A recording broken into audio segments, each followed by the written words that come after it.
All Quiet on the Western Front by Erich M. Remarque. Chapter 1.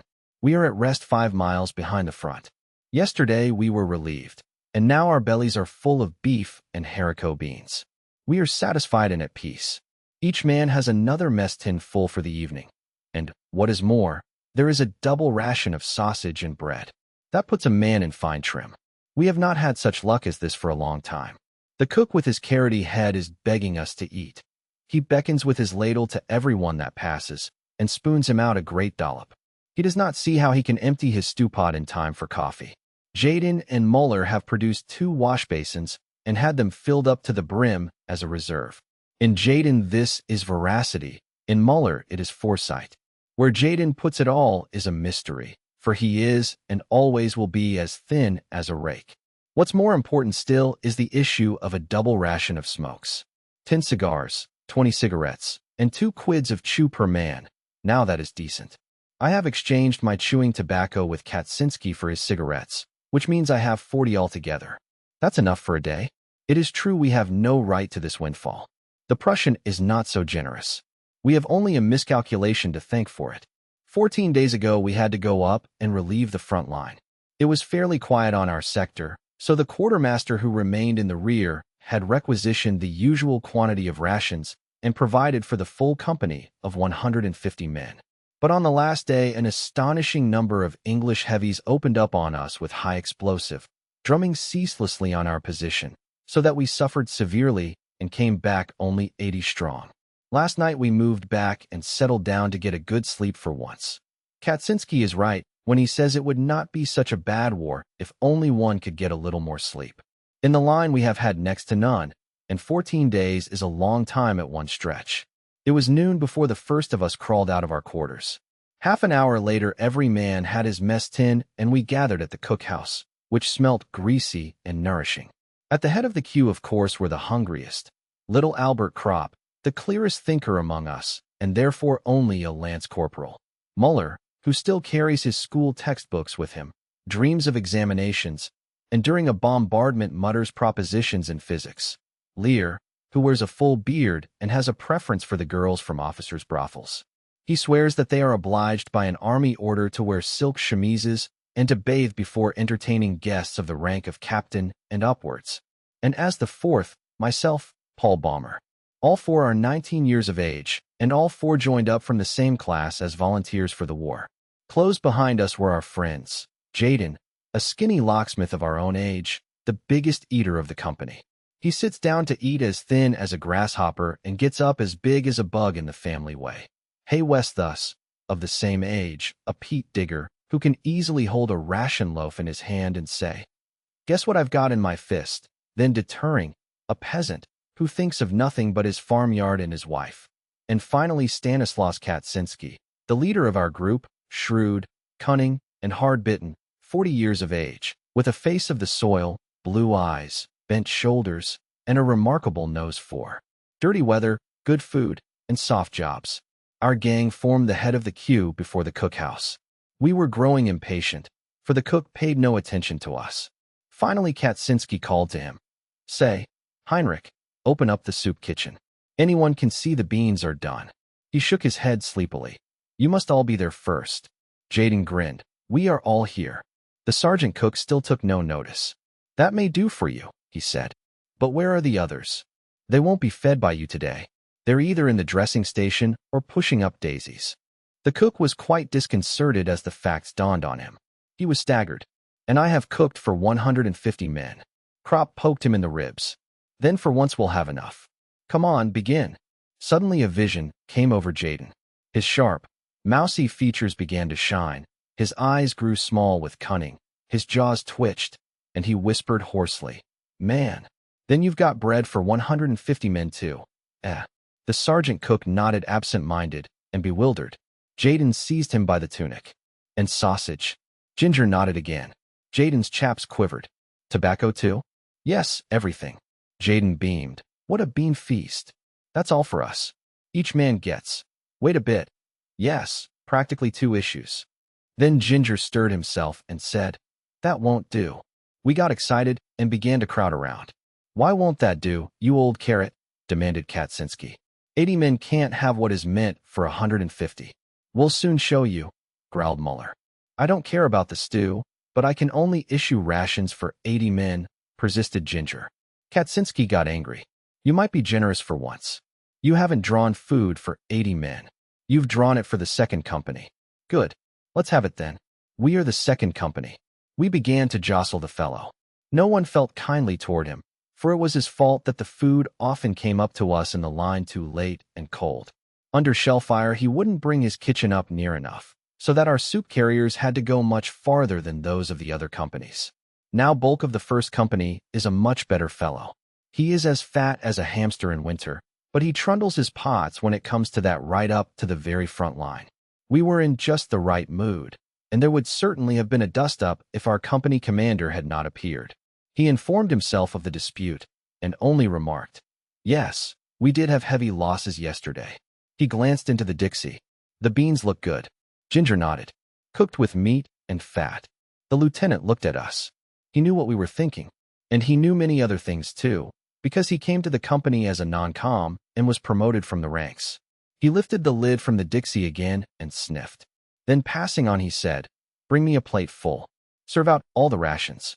We can do with them." Ginger looked sheepish as Jaden danced round him. "It doesn't cost you anything.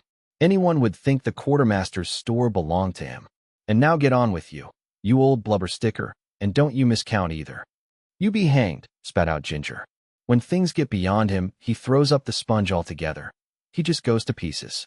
And as if to show that all things were equal to him, of his own free will he issued in addition 1/2 pound of synthetic honey to each man. Today is wonderfully good. The mail has come, and almost every man has a few letters and papers. We stroll over to the meadow behind the billets. Crop has the round lid of a margarine tub under his arm. On the right side of the meadow, a large common latrine has been built, a roofed and durable construction. But that is for recruits who as yet have not learned how to make the most of whatever comes their way. We want something better. Scattered about everywhere, there are separate, individual boxes for the same purpose. They are square, neat boxes with wooden sides all round, and have unimpeachably satisfactory seats. On the sides are hand grips, enabling one to shift them about. We move 3 together in a ring and sit down comfortably, and it will be 2 hours before we get up again. I well remember how embarrassed we were as recruits in barracks when we had to use the general latrine. There were no doors, and 20 men sat side by side as in a railway carriage, so that they could be reviewed all at one glance, for soldiers must always be under supervision. Since then we have learned better than to be shy about such trifling immodesties. In time things far worse than that came easy to us. Here in the open air, though, the business is entirely a pleasure. I no longer understand why we should always have shied at these things before. They are, in fact, just as natural as eating and drinking. We might perhaps have paid no particular attention to them had they not figured so large in our experience, nor been such novelties to our minds. To the old hands they had long been a mere matter of course. The soldier is on friendlier terms than other men with his stomach and intestines. 3/4 of his vocabulary is derived from these regions, and they give an intimate flavor to expressions of his greatest joy as well as of his deepest indignation. It is impossible to express oneself in any other way so clearly and pithily. Our families and our teachers will be shocked when we go home, but here it is the universal language. Enforced publicity has in our eyes restored the character of complete innocence to all these things. More than that, they are so much a matter of course that their comfortable performance is fully as much enjoyed as the playing of a safe top running flush. Not for nothing was the word latrine rumor invented. These places are the regimental gossip shop and common rooms. We feel ourselves for the time being better off than in any palatial white-tiled convenience. There it can only be hygienic. Here it is beautiful. These are wonderfully carefree hours. Over us is the blue sky. On the horizon float the bright yellow, sunlit observation balloons and the many little white clouds of the anti-aircraft shells. Often they rise in a sheaf as they follow after an airman. We hear the muffled rumble of the front only as very distant thunder, bumblebees droning by quite drown it. Around us stretches the flowery meadow. The grasses sway their tall spears. The white butterflies flutter around and float on the soft, warm wind of the late summer. We read letters and newspapers and smoke. We take off our caps and lay them down beside us. The wind plays with our hair. It plays with our words and thoughts. The 3 boxes stand in the midst of the glowing, red field poppies. We set the lid of the margarine tub on our knees, and so have a good table for a game of scat. Krop has the cards with him. After every misère overt, we have a round of nap. One could sit like this forever. The notes of an accordion float across from the billets. Often we lay aside the cards and look about us. One of us will say, "Well, boys," or "It was a near thing that time." And for a moment we fall silent. There is in each of us a feeling of constraint. We are all sensible of it. It needs no words to communicate it. It might easily have happened that we should not be sitting here on our boxes today. It came damn near to that. And so everything is new and brave, red poppies and good food, cigarettes and summer breeze. Krop asks, "Anyone seen Kemmerich lately?" "He's up at St. Joseph's," I tell him. Muller explains that he has a flesh wound in his thigh, a good blighty. We decide to go and see him this afternoon. Krop pulls out a letter. "Kantorek sends you all his best wishes." We laugh. Muller throws his cigarette away and says, "I wish he was here." Kantorek had been our schoolmaster, a stern little man in a gray tailcoat, with a face like a shrew mouse. He was about the same size as Corporal Himmelstoss, the terror of Klosterberg. It is very queer that the unhappiness of the world is so often brought on by small men. They are so much more energetic and uncompromising than the big fellows. I have always taken good care to keep out of sections with small company commanders. They are mostly confounded little martinets. During drill time, Kantorek gave us long lectures until the whole of our class went, under his shepherding, to the district commandant and volunteered. I can see him now, as he used to glare at us through his spectacles and say in a moving voice, "Won't you join up, comrades?" These teachers always carry their feelings ready in their waistcoat pockets and trot them out by the hour. But we didn't think of that then. There was, indeed, one of us who hesitated and did not want to fall into line. That was Joseph Bäumer, a plump, homely fellow. But he did allow himself to be persuaded, otherwise he would have been ostracized. And perhaps more of us thought as he did, but no one could very well stand out, because at that time even one's parents were ready with the word coward. No one had the vaguest idea what we were in for. The wisest were just the poor and simple people. They knew the war to be a misfortune, whereas those who were better off, and should have been able to see more clearly what the consequences would be, were beside themselves with joy. Kaczynski said that was a result of their upbringing. It made them stupid, and what Katz said, he had thought about. Strange to say, Bäumer was one of the first to fall. He got hit in the eye during an attack, and we left him lying for dead. We couldn't bring him with us, because we had to come back helter-skelter. In the afternoon suddenly we heard him call, and saw him crawling about in no man's land. He had only been knocked unconscious. Because he could not see, and was mad with pain, he failed to keep under cover, and so was shot down before anyone could go and fetch him in. Naturally, we couldn't blame Kantorek for this. Where would the world be if one brought every man to book? There were thousands of Kantoreks, all of whom were convinced that they were acting for the best, in a way that cost them nothing. And that is why they let us down so badly. For us lads of 18, they ought to have been mediators and guides to the world of maturity, the world of work, of duty, of culture, of progress, to the future. We often made fun of them and played jokes on them, but in our hearts we trusted them. The idea of authority, which they represented, was associated in our minds with a greater insight and a more humane wisdom. But the first death we saw shattered this belief. We had to recognize that our generation was more to be trusted than theirs. They surpassed us only in phrases and in cleverness. The first bombardment showed us our mistake, and under it the world as they had taught it to us broke in pieces. While they continued to write and talk, we saw the wounded and dying. While they taught that duty to one's country is the greatest thing, we already knew that death throes are stronger. But for all that we were no mutineers, no deserters, no cowards, they were very free with all these expressions. We loved our country as much as they. We went courageously into every action, but also we distinguished the false from true. We had suddenly learned to see. And we saw that there was nothing of their world left. We were all at once terribly alone, and alone we must see it through. Before going over to see Kemmerich, we pack up his things. He will need them on the way back. In the dressing station, there is great activity. It reeks as ever of carbolic, pus, and sweat. We are accustomed to a good deal in the billets, but this makes us feel faint. We ask for Kemerich. He lies in a large room and receives us with feeble expressions of joy and helpless agitation. While he was unconscious, someone had stolen his watch. Muller shakes his head. I always told you that nobody should carry as good a watch as that. Muller is rather crude and tactless. Otherwise, he would hold his tongue, for anybody can see that Kemerich will never come out of this place again.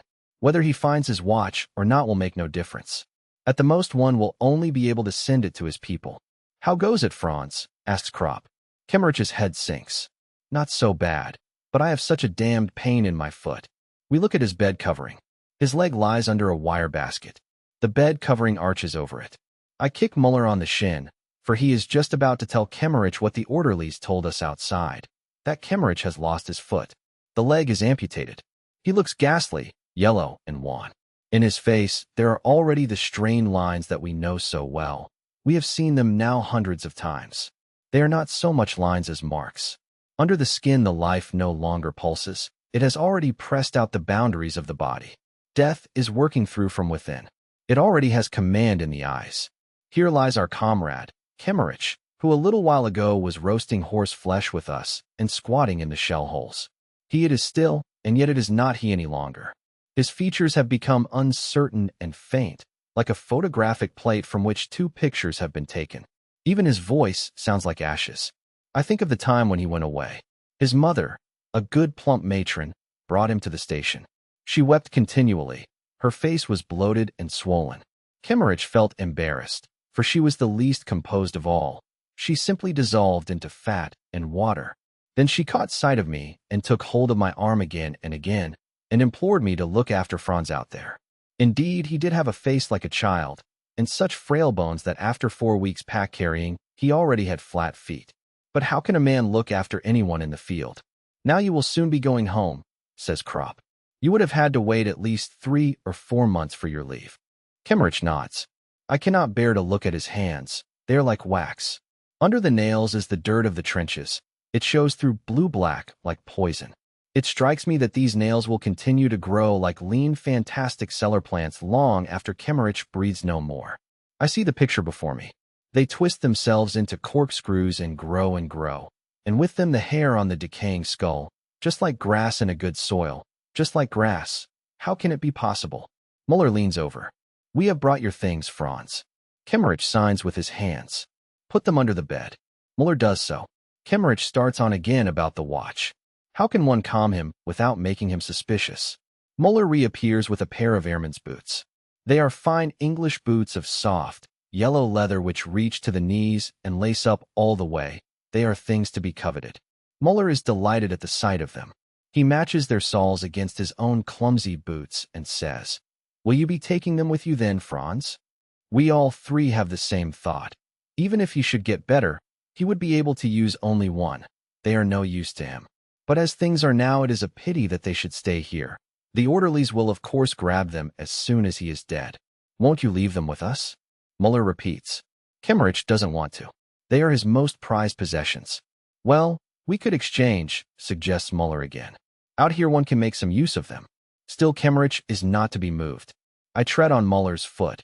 Reluctantly, he puts the fine boots back again under the bed. We talk a little more and then take our leave. Cheerio, Franz. I promise him to come back in the morning. Muller talks of doing so, too. He is thinking of the lace-up boots and means to be on the spot. Kemmerich groans. He is feverish. We get hold of an orderly outside and ask him to give Kemmerich a dose of morphia. He refuses. If we were to give morphia to everyone, we would have to have tubs full.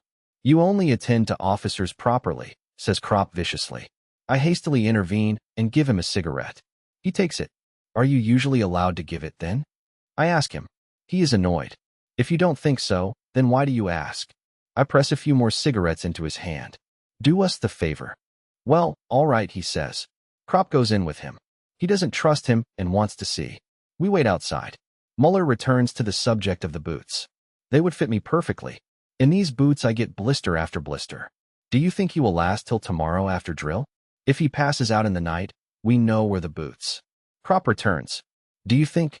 He asks. Done for, said Muller emphatically. We go back to the huts. I think of the letter that I must write tomorrow to Kemmerich's mother. I am freezing. I could do with a tot of rum. Muller pulls up some grass and chews it. Suddenly little Krop throws his cigarette away, stamps on it savagely, and looking around him with a broken and distracted face, stammers, "Damned shit, the damned shit." We walk on for a long time. Krop has calmed himself. We understand. He saw red. Out there every man gets like that sometime. "What has Kantorek written to you?" Muller asks him. He laughs. "We are the Iron Youth." We all three smile bitterly. Krop rails. He is glad that he can speak. Yes, that's the way they think. These 100,000 Kantoreks. Iron Youth. Youth. We are none of us more than 20 years old. But young? Youth? That is long ago. We are old folk. Chapter 2. It is strange to think that at home in the drawer of my writing table there lies the beginning of a play called Saul and a bundle of poems. Many an evening I have worked over them. We all did something of the kind, but that has become so unreal to me I cannot comprehend it anymore.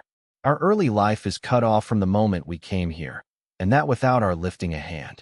We often try to look back on it and to find an explanation, but never quite succeed.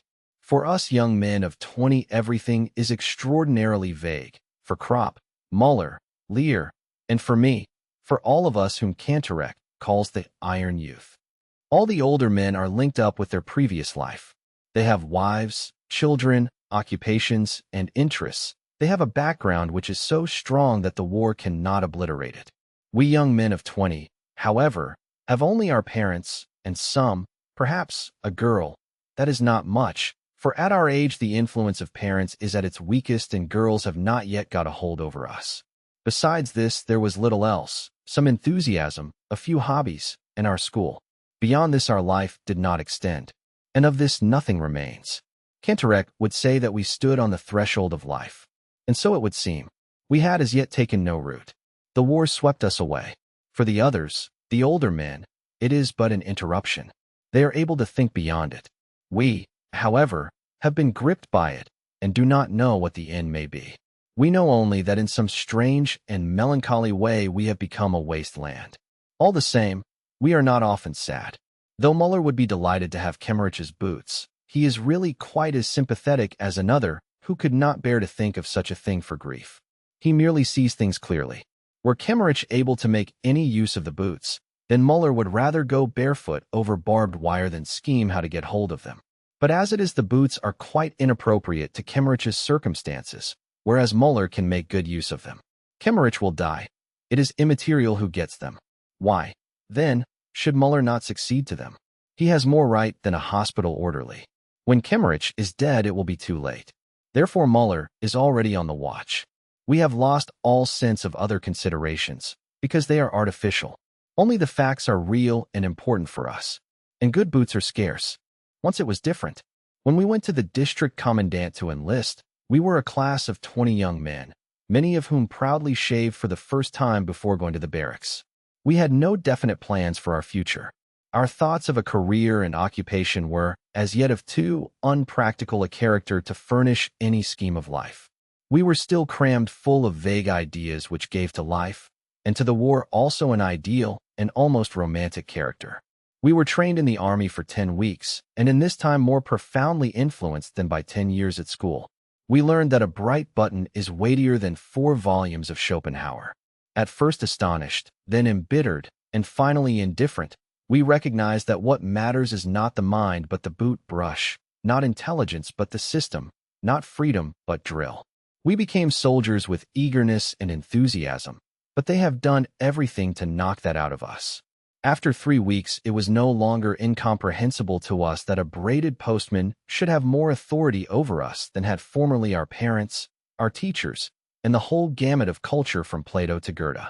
With our young, awakened eyes, we saw that the classical conception of the fatherland held by our teachers resolved itself here into a renunciation of personality, such as one would not ask of the meanest servants, salutes, springing to attention, parade marches, presenting arms, right wheel, left wheel, clicking the heels, insults, and 1,000 pettifogging details. We had fancied our task would be different, only to find we were to be trained for heroism as though we were circus ponies. But we soon accustomed ourselves to it. We learned, in fact, that some of these things were necessary, but the rest merely show. Soldiers have a fine nose for such distinctions. By threes and fours our class was scattered over the platoons amongst Frisian fishermen, peasants, and laborers with whom we soon made friends. Kropp, Muller, Kemmerich, and I went to No. 9 platoon under Corporal Himmelstas. He had the reputation of being the strictest disciplinarian in the camp, and was proud of it. He was a small, undersized fellow with a foxy, waxed mustache, who had seen 12 years' service and was in civil life a postman. He had a special dislike of Kropp, Jaden, Westhus, and me, because he sensed a quiet defiance.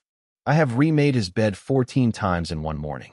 Each time he had some fault to find and pulled it to pieces. I have needed a pair of prehistoric boots that were as hard as iron for 20 hours, with intervals of course, until they became as soft as butter, and not even Himmelstas could find anything more to do to them. Under his orders I have scrubbed out the corporal's mess with a toothbrush. Kropp and I were given the job of clearing the barrack square of snow with a hand broom and a dustpan, and we would have gone on till we were frozen had not a lieutenant accidentally appeared who sent us off, and hauled Himmelstas over the coals. But the only result of this was to make Himmelstas hate us more. For 6 weeks consecutively, I did guard every Sunday and was hut orderly for the same length of time. With a full pack and rifle, I have had to practice on a wet, soft, newly plowed field that prepared to advance, and the lie down, until I was one lump of mud and finally collapsed. For hours later, I had to report to Himmelstas with my clothes scrubbed clean, my hands chafed and bleeding.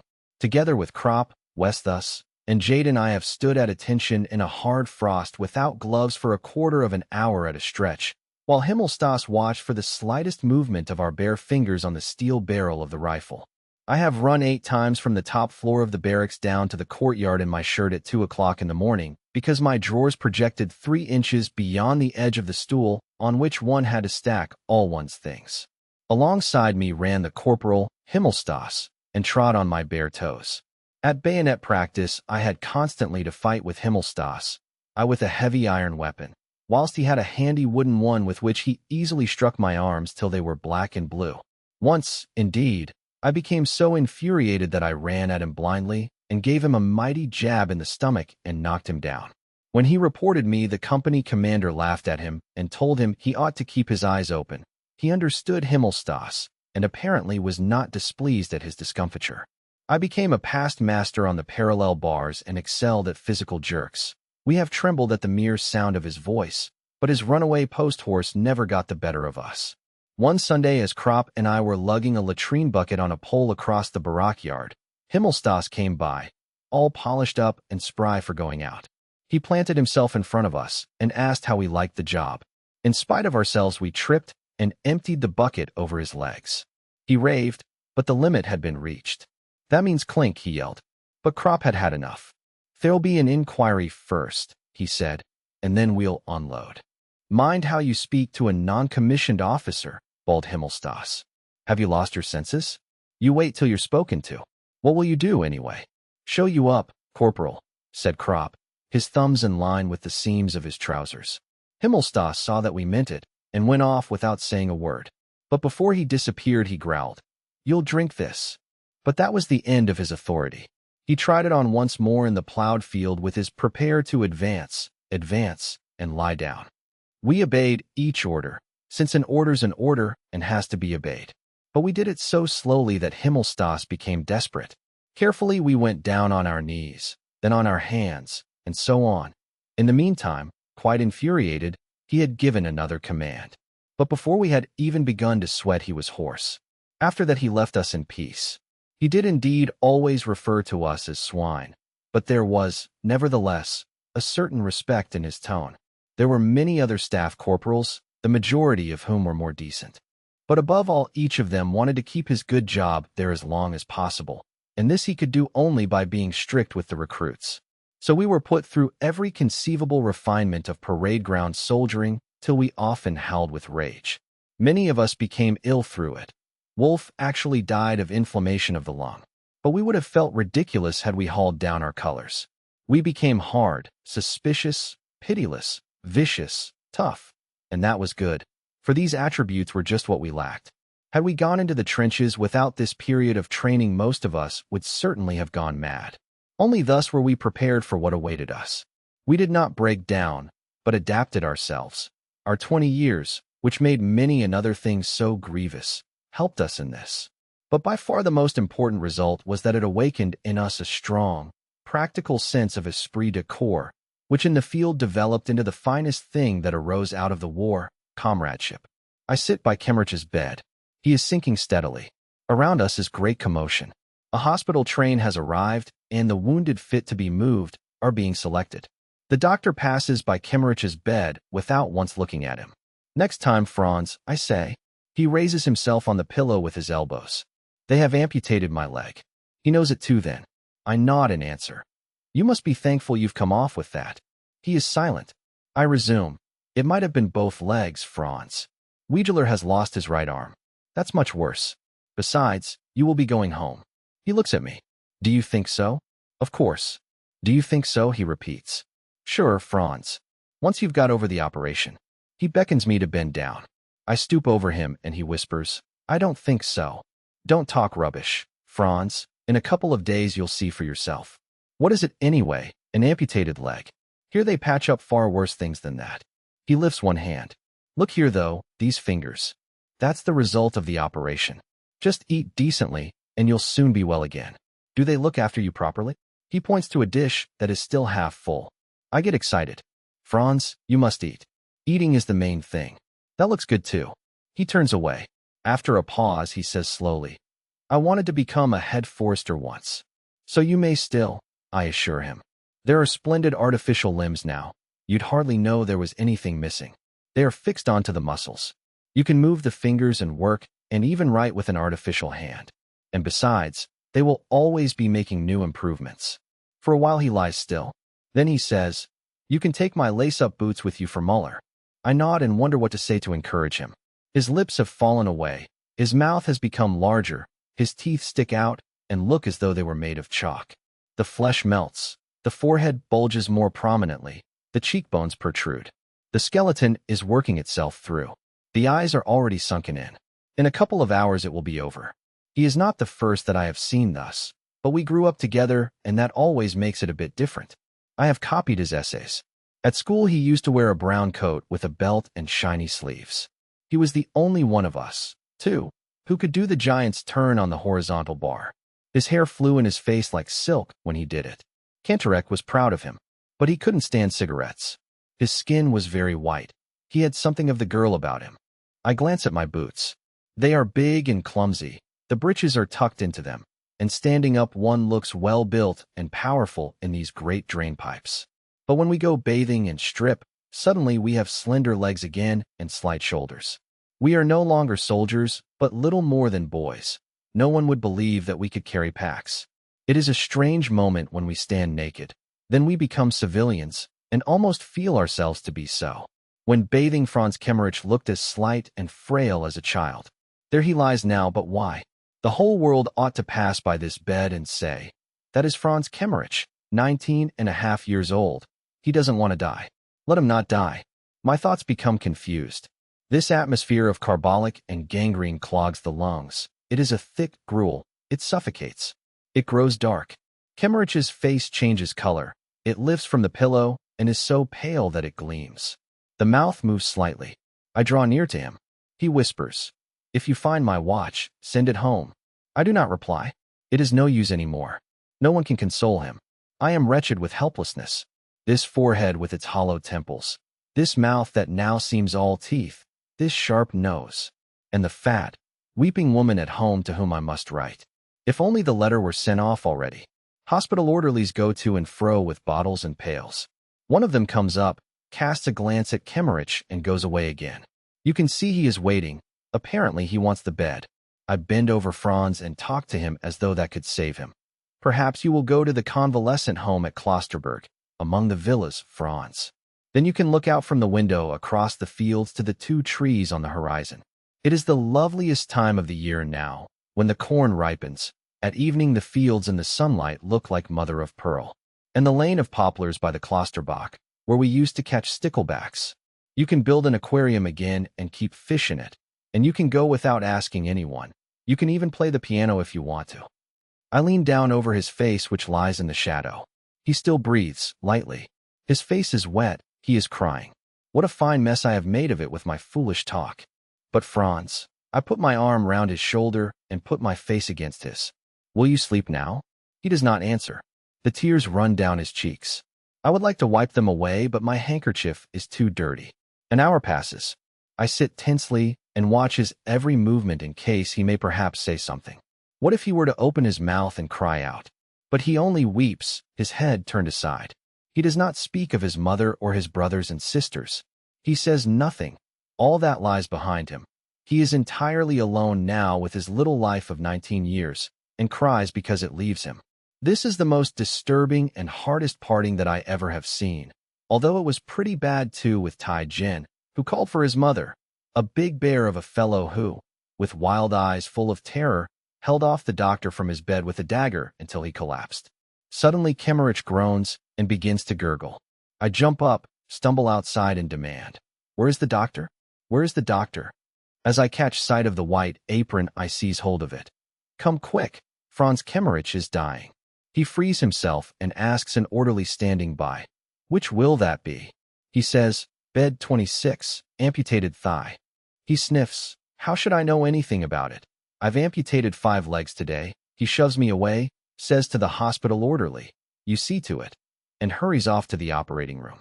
I tremble with rage as I go along with the orderly. The man looks at me and says, "One operation after another since 5 o'clock this morning. You know, today alone there have been 16 deaths. Yours is the 17th. There will probably be 20 altogether." I become faint. All at once I cannot do any more. I won't revile any more. It is senseless. I could drop down and never rise up again. We are by Kemmerich's bed. He is dead. The face is still wet from the tears. The eyes are half open and yellow like old horn buttons. The orderly pokes me in the ribs. "Are you taking his things with you?" I nod. He goes on, "We must take him away at once. We want the bed." Outside they are lying on the floor. I collect Kemmerich's things and untie his identification disc. The orderly asks about the paybook. I say that it is probably in the orderly room and go. Behind me they are already hauling Franz on to a waterproof sheet. Outside the door I am aware of the darkness and the wind as a deliverance. I breathe as deep as I can and feel the breeze in my face, warm and soft as never before. Thoughts of girls, of flowery meadows, of white clouds suddenly come into my head. My feet begin to move forward in my boots. I go quicker. I run. Soldiers pass by me. I hear their voices without understanding. The earth is streaming with forces which pour into me through the soles of my feet. The night crackles electrically. The front thunders like a concert of drums. My limbs move supplely. I feel my joints strong. I breathe the air deeply. The night lives, I live. I feel a hunger, greater than comes from the belly alone. Muller stands in front of the hut waiting for me. I give him the boots. We go in and he tries them on. They fit well. He roots among his supplies and offers me a fine piece of save-loy. With it goes hot tea and rum. Chapter 3. Reinforcements have arrived. The vacancies have been filled and the sacks of straw in the huts are already booked. Some of them are old hands, but there are 25 men of a later draft from the base. They are about 2 years younger than us. Kropp nudges me. "Seen the infants?" I nod. We stick out our chests, shave in the open, shove our hands in our pockets, inspect the recruits and feel ourselves Stone Age veterans. Kaczynski joins us. We stroll past the horse boxes and go over to the reinforcements, who are already being issued with gas masks and coffee. "Long time since you've had anything decent to eat, eh?" Kat asks one of the youngsters. He grimaces. "For breakfast, turnip bread, lunch, turnip stew, supper, turnip cutlets, and turnip salad." Kat gives a knowing whistle. "Bread made of turnips? You've been in luck. It's nothing new for it to be made of sawdust. But what do you say to haricot beans? Have some." The youngster turns red. "You can't kid me." Kaczynski merely says, "Fetch your mess tin." We follow curiously. He takes us to a tub beside his straw sack. Sure enough, it is half full of beef and beans. Kaczynski plants himself in front of it like a general and says, "Sharp eyes and light fingers. That's what the Prussians say." We are surprised. "Great guts, Kat. How did you come by that?" I ask him. Ginger was glad I took it. I gave him 3 pieces of parachute silk for it. Cold beans taste fine, too. Patronizingly, he gives the youngster a portion and says, "Next time you come with your mess tin, have a cigar or a chew of tobacco in your other hand. Get me?" Then he turns to us. "You get off scot-free, of course." We couldn't do without Katczynski. He has a sixth sense. There are such people everywhere, but one does not appreciate it at first. Every company has one or two. Katczynski is the smartest I know. By trade he is a cobbler, I believe, but that hasn't anything to do with it.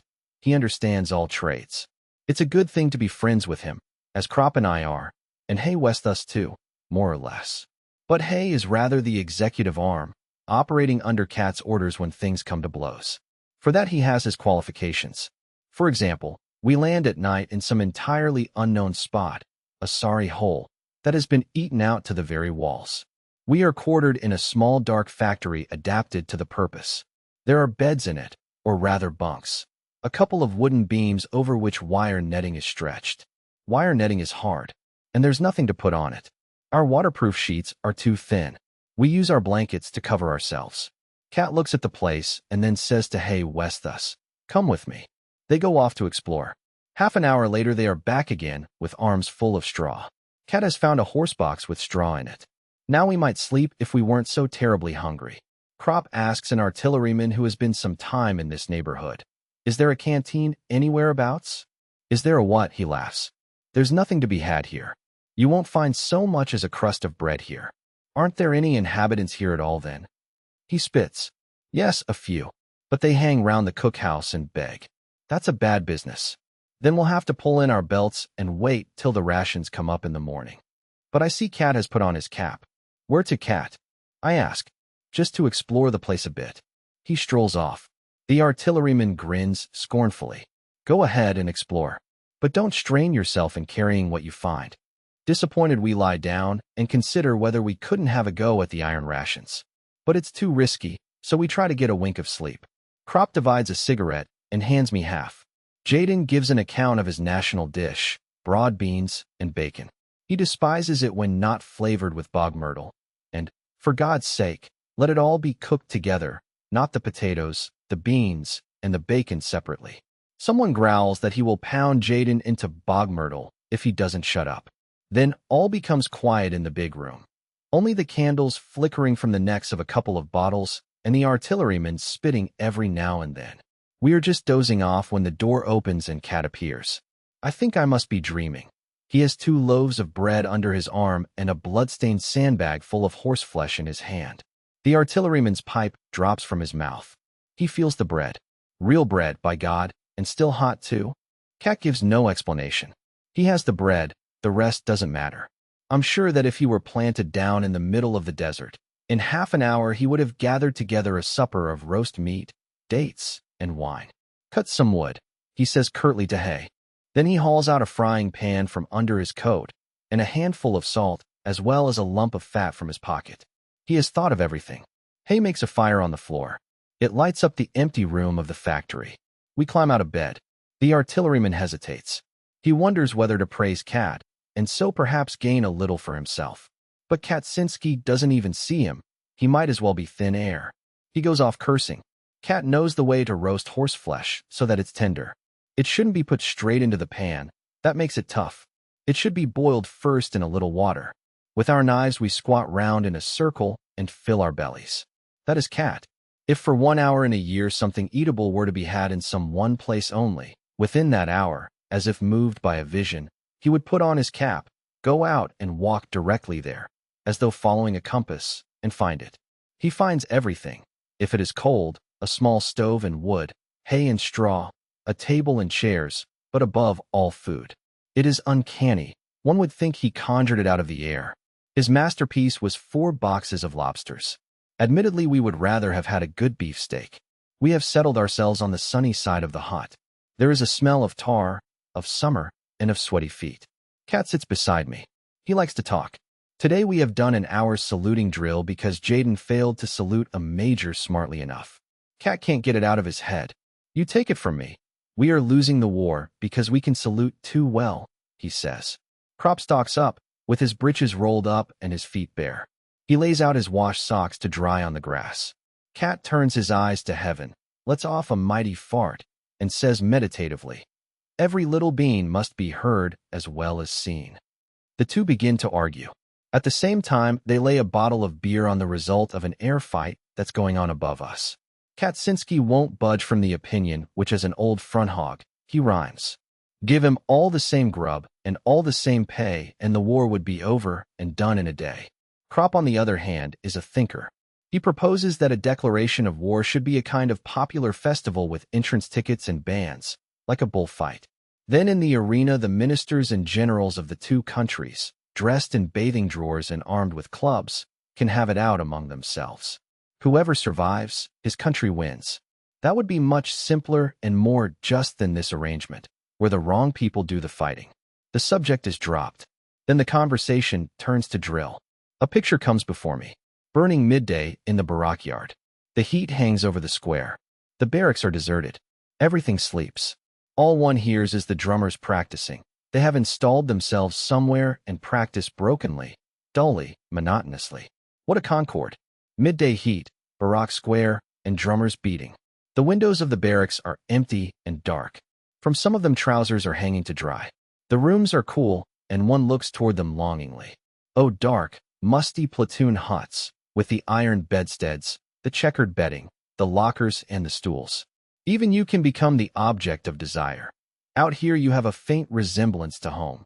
Your rooms, full of the smell of stale food, sleep, smoke, and clothes. Kaczynski paints it all in lively colors. What would we not give to be able to return to it? Farther back than that our thoughts dare not go. Those early morning hours of instruction. What are the parts of the 98 rifle? The midday hours of physical training. Pianist forward. By the right, quick march. Report to the cookhouse for potato peeling. We indulge in reminiscences. Krop laughs suddenly and says, "Change at Lone." That was our corporal's favorite game. Lone is a railway junction. In order that our fellows going on shouldn't get lost there, Himmelstas used to practice the change in the barrack room. We had to learn that at Lone, to reach the branch line, we must pass through a subway. The beds represented the subway, and each man stood at attention on the left side of his bed. Then came the command, "Change at Lone," and like lightning, everyone scrambled under the bed to the opposite side. We practiced this for hours on end. Meanwhile, the German aeroplane has been shot down. Like a comet, it bursts into a streamer of smoke and falls headlong. Krop has lost the bottle of beer. Disgruntled, he counts out the money from his wallet. Surely Himmelstas was a very different fellow as a postman, say I, after Albert's disappointment has subsided. Then how does it come that he's such a bully as a drill sergeant? The question revives Krop, more particularly as he hears there's no more beer in the canteen. It's not only Himmelstas, there are lots of them. As sure as they get a stripe or a star, they become different men, just as though they'd swallowed concrete. That's the uniform, I suggest. Roughly speaking it is, says Cat, and prepares for a long speech. But the root of the matter lies somewhere. For instance, if you train a dog to eat potatoes and then afterwards put a piece of meat in front of him, he'll snap at it. It's his nature. And if you give a man a little bit of authority, he behaves just the same way. He snaps at it too. The things are precisely the same. In himself, man is essentially a beast. Only he butters it over like a slice of bread with a little decorum. The army is based on that. One man must always have power over the other. The mischief is merely that each one has much too much power. A non-com can torment a private, a lieutenant a non-com, a captain a lieutenant, until he goes mad. And because they know they can, they all soon acquire the habit more or less. Take a simple case. We are marching back from the parade ground dog-tired. Then comes the order to sing. We sing spiritlessly, for it is all we can do to trudge along with our rifles. At once the company is turned about and has to do another hour's drill as punishment. On the march back, the order to sing is given again, and once more we start. Now what's the use of all that? It's simply that the company commander's head has been turned by having so much power, and nobody blames him. On the contrary, he is praised for being strict. That, of course, is only a trifling instance, but it holds also in very different affairs. Now I ask you, let a man be whatever you like in peacetime. What occupation is there in which he can behave like that without getting a crack on the nose? He can only do that in the army. It goes to the heads of them all, you see. And the more insignificant a man has been in civil life, the worse it takes him. They say, of course, there must be discipline, ventures Crop meditatively. True, growls Cat, they always do. And it may be so, still it oughtn't to become an abuse. But you try to explain that to a blacksmith or a laborer or a workman. You try to make that clear to a peasant, and that's what most of them are here. All he sees is that he has been put through the mill and sent to the front, but he knows well enough what he must do and what not. It's simply amazing, I tell you, that the ordinary Tommy sticks it all up here in the front line. Simply amazing. No one protests. Everyone knows that drill ceases only in the front line and begins again a few miles behind, with all the absurdities of saluting and parade. It is an iron law that the soldier must be employed under every circumstance. Here Jaden comes up with a flushed face. He is so excited that he stutters. Beaming with satisfaction, he stammers out, Himmelstas is on his way. He's coming to the front. Jaden has a special grudge against Himmelstas because of the way he educated him in the barracks. Jaden wets his bed. He does it at night in his sleep. Himmelstas maintained that it was sheer laziness and invented a method worthy of himself for curing Jaden. He hunted up another piss-a-bed, named Kindervader, from a neighboring unit and quartered him with Jaden. In the huts, there were the usual bunks, one above the other in pairs, with mattresses or wire netting. Himmelstas put these two so that one occupied the upper and the other the lower bunk. The man underneath, of course, had a vile time. The next night they were changed over and the lower one put on top so that he could retaliate. That was Himmelstas's system of self-education. The idea was low but not ill-conceived. Unfortunately, it accomplished nothing because the first assumption was wrong. It was not laziness in either of them. Anyone who looked at their sallow skin could see that. The matter ended in one of them always sleeping on the floor, where he frequently caught cold. Meanwhile, Hay sits down beside us. He winks at me and rubs his paws thoughtfully. We once spent the finest day of our army life together, the day before we left for the front. We had been allotted to one of the recently formed regiments, but were first to be sent back for equipment to the garrison, not to the reinforcement depot, of course, but to another barracks. We were due to leave the next morning early. In the evening, we prepared ourselves to square accounts with Himmelstas. We had sworn for weeks past to do this. Crop had even gone so far as to propose entering the postal service in peacetime in order to be Himmelstas's superior when he became a postman again. He reveled in the thought of how he would grind him. It was this that made it impossible for him to crush us altogether. We always reckoned that later, at the end of the war, we would have our revenge on him. In the meantime, we decided to give him a good hiding. What could he do to us anyhow if he didn't recognize us? And we left early in the morning. We knew which pub he used to visit every evening. Returning to the barracks, he had to go along a dark, uninhabited road. There we waited for him, behind a pile of stones. I had a bed cover with me. We trembled with suspense, hoping he would be alone. At last we heard his footstep, which we recognized easily. So often had we heard it in the mornings as the door flew open and he bawled, "Get up." "Alone?" whispered Crop. "Alone." I slipped round the pile of stones with Jaden. Himmelstas seemed a little elevated. He was singing. His belt buckle gleamed. He came on unsuspectingly. We seized the bed cover, made a quick leap, threw it over his head from behind, and pulled it round him so that he stood there in a white sack, unable to raise his arms. The singing stopped. The next moment Hay Westhus was there, and spreading his arms, he shoved us back in order to be first in. He put himself in position with evident satisfaction, raised his arm like a signal mast and his hand like a coal shovel, and fetched such a blow on the white sack as would have felled an ox. Himmelstas was thrown down. He rolled 5 yards and started to yell. But we were prepared for that and had brought a cushion. Hay squatted down, laid the cushion on his knees, felt where Himmelstas's head was, and pressed it down on the pillow. Immediately his voice was muffled. Hay let him get a gasp of air every so often, when he would give a mighty yell that was immediately hushed.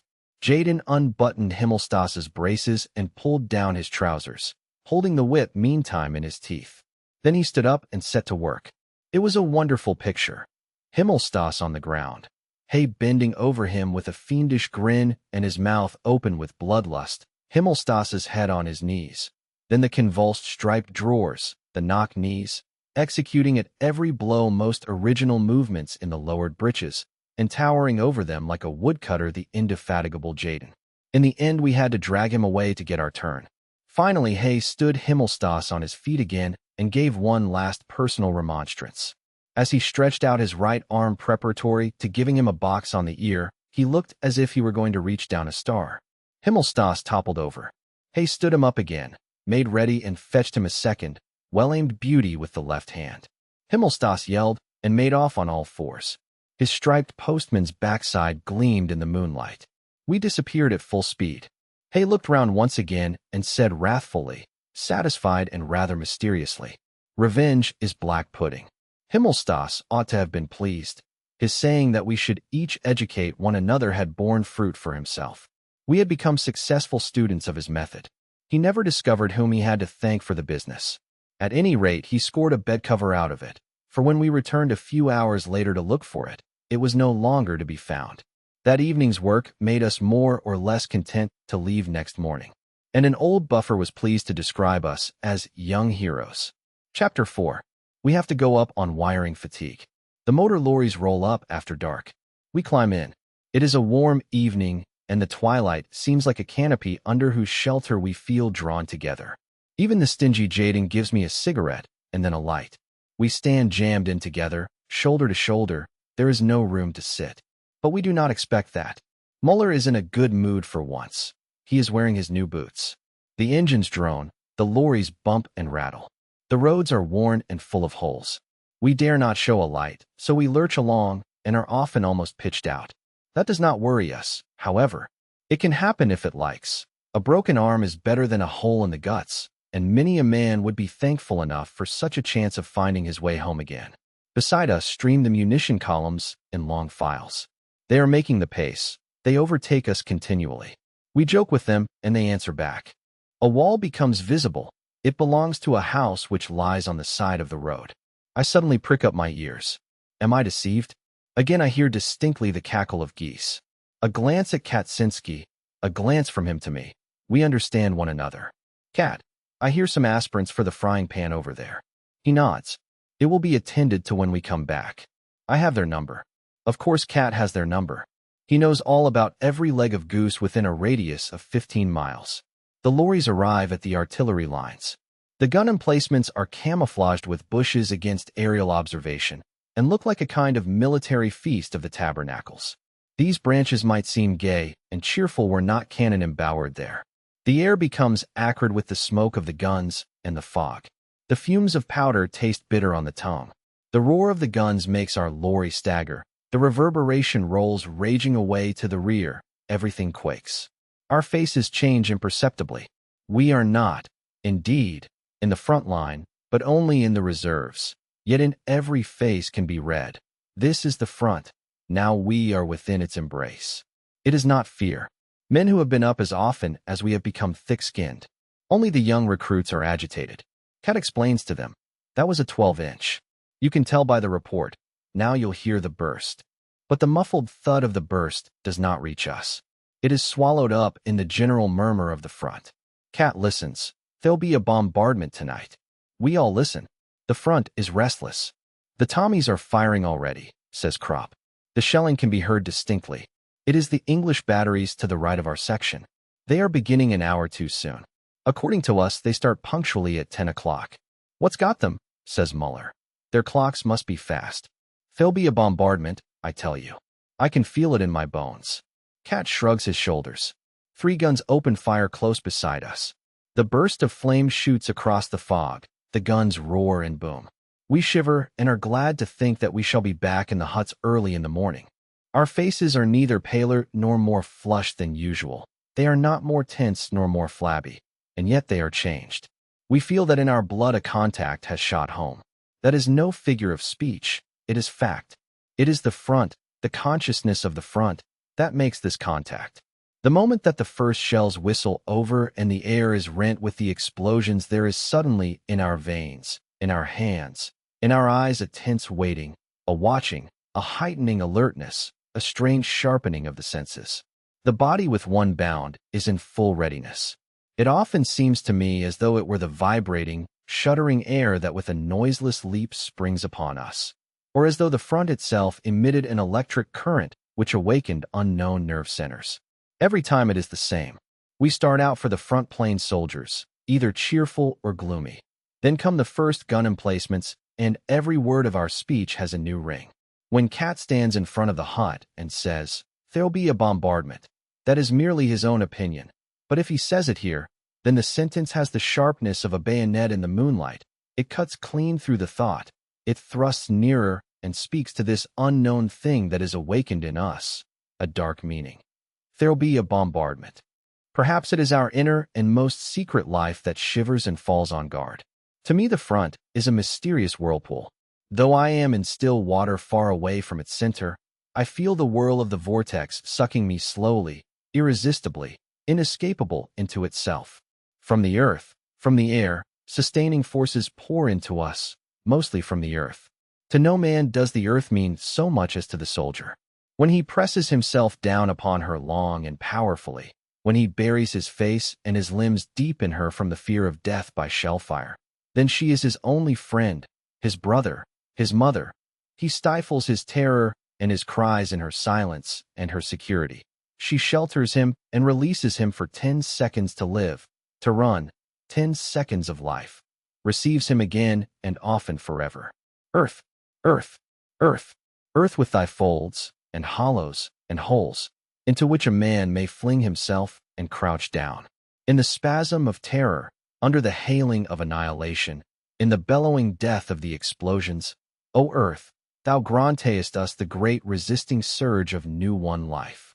Our being, almost utterly carried away by the fury of the storm, streams back through our hands from thee, and we, thy redeemed ones, bury ourselves in thee, and through the long minutes in a mute agony of hope bite into thee with our lips. At the sound of the first droning of the shells we rush back, in one part of our being, 1,000 years. By the animal instinct that is awakened in us we are led and protected. It is not conscious. It is far quicker, much more sure, less fallible than consciousness. One cannot explain it. A man is walking along without thought or heed. Suddenly, he throws himself down on the ground, and a storm of fragments flies harmlessly over him. Yet he cannot remember either to have heard the shell coming or to have thought of flinging himself down. But had he not abandoned himself to the impulse, he would now be a heap of mangled flesh. It is this other, this second sight in us, that has thrown us to the ground and saved us, without our knowing how. If it were not so, there would not be one man alive from Flanders to the Vosges. We march up, moody or good-tempered soldiers. We reach the zone where the front begins and become on the instant human animals. An indigent-looking wood receives us. We pass by the soup kitchens. Under cover of the wood we climb out. The lorries turn back. They are to collect us again in the morning before dawn. Mist and the smoke of guns lie breast-high over the fields. The moon is shining. Along the road troops file. Their helmets gleam softly in the moonlight. The heads and the rifles stand out above the white mist, nodding heads, rocking barrels. Farther on the mist ends. Here the heads become figures. Coats, trousers, and boots appear out of the mist, as from a milky pool. They become a column. The column marches on, straight ahead. The figures resolve themselves into a block. Individuals are no longer recognizable. The dark wedge presses onward, fantastically topped by the heads and the weapons floating on the milky pool. A column, not men at all. Guns and munition wagons are moving along a crossroad. The backs of the horses shine in the moonlight. Their movements are beautiful. They toss their heads, and their eyes gleam. The guns and the wagons float past the dim background of the moonlit landscape. The riders in their steel helmets resemble knights of a forgotten time. It is strangely beautiful and arresting. We push on to the pioneer dump. Some of us load our shoulders with pointed and twisted iron stakes. Others thrust smooth iron rods through rolls of wire and go off with them. The burdens are awkward and heavy. The ground becomes more broken. From ahead come warnings. Look out, deep shell hole on the left. Mind, trenches. Our eyes peer out. Our feet and our sticks feel in front of us before they take the weight of the body. Suddenly the line halts. I bump my face against the roll of wire carried by the man in front and curse. There are some shell-smashed lorries in the road. Another order, cigarettes and pipes out. We are near the line. In the meantime, it has become pitch dark. We skirt a small wood, and then have the front line immediately before us. An uncertain red glow spreads along the skyline from one to the other. It is in perpetual movement, punctuated with the bursts of flame from the nozzles of the batteries. Balls of light rise up high above it, silver and red spheres which explode and rain down in showers of red, white, and green stars. French rockets go up, which unfold a silk parachute to the air and drift slowly down. They light up everything as bright as day.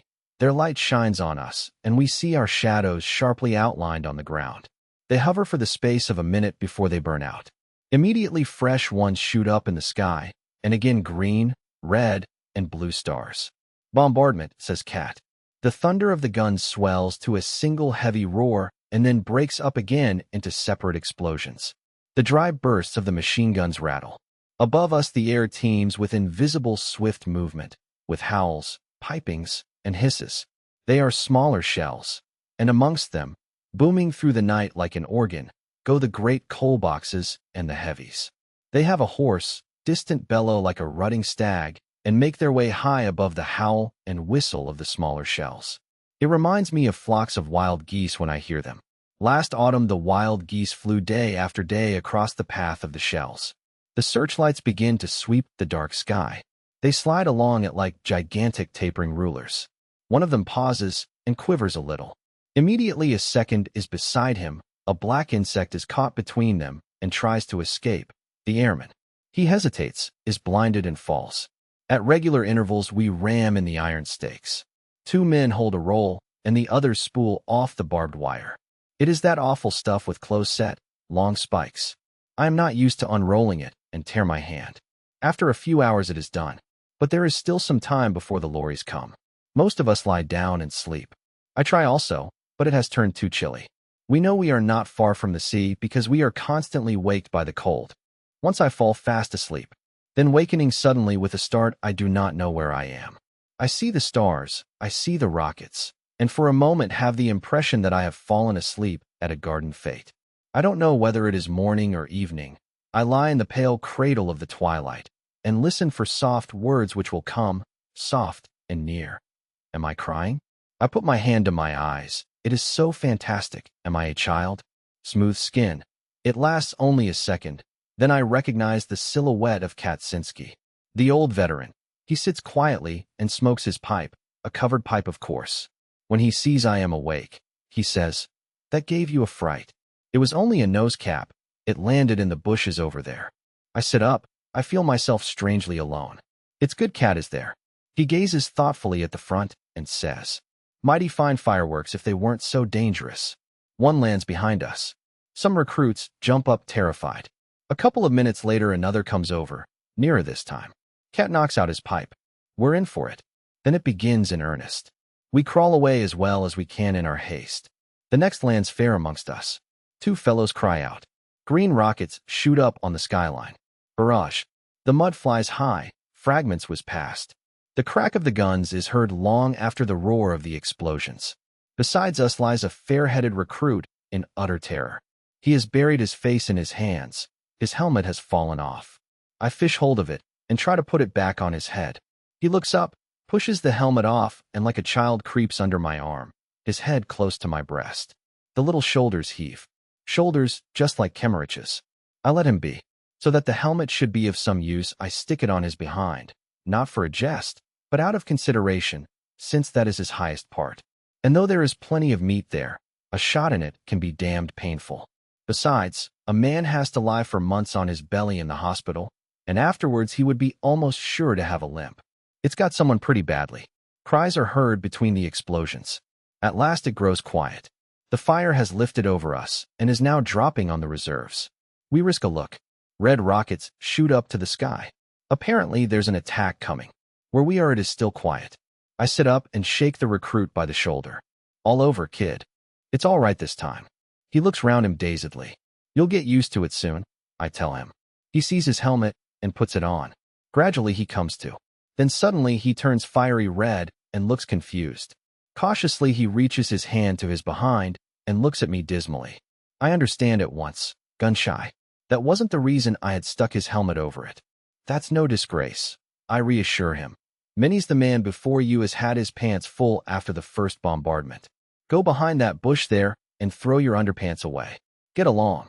He goes off. Things become quieter, but the cries do not cease. What's up, Albert? I ask. A couple of columns over there got it in the neck. The cries continued. It is not men. They could not cry so terribly. Wounded horses, says Cat. It's unendurable. It is the moaning of the world. It is the martyred creation, wild with anguish, filled with terror and groaning. We are pale. Deterring stands up. God, for God's sake, shoot them. He is a farmer and very fond of horses. It gets under his skin. Then, as if deliberately, the fire dies down again. The screaming of the beasts becomes louder. One can no longer distinguish whence in this now quiet silvery landscape it comes. Ghostly, invisible, it is everywhere. Between heaven and earth it rolls on immeasurably. Deterring raves and yells out. Shoot them, can't you? Damn you again. They must look after the men first, says Cat quietly. We stand up and try to see where it is. If we could only see the animals, we should be able to endure it better. Muller has a pair of glasses. We see a dark group, bearers with stretchers, and larger black clumps moving about. Those are the wounded horses. But not all of them.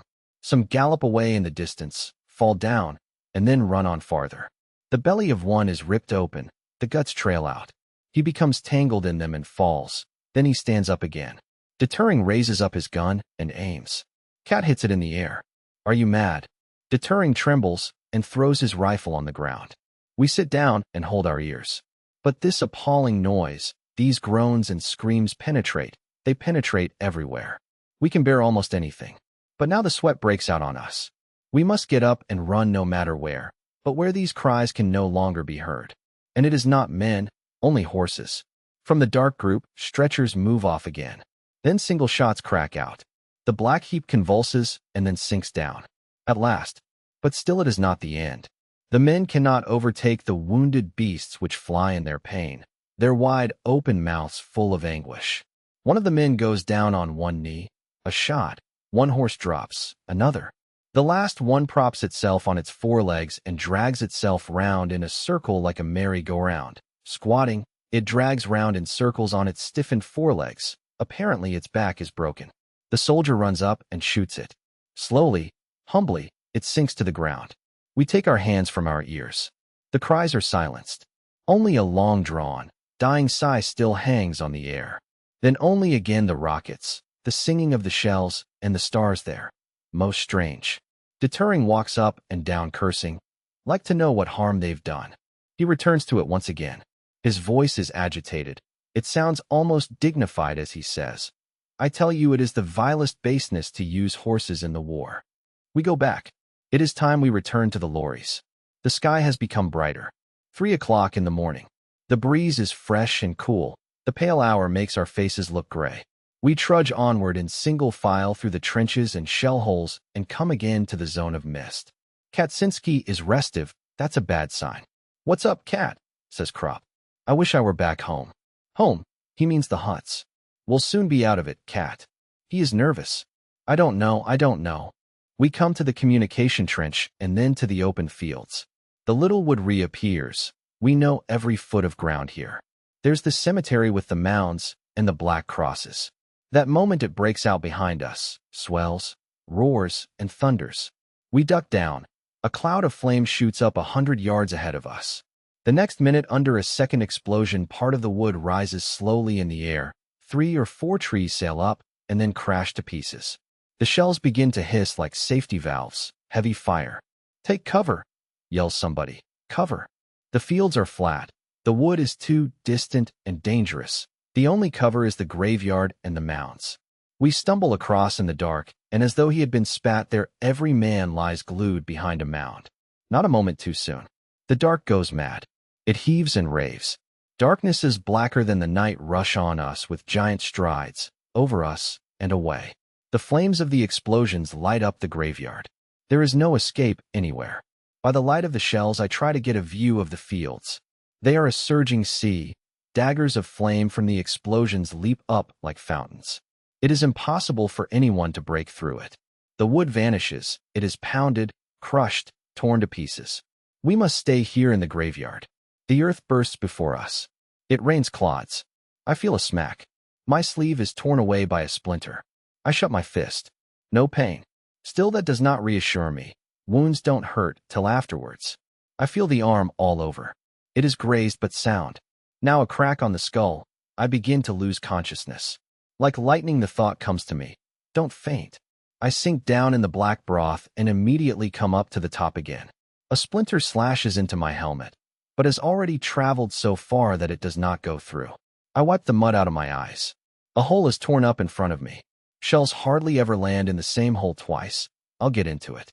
With one lunge, I shoot as flat as a fish over the ground. There it whistles again. Quickly I crouch together, claw for cover, feel something on the left, shove in beside it. It gives way. I groan. The earth leaps. The blast thunders in my ears. I creep under the yielding thing, cover myself with it, draw it over me. It is wood, cloth, cover, miserable cover against the whizzing splinters. I open my eyes. My fingers grasp a sleeve, an arm. A wounded man. I yell to him. No answer. A dead man. My hand gropes farther, splinters of wood. Now I remember again that we are lying in the graveyard. But the shelling is stronger than everything. It wipes out the sensibilities. I merely crawl still farther under the coffin. It shall protect me, though death himself lies in it. Before me gapes the shell hole. I grasp it with my eyes as with fists. With one leap, I must be in it. There, I get a smack in the face. A hand clamps onto my shoulder. Has the dead man waked up? The hand shakes me. I turn my head. In the second of light, I stare into the face of Kaczynski. He has his mouth wide open and is yelling. I hear nothing. He rattles me. Comes nearer. In a momentary lull, his voice reaches me. Gas, gauze, gauze, pass it on. I grab for my gas mask. Some distance from me there lies someone. I think of nothing but this. That fellow there must know. Gauze, gauze. I call. I lean toward him. I swipe at him with the satchel. He doesn't see. Once again. He merely ducks. It's a recruit. I look at Kat desperately. He has his mask on. I pull out mine, too. My helmet falls to one side. It slips over my face. I reach the man. His satchel is on the side nearest me. I seize the mask, pull it over his head. He understands. I let go, and with a jump drop into the shell hole. The dull thud of the gas shells mingles with the crashes of the light explosives. A bell sounds between the explosions, gongs, and metal clappers warning everyone. Gas, gas, gauze. Someone plumps down behind me. Another. I wipe the goggles of my mask clear of the moist breath. It is Kat, Crop, and someone else. All four of us lie there in heavy, watchful suspense and breathe as lightly as possible. These first minutes with the mask decide between life and death. Is it airtight? I remember the awful sights in the hospital. The gas patients who in day-long suffocation cough up their burnt lungs and clots. Cautiously, the mouth applied to the valve, I breathe. The gas still creeps over the ground and sinks into all hollows. Like a big, soft jellyfish, it floats into our shell hole and lolls there obscenely. I nudge Kat.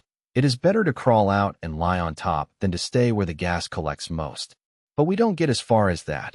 A second bombardment begins. It is no longer as though shells roared. It is the earth itself raging. With a crash, something black bears down on us. It lands close beside us, a coffin thrown up. I see Kat move, and I crawl across. The coffin has hit the fourth man in our hole on his outstretched arm. He tries to tear off his gas mask with the other hand. Crop seizes him just in time, twists the hand sharply behind his back, and holds it fast. Kat and I proceed to free the wounded arm. The coffin lid is loose and bursts open. We are easily able to pull it off. We toss the corpse out. It slides down to the bottom of the shell hole. Then we try to loosen the underpart. Fortunately, the man swoons and Crop is able to help us. We no longer have to be careful, but work away till the coffin gives with a sigh before the spade that we have dug in under it. It has grown lighter. Kat takes a piece of the lid, places it under the shattered arm, and we wrap all our bandages round it. For the moment, we can do no more. Inside the gas mask, my head booms and roars. It is nigh bursting. My lungs are tight. They breathe always the same hot, used-up air. The veins on my temples are swollen. I feel I am suffocating. A gray light filters through to us. I climb out over the edge of the shell hole. In the dirty twilight lies a leg torn clean off. The boot is quite whole. I take that all in at a glance. Now something stands up a few yards distant. I polish the windows. In my excitement, they are immediately dimmed again. I peer through them. The man there no longer wears his mask. I wait some seconds. He has not collapsed. He looks around and makes a few paces. Rattling in my throat, I tear my mask off too and fall down. The air streams into me like cold water. My eyes are bursting. The wave sweeps over me and extinguishes me. The shelling has ceased. I turn towards the crater, beckoning to the others. They take off their masks. We lift up the wounded man, one taking his splintered arm. And so we stumble off hastily. The graveyard is a mass of wreckage. Coffins and corpses lie strewn about. They have been killed once again, but each of them that was flung up saved one of us. The hedge is destroyed. The rails of the light railway are torn up and rise stiffly in the air in great arches. Someone lies in front of us. We stop. Kropp goes on alone with the wounded man. The man on the ground is a recruit. His hip is covered with blood. He is so exhausted that I feel for my water bottle where I have rum and tea. Cat restrains my hand and stoops over him. "Where's it got you, comrade?" His eyes move. He is too weak to answer. We slit open his trousers carefully. He groans. "Gently, gently, it is much better. If he has been hit in the stomach, he oughtn't to drink anything. There's no vomiting. That's a good sign." We lay the hip bare. It is one mass of mincemeat and bone splinters. The joint has been hit. This lad won't walk anymore. I wet his temples with a moistened finger and give him a swig. His eyes move again. We see now that the right arm is bleeding as well. Cat spreads out 2 wads of dressing as wide as possible so that they will cover the wound. I look for something to bind loosely round it. We have nothing more, so I slip up the wounded man's trouser leg still farther in order to use a piece of his underpants as a bandage. But he is wearing none. I now look at him closely. He is the fair-headed boy of a little while ago. In the meantime, Cat has taken a bandage from a dead man's pocket, and we carefully bind the wound. I say to the youngster who looks at us fixedly, "We're going for a stretcher now." Then he opens his mouth and whispers, "Stay here. We'll be back again soon," says Cat. "We are only going to get a stretcher for you." We don't know if he understands. He whimpers like a child and plucks at us. "Don't go away." Cat looks around and whispers, "Shouldn't we just take a revolver and put an end to it? The youngster will hardly survive the carrying, and at the most he will only last a few days. What he has gone through so far is nothing to what he's in for till he dies. Now he is numb and feels nothing. In an hour he will become one screaming bundle of intolerable pain. Every day that he can live will be a howling torture. And to whom does it matter whether he has them or not?" I nod. "Yes, Cat, we ought to put him out of his misery." He stands still a moment. He has made up his mind.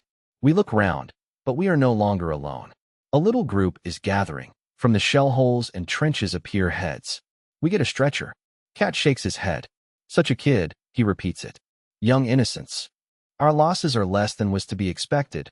5 killed and 8 wounded. It was in fact quite a short bombardment. 2 of our dead lie in the upturned graves. We merely throw the earth in on them. We go back. We trot off silently in single file, one behind the other. The wounded are taken to the dressing station. The morning is cloudy. The bearers make a fuss about numbers and tickets. The wounded whimper. It begins to rain. An hour later we reach our lorries and climb in. There is more room now than there was.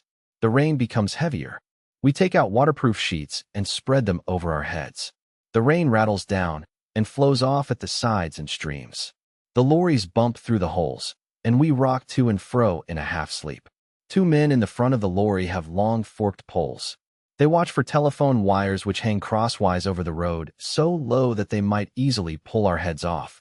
The 2 fellows take them at the right moment on their poles and lift them over behind us. We hear their call, "Mind, wire." Dip the knee in a half-sleep and straighten up again. Monotonously the lorries sway. Monotonously come the calls. Monotonously falls the rain. It falls on our heads and on the heads of the dead up in the line, on the body of the little recruit with the wound that is so much too big for his hip. It falls on Kemmerich's grave. It falls in our hearts. An explosion sounds somewhere.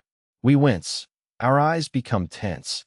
Our hands are ready to vault over the side of the lorry into the ditch by the road. Nothing happens, only the monotonous cry, "Mind, wire." Our knees bend. We are again half asleep. Chapter 5. Killing each separate louse is a tedious business when a man has hundreds. The little beasts are hard, and the everlasting cracking with one's fingernails very soon becomes wearisome. So Jaden has rigged up the lid of a boot polish tin with a piece of wire over the lighted stump of a candle. The lice are simply thrown into this little pan. Crack, and they're done for. We sit around with our shirts on our knees, our bodies naked to the warm air, and our hands at work.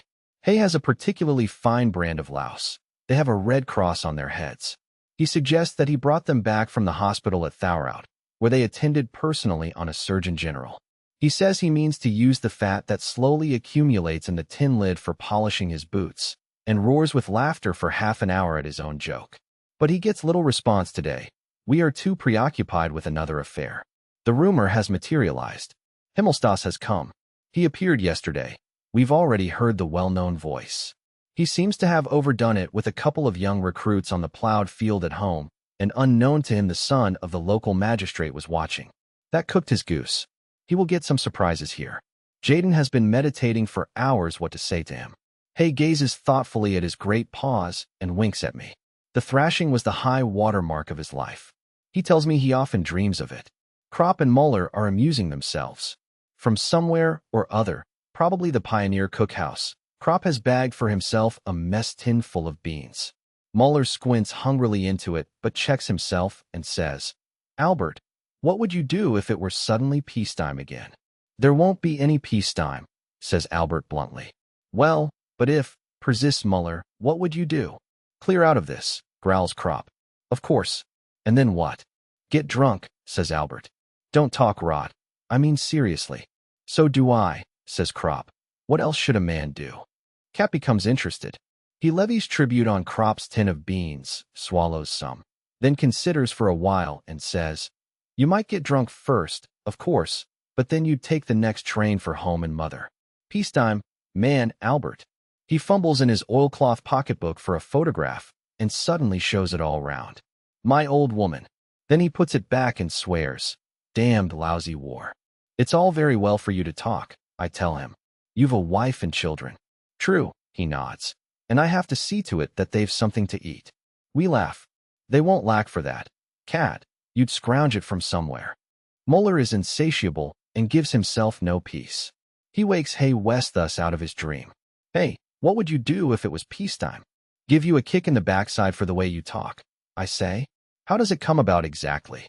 "How does the cow shit come on the roof?" retorts Muller laconically, and turns to Hay West thus again. It is too much for Hay. He shakes his freckled head. "You mean when the war's over?" "Exactly. You've said it." "Well, there'd be women, of course, eh?" Hay licks his lips. "Sure. By Jove, yes," says Hay, his face melting. "Then I'd grab some good buxom dame. Some real kitchen wench with plenty to get hold of, you know, and jump straight into bed. Just you think, boys, a real feather bed with a spring mattress. I wouldn't put trousers on again for a week." Everyone is silent. The picture is too good. Our flesh creeps. At last Muller pulls himself together and says, "And then what?" A pause. Then Hay explains rather awkwardly. "If I were a non-com, I'd stay with the Prussians and serve out my time." "Hey, you've got a screw loose, surely." I say. "Have you ever dug, Pete?" He retorts good-naturedly. "You try it." Then he pulls a spoon out of the top of his boot and reaches over into Krop's mess tin. "It can't be worse than digging trenches," I ventured. Hay chews and grins. "It lasts longer, though. And there's no getting out of it either." "But, man, surely it's better at home." "Some ways," says he, and with open mouth sinks into a daydream. You can see what he is thinking. There is the mean little hut on the moors, the hard work on the heath from morning till night in the heat, the miserable pay, the dirty laborer's clothes. "In the army in peacetime you've nothing to trouble about," he goes on. "Your food's found every day, or else you kick up a row. You've a bed. Every week clean underwear like a perfect gent. You do your non-com's duty. You have a good suit of clothes. In the evening you're a free man and go off to the pub." Hay is extraordinarily set on his idea. He's in love with it. "And when your 12 years are up you get your pension and become the village bobby, and you can walk about the whole day." He's already sweating on it. "And just you think how you'd be treated. Here a dram, there a pint. Everybody wants to be well in with a bobby. You'll never be a non-com though, hey? interrupts Kat. Hay looks at him sadly and is silent. His thoughts still linger over the clear evenings in autumn, the Sundays in the heather, the village bells, the afternoons and evenings with the servant girls, the fried bacon and barley, the carefree hours in the alehouse. He can't part with all these dreams so abruptly. He merely growls. "What silly questions you do ask." He pulls his shirt over his head and buttons up his tunic. "What would you do, Jaden?" asks Krop. Jaden thinks of one thing only. See to it that Himmelstas didn't get past me. Apparently, he would like most to have him in a cage and sail into him with a club every morning. To Krop he says warmly, "If I were in your place I'd see to it that I became a lieutenant. Then you could grind him till the water in his backside boils." "And you, deterring?" asks Muller like an inquisitor. He's a born schoolmaster with all his questions. Deterring is sparing with his words. But on this subject he speaks. He looks at the sky and says only the one sentence. "I would go straight on with the harvesting." Then he gets up and walks off. He is worried. His wife has to look after the farm. They've already taken away 2 more of his horses. Every day he reads the papers that come to see whether it is raining in his little corner of Oldenburg. They haven't brought in the hay yet. At this moment Himmelstas appears. He comes straight up to our group. Jaden's face turns red. He stretches his length on the grass and shuts his eyes in excitement. Himmelstas is a little hesitant. His gait becomes slower. Then he marches up to us. No one makes any motion to stand up. Krop looks up at him with interest. He continues to stand in front of us and wait. As no one says anything, he launches a well. A couple of seconds go by. Apparently Himmelstas doesn't quite know what to do. He would like most to set us all on the run again. But he seems to have learned already that the front line isn't a parade ground. He tries it on, though, and by addressing himself to one instead of to all of us hopes to get some response. Krop is nearest, so he favors him. "Well, you here too?" But Albert's no friend of his. "A bit longer than you, I fancy," he retorts. The red mustache twitches. "You don't recognize me anymore, what?" Jaden now opens his eyes. "I do, though." Himmelstas turns to him. "Jaden, isn't it?" Jaden lifts his head. "And do you know what you are?" Himmelstas is disconcerted. "Since when have we become so familiar? I don't remember that we ever slept in the gutter together." He has no idea what to make of the situation. He didn't expect this open hostility. But he is on his guard. He has already had some rot dinned into him about getting a shot in the back. The question about the gutter makes Jaden so mad that he becomes almost witty. "No, you slept there by yourself." Himmelstas begins to boil. But Jaden gets in ahead of him. He must bring off his insult. "Wouldn't you like to know what you are? A dirty hound, that's what you are. I've been wanting to tell you that for a long time." The satisfaction of months shines in his dull pig's eyes as he spits out, "Dirty hound." Himmelstas lets fly too now. "What's that? You muckrake, you dirty peat stealer. Stand up there. Bring your heels together when your superior officer speaks to you." Jaden waves him off. "You take a run and jump at yourself, Himmelstas." Himmelstas is a raging book of army regulations. The Kaiser couldn't be more insulted. "Jaden, I command you, as your superior officer, stand up." "Anything else you would like?" asks Jaden. "Will you obey my order or not?" Jaden replies, without knowing it, in the well-known classical phrase. At the same time he ventilates his backside. "I'll have you court-martialed," storms Himmelstas. We watch him disappear in the direction of the orderly room. Hay and Jaden burst into a regular peat digger's bellow. Hay laughs so much that he dislocates his jaw, and suddenly stands there helpless with his mouth wide open. Albert has to put it back again by giving it a blow with his fist. Kat is troubled. "If he reports you, it'll be pretty serious." "Do you think he will?" asks Jaden. "Sure to, I say.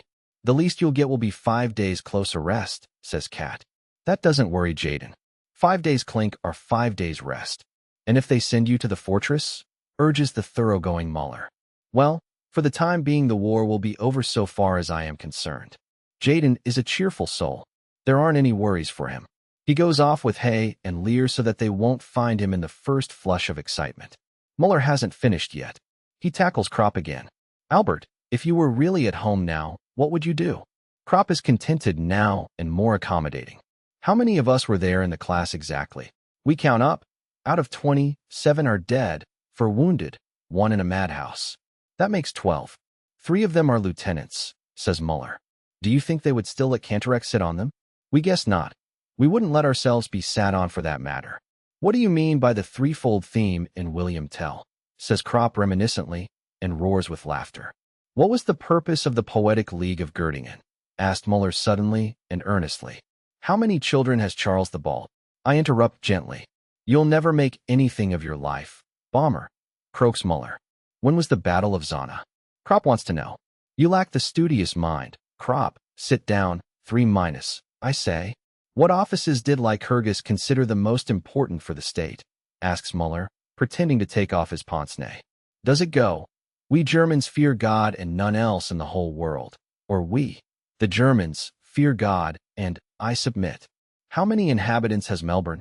Asks Muller. How do you expect to succeed in life if you don't know that? I ask Albert hotly, which he caps with, what is meant by cohesion? We remember mighty little of all that rubbish. Anyway, it has never been the slightest use to us. At school nobody ever taught us how to light a cigarette in a storm of rain, nor how a fire could be made with wet wood, nor that it is best to stick a bayonet in the belly because there it doesn't get jammed, as it does in the ribs. Muller says thoughtfully, what's the use? We'll have to go back and sit on the forms again. I consider that out of the question. We might take a special exam.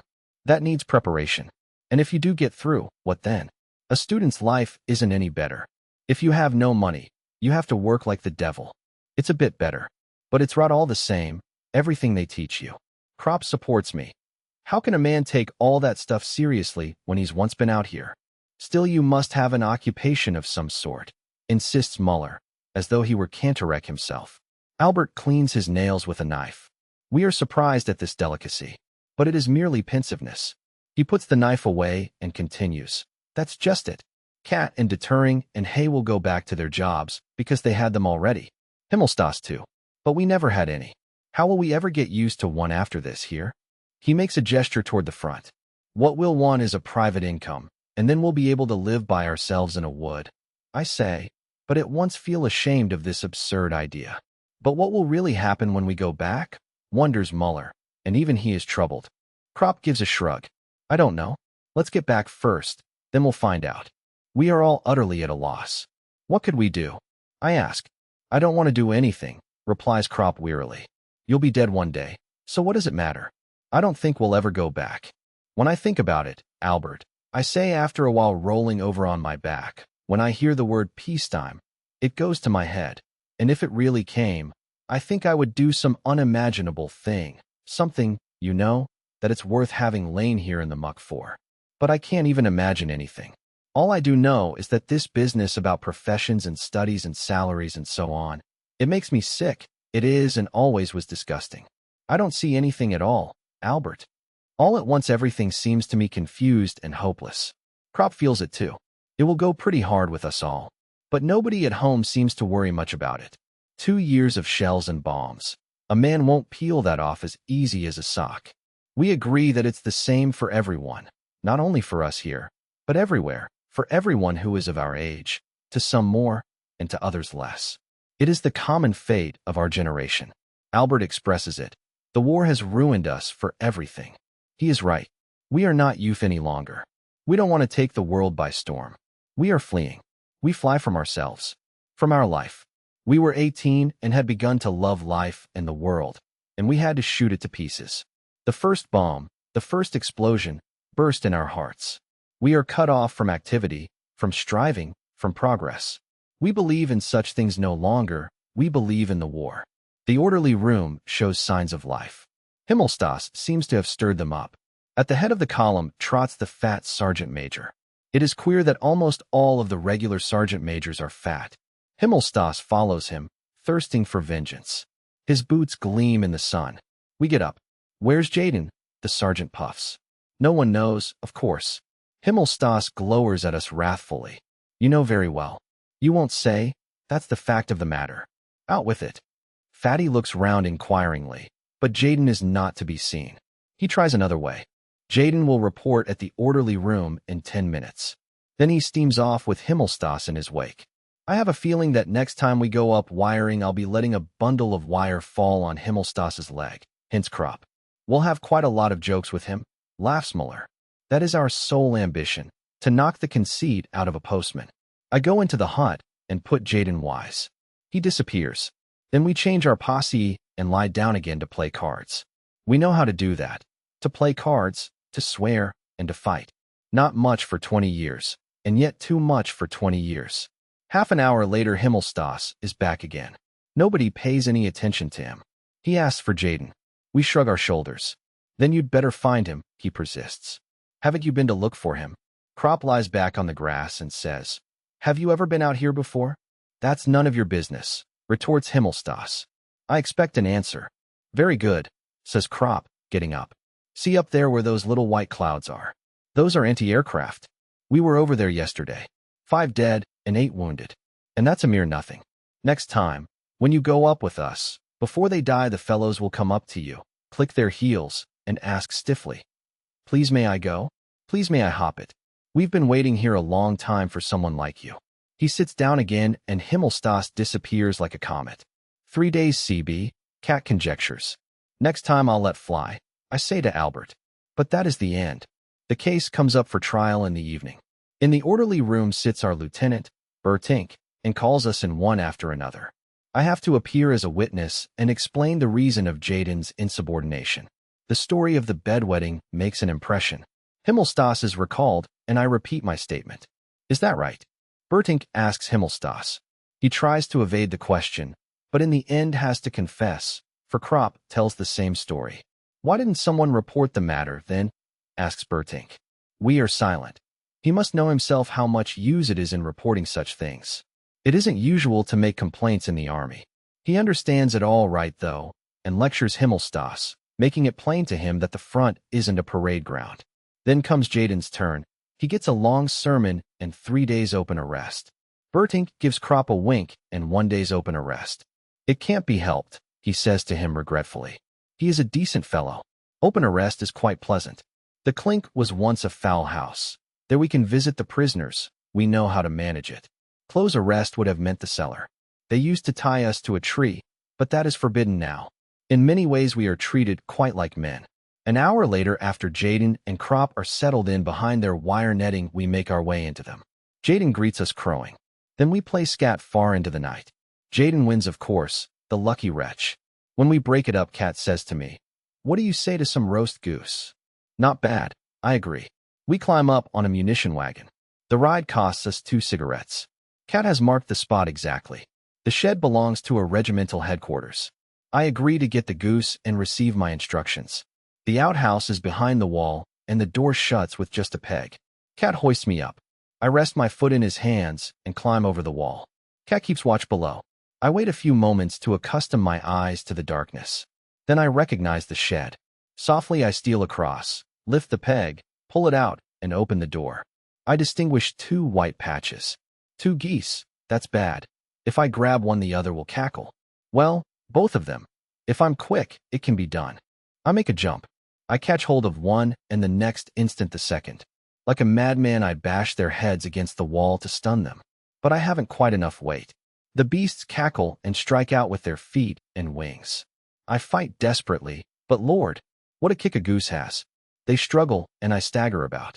In the dark, these white patches are terrifying. My arms have grown wings, and I'm almost afraid of going up into the sky, as though I held a couple of captive balloons in my fists. Then the row begins.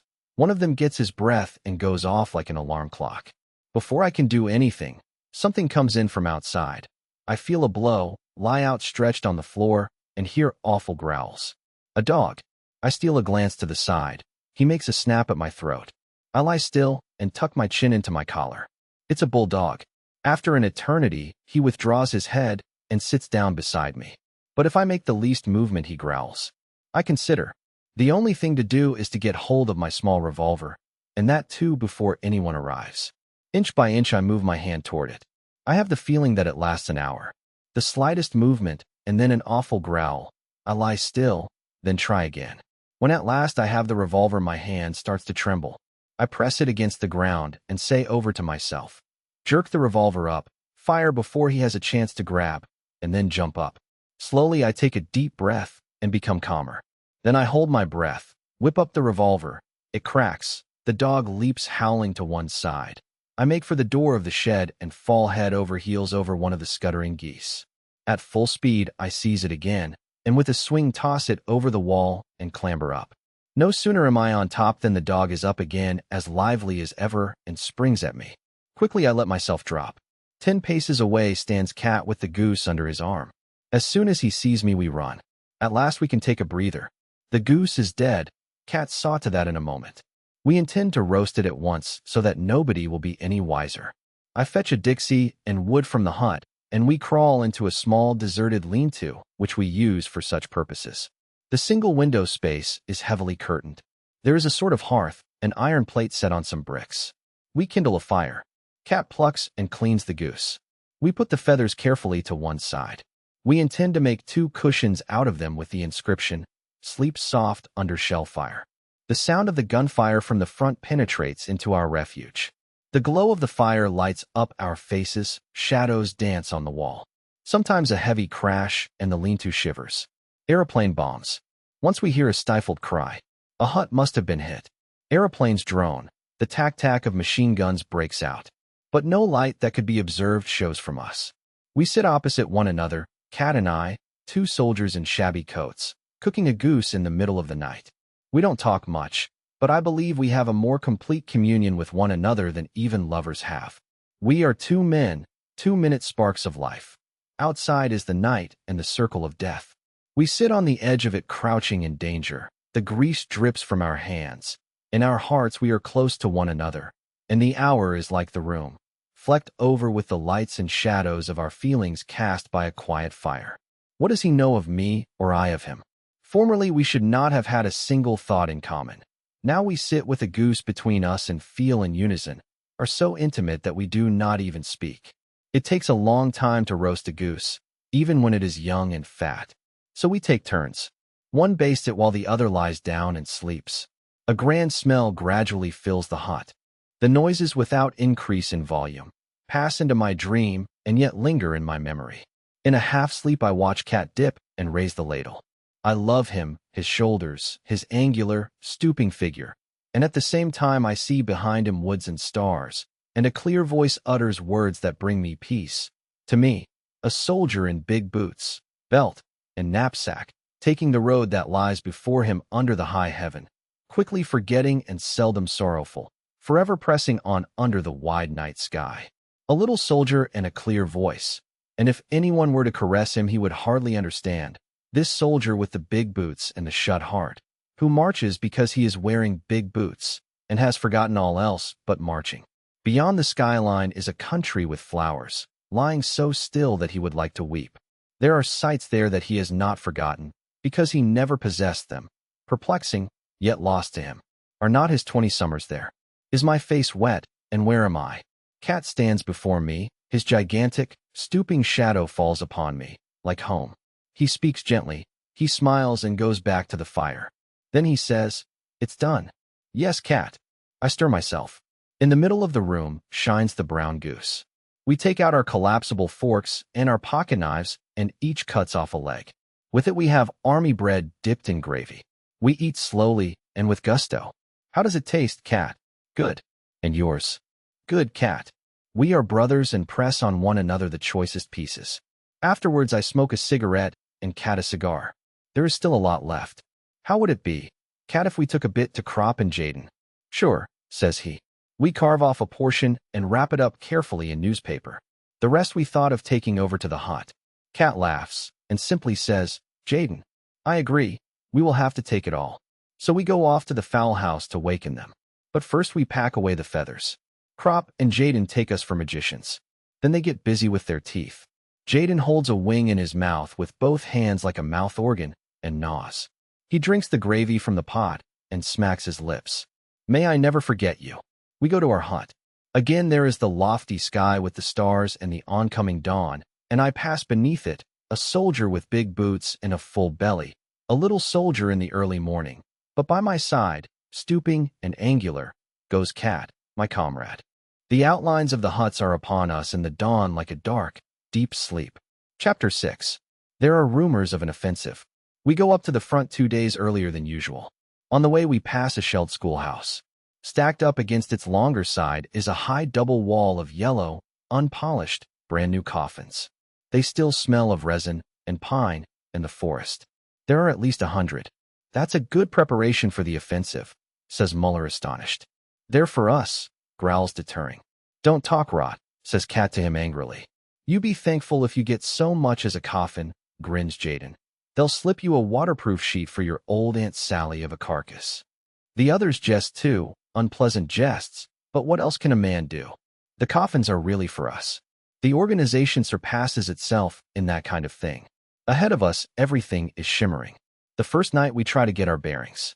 When it is fairly quiet, we can hear the transports behind the enemy lines rolling ceaselessly until dawn. Kat says that they do not go back, but are bringing up troops, munitions, and guns. The English artillery has been strengthened, that we can detect at once.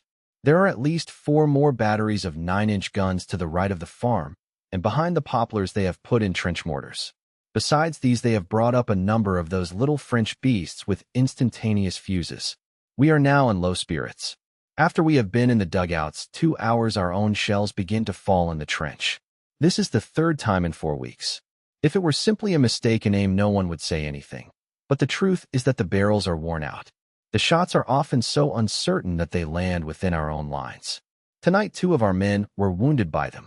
The front is a cage in which we must await fearfully whatever may happen. We lie under the network of arching shells and live in a suspense of uncertainty. Over us, chance hovers. If a shot comes, we can duck, that is all. We neither know nor can determine where it will fall. It is this chance that makes us indifferent. A few months ago, I was sitting in a dugout playing scat. After a while, I stood up and went to visit some friends in another dugout. On my return, nothing more was to be seen of the first one. It had been blown to pieces by a direct hit. I went back to the second and arrived just in time to lend a hand digging it out. In the interval, it had been buried.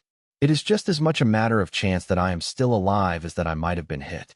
In a bomb-proof dugout, I may be smashed to atoms, and in the open may survive 10 hours bombardment unscathed.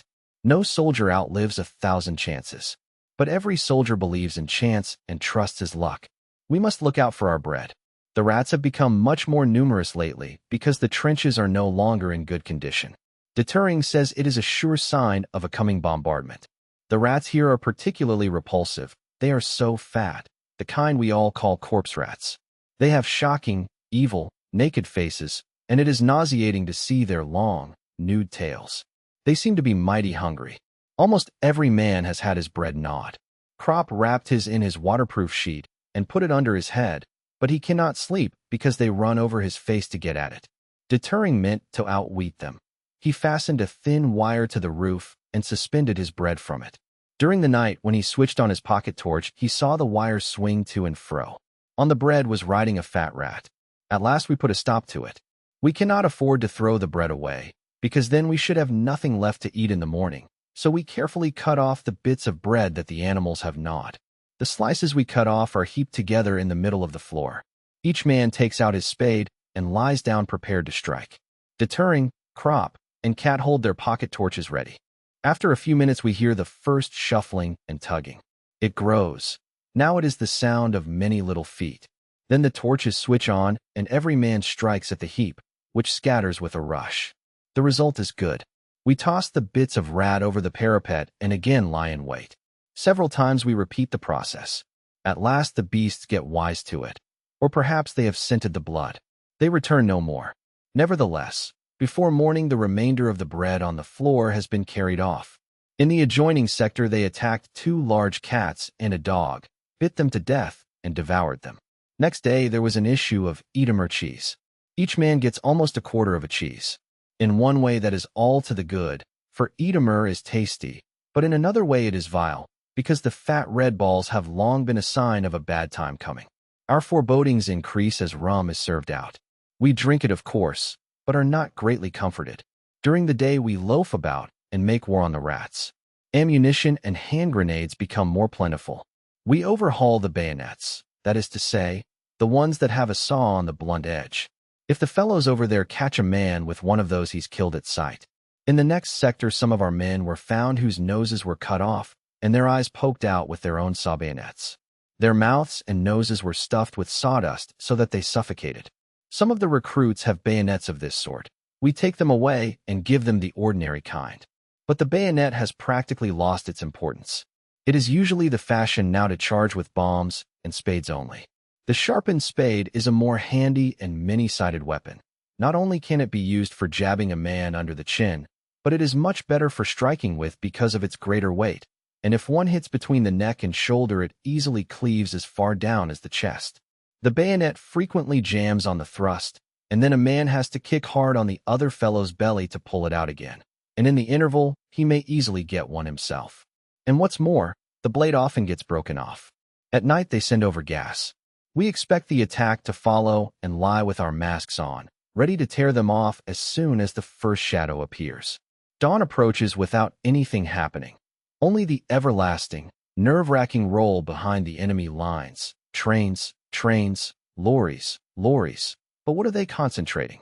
Our artillery fires on it continually, but still it does not cease. We have tired faces and avoid each other's eyes. It will be like the Somme, says Kat gloomily. There we were shelled steadily for 7 days and nights. Kat has lost all his fun since we have been here, which is bad, for Kat is an old front hog and can smell what is coming. Only Jaden seems pleased with the good rations and the rum. He thinks we might even go back to rest without anything happening at all. It almost looks like it. Day after day passes. At night, I squat in the listening post. Above me, the rockets and parachute lights shoot up and float down again. I am cautious and tense. My heart thumps. My eyes turn again and again to the luminous dial of my watch. The hands will not budge. Sleep hangs on my eyelids. I work my toes in my boots in order to keep awake. Nothing happens till I am relieved. Only the everlasting rolling over there. Gradually we grow calmer and play scat and poker continually. Perhaps we will be lucky. All day the sky is hung with observation balloons. There is a rumor that the enemy are going to put tanks over and use low-flying planes for the attack. But that interests us less than what we hear of the new flamethrowers. We wake up in the middle of the night. The earth booms. Heavy fire is falling on us. We crouch into corners. We distinguish shells of every caliber. Each man lays hold of his things and looks again every minute to reassure himself that they are still there. The dugout heaves. The night roars and flashes. We look at each other in the momentary flashes of light, and with pale faces and pressed lips shake our heads. Every man is aware of the heavy shells tearing down the parapet, rooting up the embankment, and demolishing the upper layers of concrete. When a shell lands in the trench, we note how the hollow, furious blast is like a blow from the paw of a raging beast of prey. Already by morning, a few of the recruits are green and vomiting. They are too inexperienced. Slowly the gray light trickles into the post and pales the flashes of the shells. Morning has come. The explosion of mines mingles with the gunfire. That is the most dementing convulsion of all. The whole region where they go up becomes one grave. The reliefs go out. The observers stagger in, covered with dirt and trembling.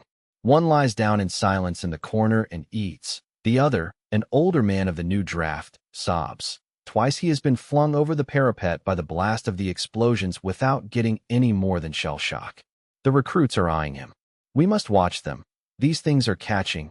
Already some lips begin to quiver. It is good that it is growing daylight. Perhaps the attack will come before noon. The bombardment does not diminish. It is falling in the rear too. As far as one can see, it spout fountains of mud and iron. A wide belt is being raked. The attack does not come, but the bombardment continues. We are gradually benumbed. Hardly a man speaks. We cannot make ourselves understood. Our trench is almost gone. At many places it is only 18 inches high. It is broken by holes and craters and mountains of earth. A shell lands square in front of our post.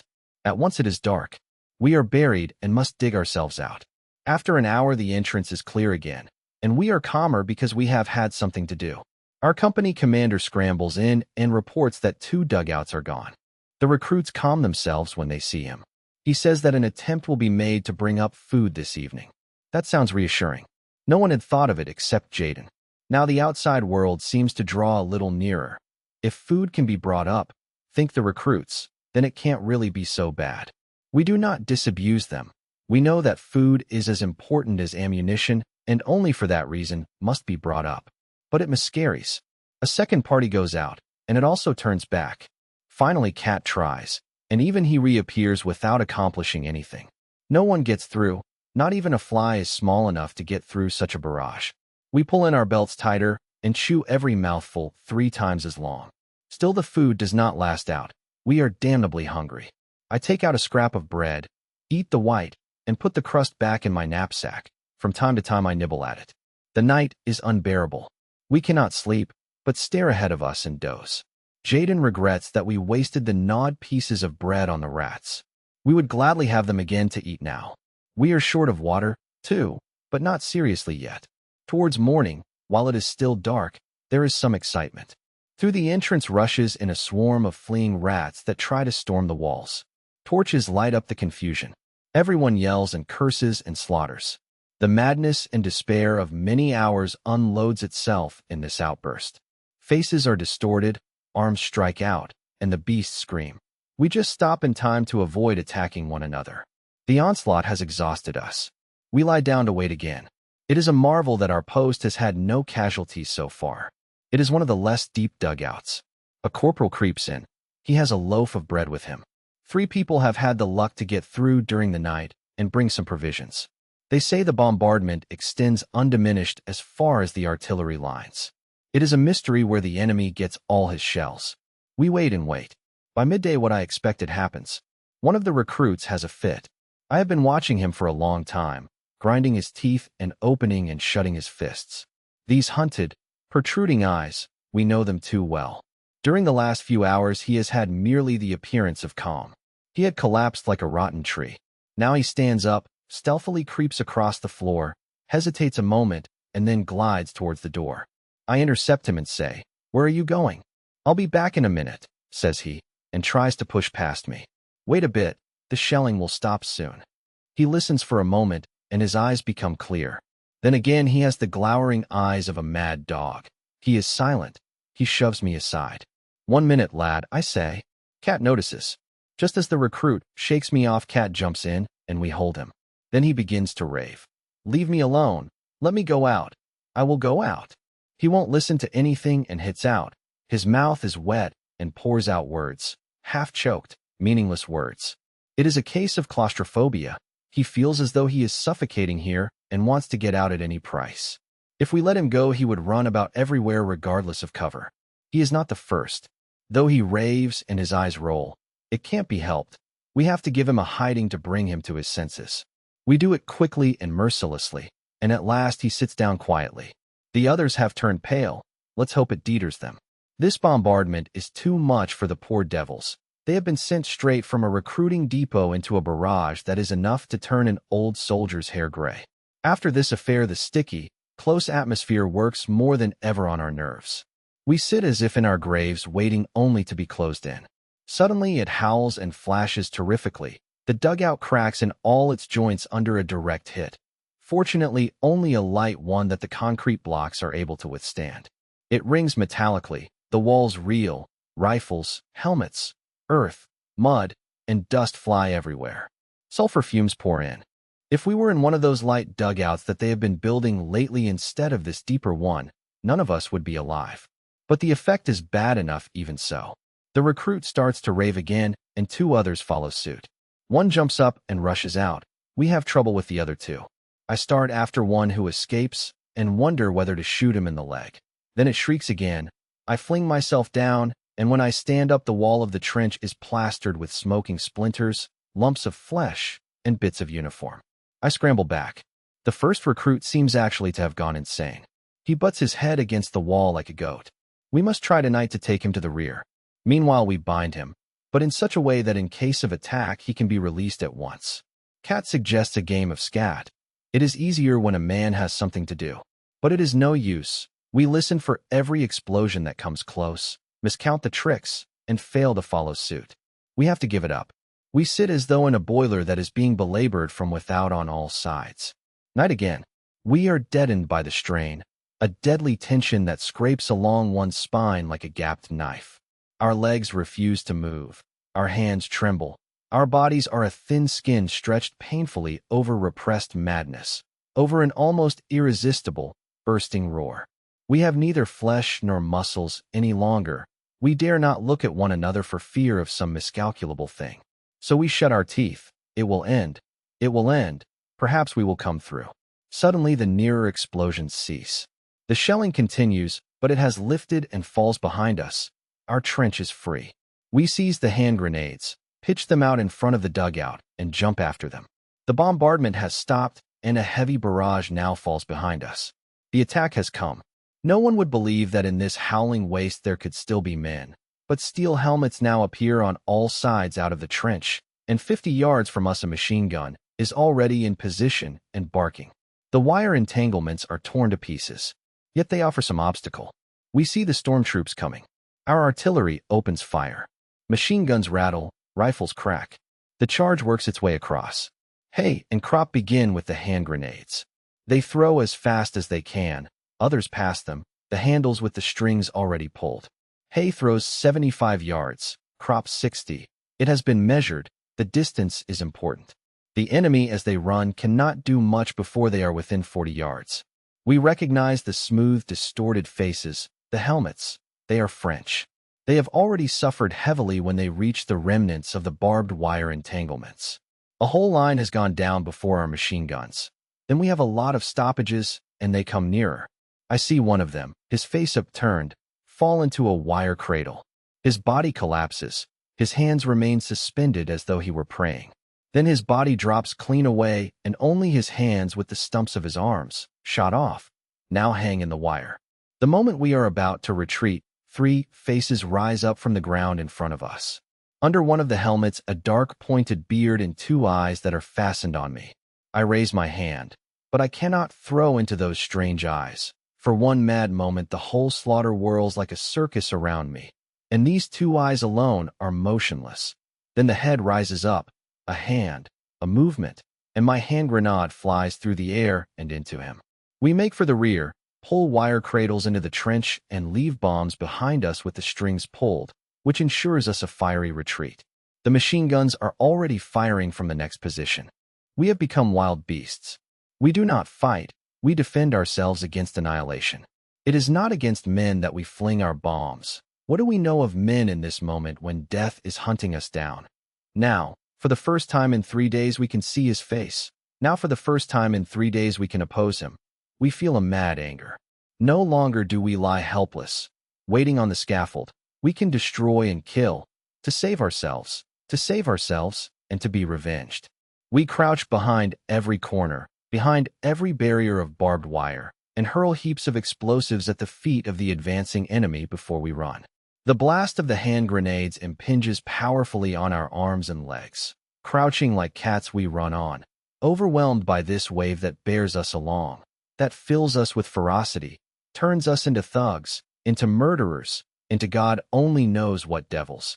This wave that multiplies our strength with fear and madness and greed of life, seeking and fighting for nothing but our deliverance. If your own father came over with them, you would not hesitate to fling a bomb at him. The forward trenches have been abandoned. Are they still trenches?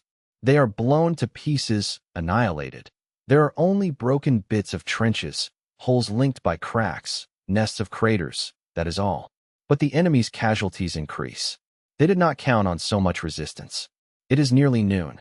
The sun blazes hotly. The sweat stings in our eyes. We wipe it off on our sleeves, and often blood with it. At last we reach a trench that is in a somewhat better condition. It is manned and ready for the counterattack. It receives us. Our guns open in full blast and cut off the enemy attack. The lines behind us stop. They can advance no farther. The attack is crushed by our artillery. We watch. The fire lifts 100 yards, and we break forward. Beside me, a lance corporal has his head torn off. He runs a few steps more while the blood spouts from his neck like a fountain. It does not come quite to hand fighting. They are driven back. We arrive once again at our shattered trench and pass on beyond it. Oh, this turning back again. We reach the shelter of the reserves and yearn to creep in and disappear. But instead we must turn round and plunge again into the horror. If we were not automata at that moment, we would continue lying there, exhausted and without will. But we are swept forward again, powerless, madly savage and raging. We will kill, for they are still our mortal enemies. Their rifles and bombs are aimed against us, and if we don't destroy them, they will destroy us. The brown earth, the torn, blasted earth, with a greasy shine under the sun's rays. The earth is the background of this restless, gloomy world of automatons. Our gasping is the scratching of a quill, our lips are dry, our heads are debauched with stupor. Thus we stagger forward, and into our pierced and shattered souls bores the torturing image of the brown earth with the greasy sun and the convulsed and dead soldiers, who lie there, it can't be helped, who cry and clutch at our legs as we spring away over them. We have lost all feeling for one another. We can hardly control ourselves when our glance lights on the form of some other man. We are insensible, dead men, who through some trick, some dreadful magic, are still able to run and to kill. A young Frenchman lags behind. He is overtaken. He puts up his hands. In one he still holds his revolver. Does he mean to shoot, or to give himself up? A blow from a spade cleaves through his face. A second sees it and tries to run farther. A bayonet jabs into his back. He leaps in the air, his arms thrown wide, his mouth wide open, yelling. He staggers. In his back the bayonet quivers. A third throws away his rifle, cowers down with his hands before his eyes. He is left behind with a few other prisoners to carry off the wounded. Suddenly, in the pursuit, we reach the enemy line. We are so close on the heels of our retreating enemies that we reach it almost at the same time as they. In this way, we suffer few casualties. A machine gun barks, but is silenced with a bomb. Nevertheless, the couple of seconds has sufficed to give us 5 stomach wounds.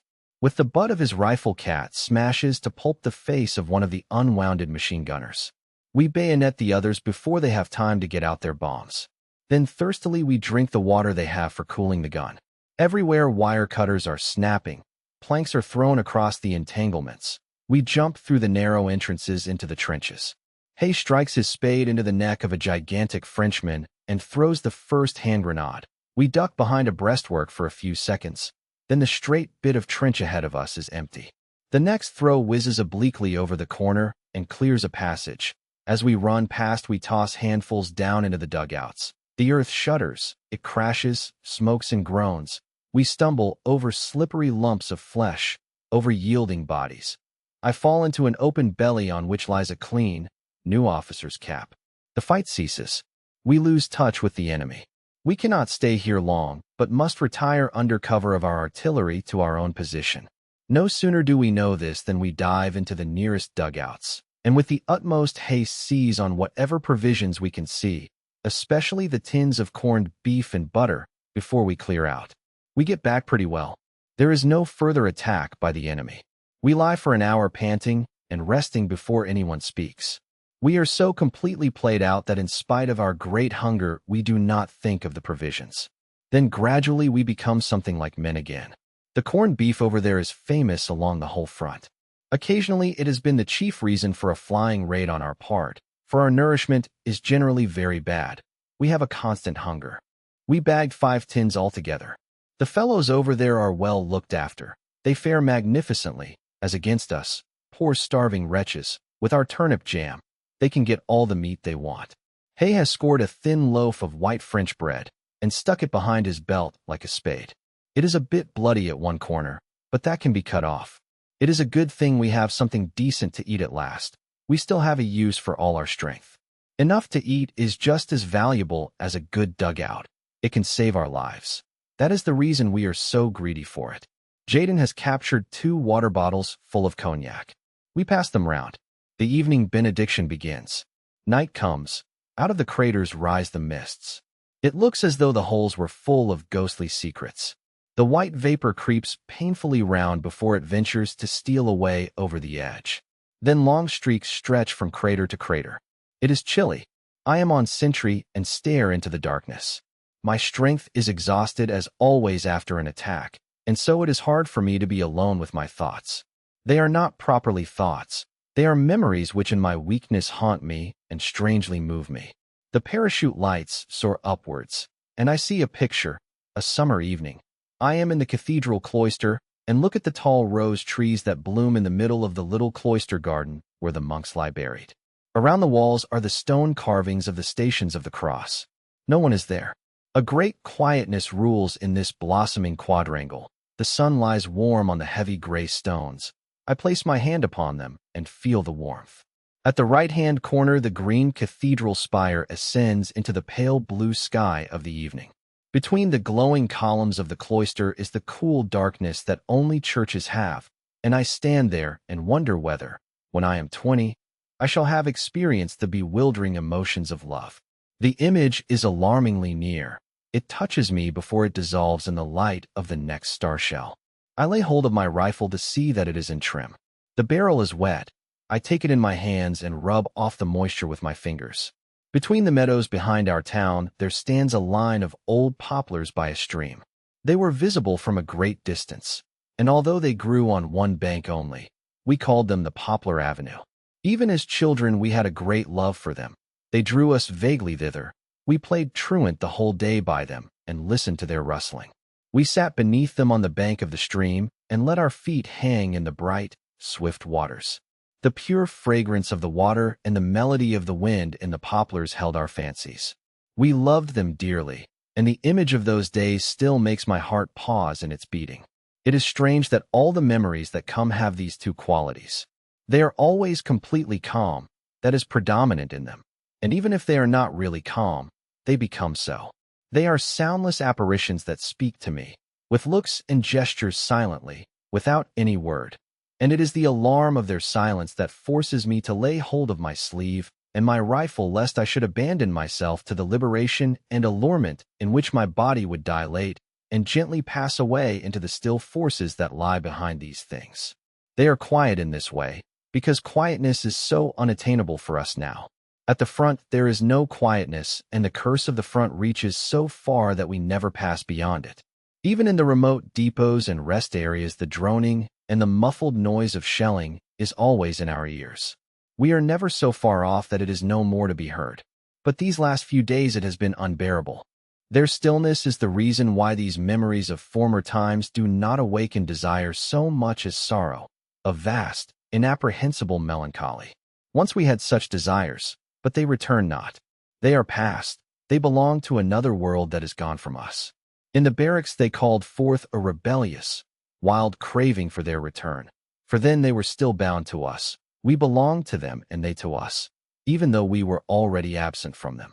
They appeared in the soldiers' songs which we sang as we marched between the glow of the dawn and the black silhouettes of the forests to drill on the moor. They were a powerful remembrance that was in us and came from us. But here in the trenches they are completely lost to us. They arise no more. We are dead and they stand remote on the horizon. They are a mysterious reflection, an apparition that haunts us, that we fear and love without hope.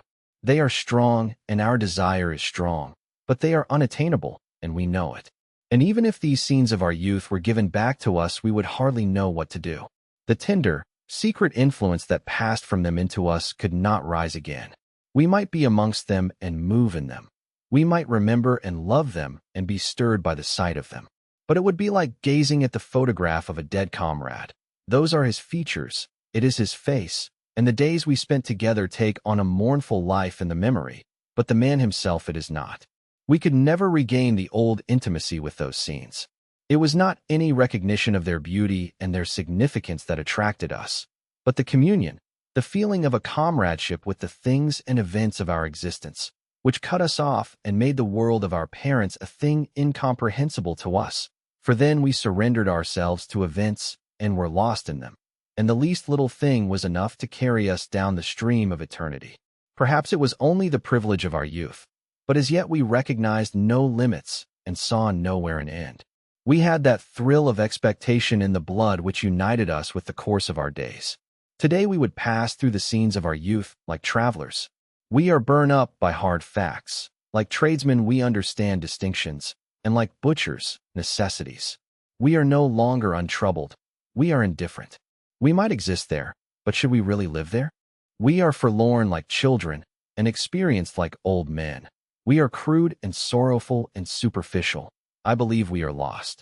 My hands grow cold and my flesh creeps, and yet the night is warm. Only the mist is cold, this mysterious mist that trails over the dead and sucks from them their last, creeping life. By morning they will be pale and green, and their blood congealed and black. Still the parachute rockets shoot up and cast their pitiless light over the stony landscape.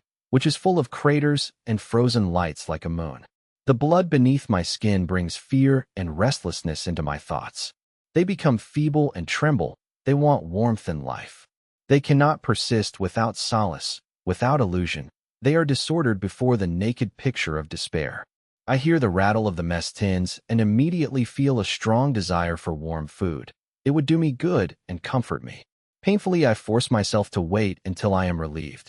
Then I go into the dugout and find a mug of barley. It is cooked in fat and tastes good. I eat it slowly.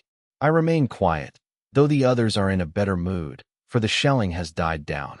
The days go by, and the incredible hours follow one another as a matter of course.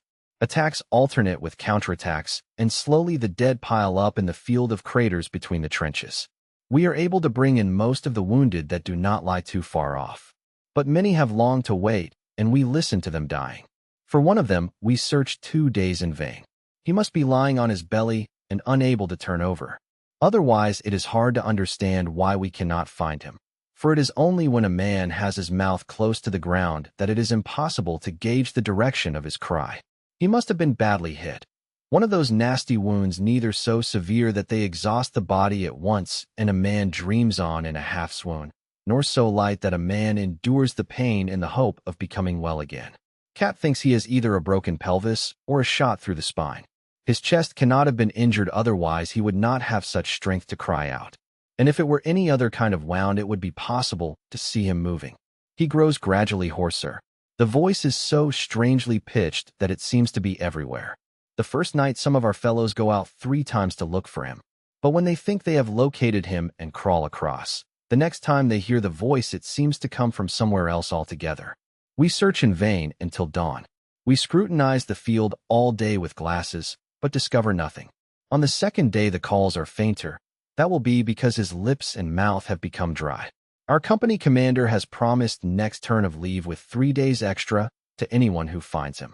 This is a powerful inducement, but we would do all that is possible without that, for his cry is terrible. Cat and Crop even go out in the afternoon, and Albert gets the lobe of his ear shot off in consequence. It is to no purpose. They come back without him. It is easy to understand what he cries. At first he called only for help. The second night he must have had some delirium. He talked with his wife and his children. We often detected the name Elise. Today he merely weeps. By evening the voice dwindles to a croaking, but it persists still through the whole night. We hear it so distinctly because the wind blows toward our line. In the morning, when we suppose he must already have long gone to his rest, there comes across to us one last gurgling rattle. The days are hot, and the dead lie unburied. We cannot fetch them all in. If we did, we should not know what to do with them. The shells will bury them. Many have their bellies swollen up like balloons. They hiss, belch, and make movements. The gases in them make noises. The sky is blue and without clouds.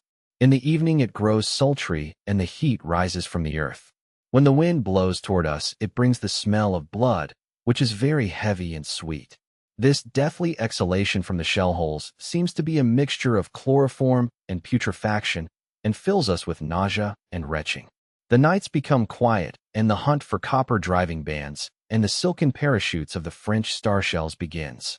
Why the driving bands are so desirable, no one knows exactly. The collectors merely assert that they are valuable. Some have collected so many that they will stoop under the weight of them when we go back. But Hay at least gives a reason. He intends to give them to his girl to supplement her garters. At this the Frisians explode with mirth. They slap their knees. By Jove, though, he's a wit. He's got brains.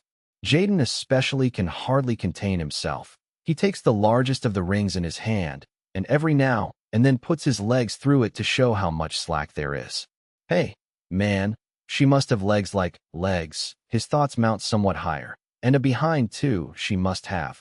Like an elephant. He cannot get over it. I wish I could play hot hand with her once, my hat.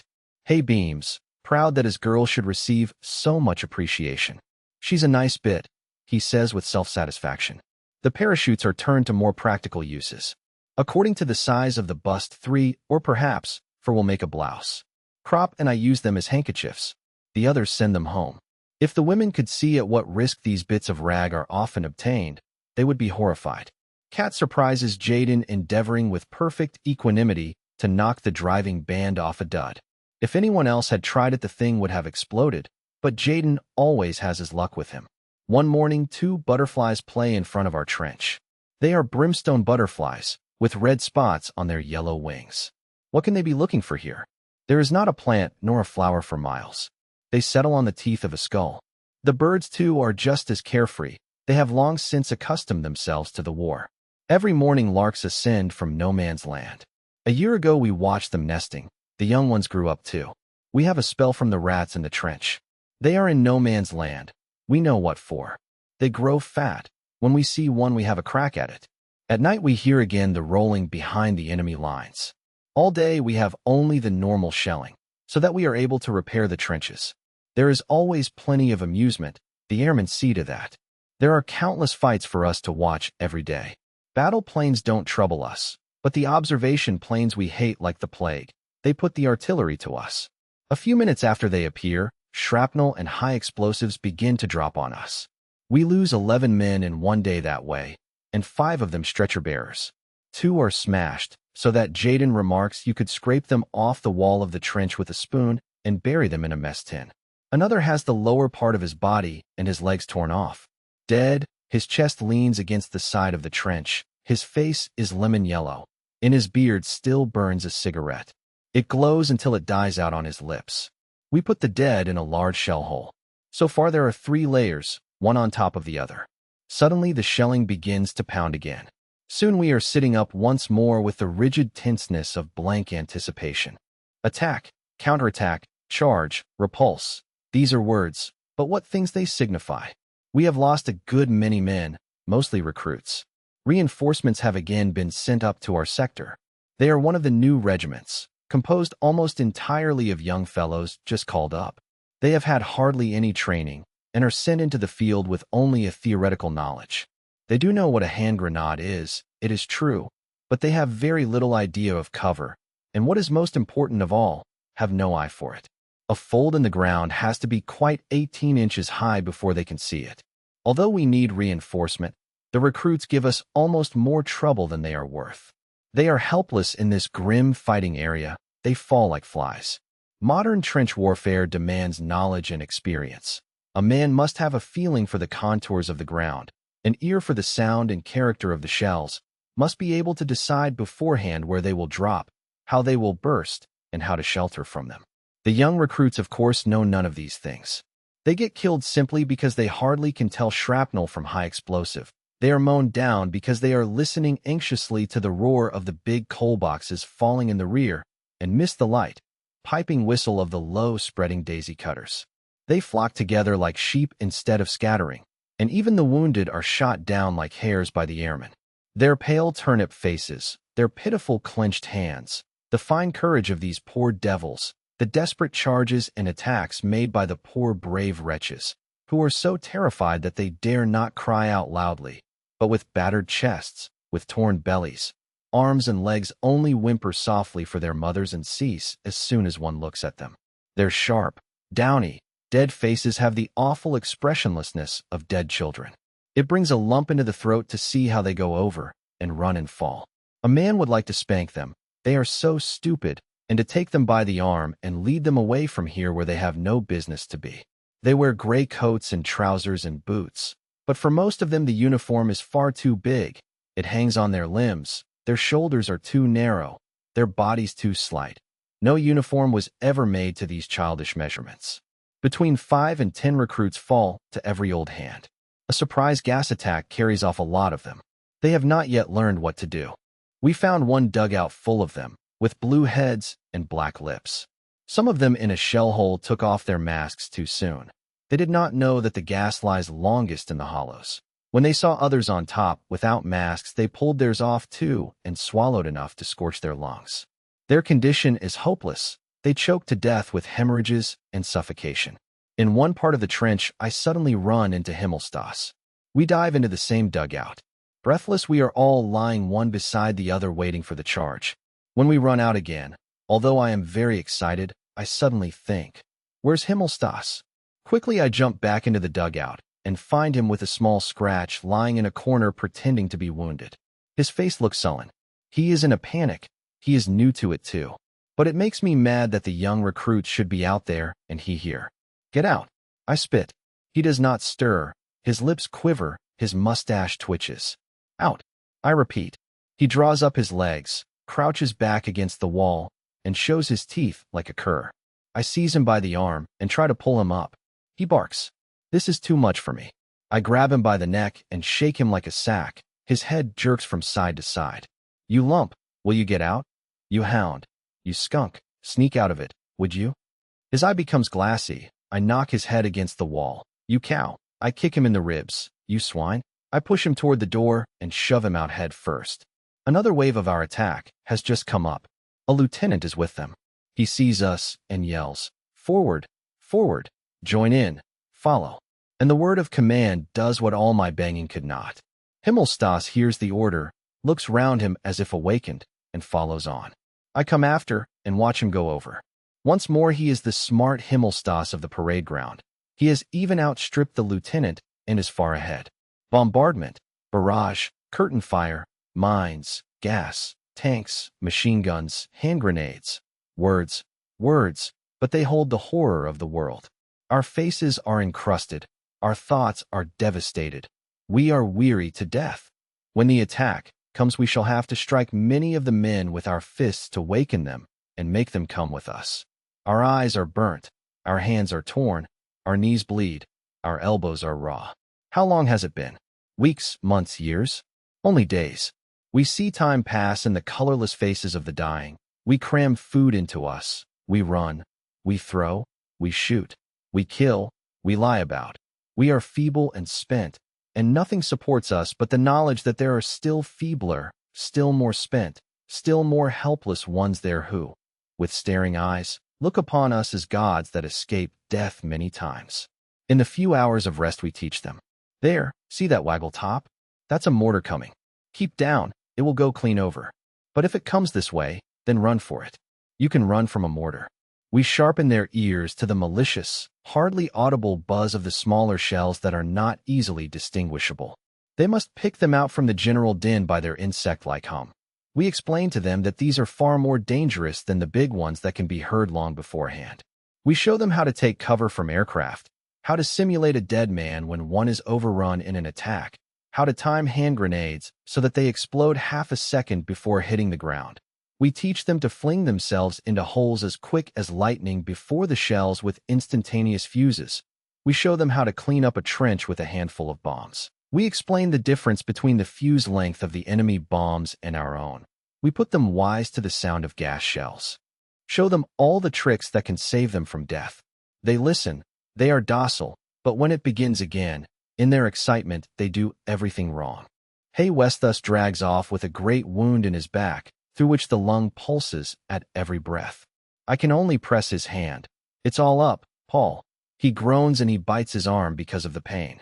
We see men living with their skulls blown open. We see soldiers run with their 2 feet cut off. They stagger on their splintered stumps into the next shell hole. A lance corporal crawls 1.5 miles on his hands, dragging his smashed knee after him. Another goes to the dressing station, and over his clasped hands bulge his intestines. We see men without mouths, without jaws, without faces. We find one man who has held the artery of his arm in his teeth for 2 hours in order not to bleed to death. The sun goes down. Night comes. The shells whine. Life is at an end. Still the little piece of convulsed earth in which we lie is held. We have yielded no more than a few hundred yards of it as a prize to the enemy. But on every yard there lies a dead man. We have just been relieved. The wheels roll beneath us. We stand dully, and when the call, mind, wire, comes, we bend our knees. It was summer when we came up. The trees were still green. Now it is autumn, and the night is gray and wet. The lorries stop. We climb out. A confused heap, a remnant of many names. On either side stand people, dark, calling out the numbers of the brigades, the battalions. And at each call a little group separates itself off, a small handful of dirty, pallid soldiers, a dreadfully small handful, and a dreadfully small remnant. Now someone is calling the number of our company.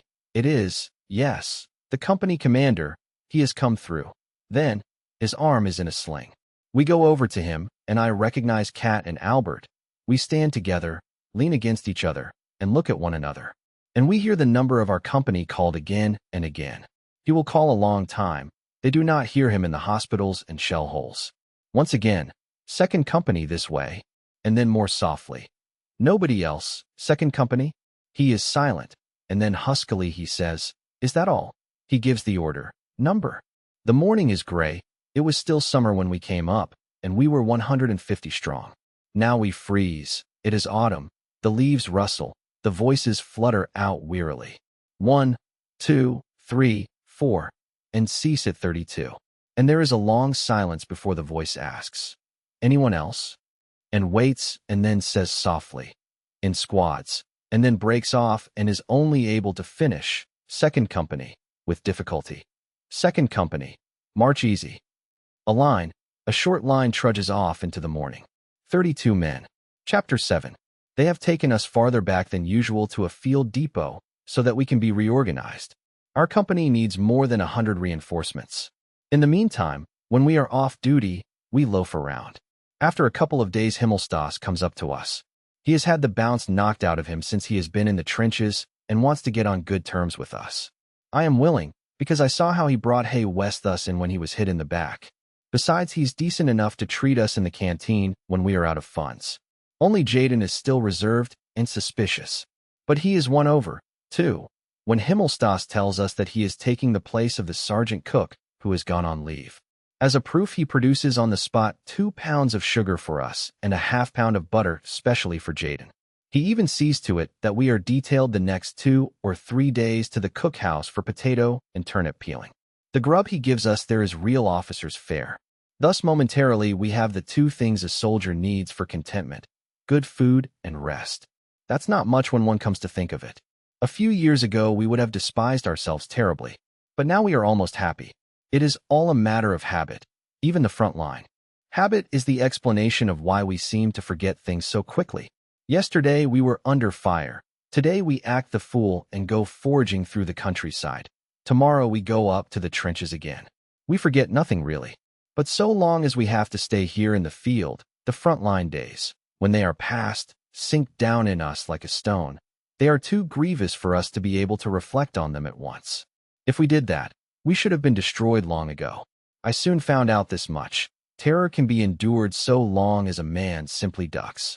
But it kills if a man thinks about it. Just as we turn into animals when we go up to the line, because that is the only thing which brings us through safely. So we turn into wags and loafers when we are resting. We can do nothing else. It is a sheer necessity. We want to live at any price, so we cannot burden ourselves with feelings which, though they might be ornamental enough in peacetime, would be out of place here. Kemmerich is dead. Hay West thus is dying. They will have a job with Hans Kramer's body at the Judgment Day, piecing it together after a direct hit. Martins has no legs anymore. Meyer is dead. Max is dead. Bayer is dead. Hammerling is dead. There are 120 wounded men lying somewhere or other. It is a damnable business. But what has it to do with us now? We live. If it were possible for us to save them, then it would be seen how much we cared. We would have a shot at it though we went under ourselves. For we can be damned quixotic when we like. Fear we do not know much about. Terror of death. Yes. But that is a different matter. That is physical. But our comrades are dead. We cannot help them. They have their rest. And who knows what is waiting for us? We will make ourselves comfortable and sleep, and eat as much as we can stuff into our bellies, and drink and smoke, so that hours are not wasted. Life is short. The terror of the front sinks deep down when we turn our back upon it. We make grim, coarse jests about it.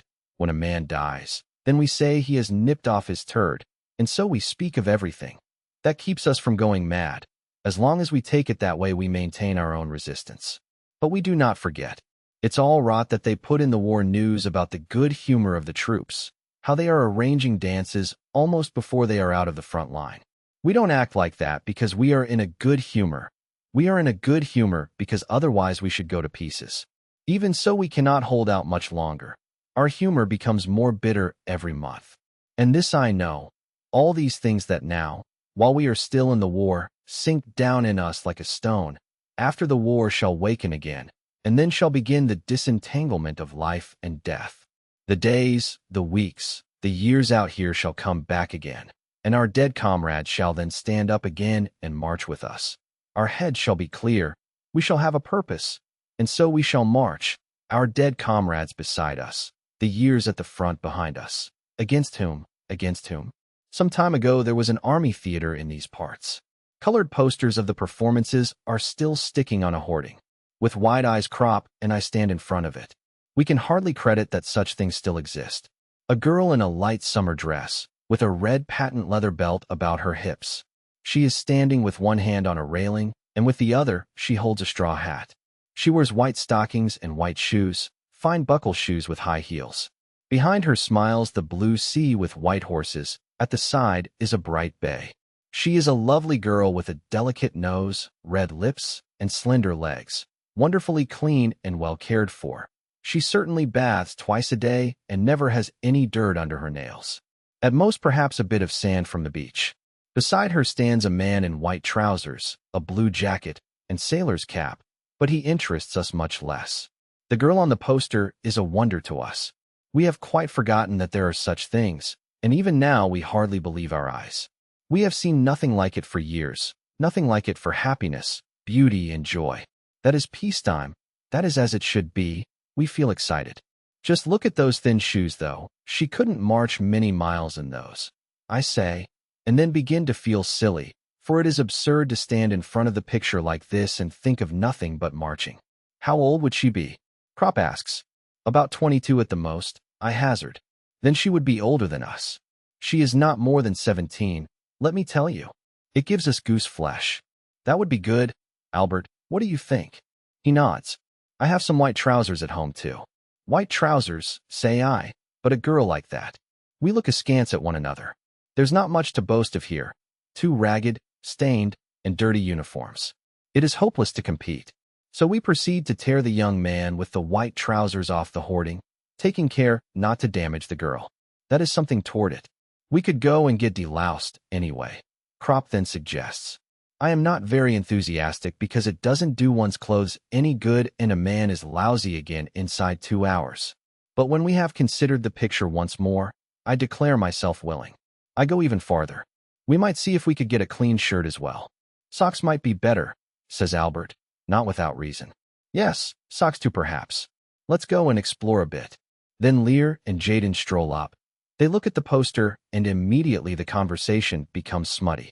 Lear was the first of our class to have intercourse, and he gave stirring details of it. After his fashion, he enjoys himself over the picture, and Jaden supports him nobly. It does not distress us exactly.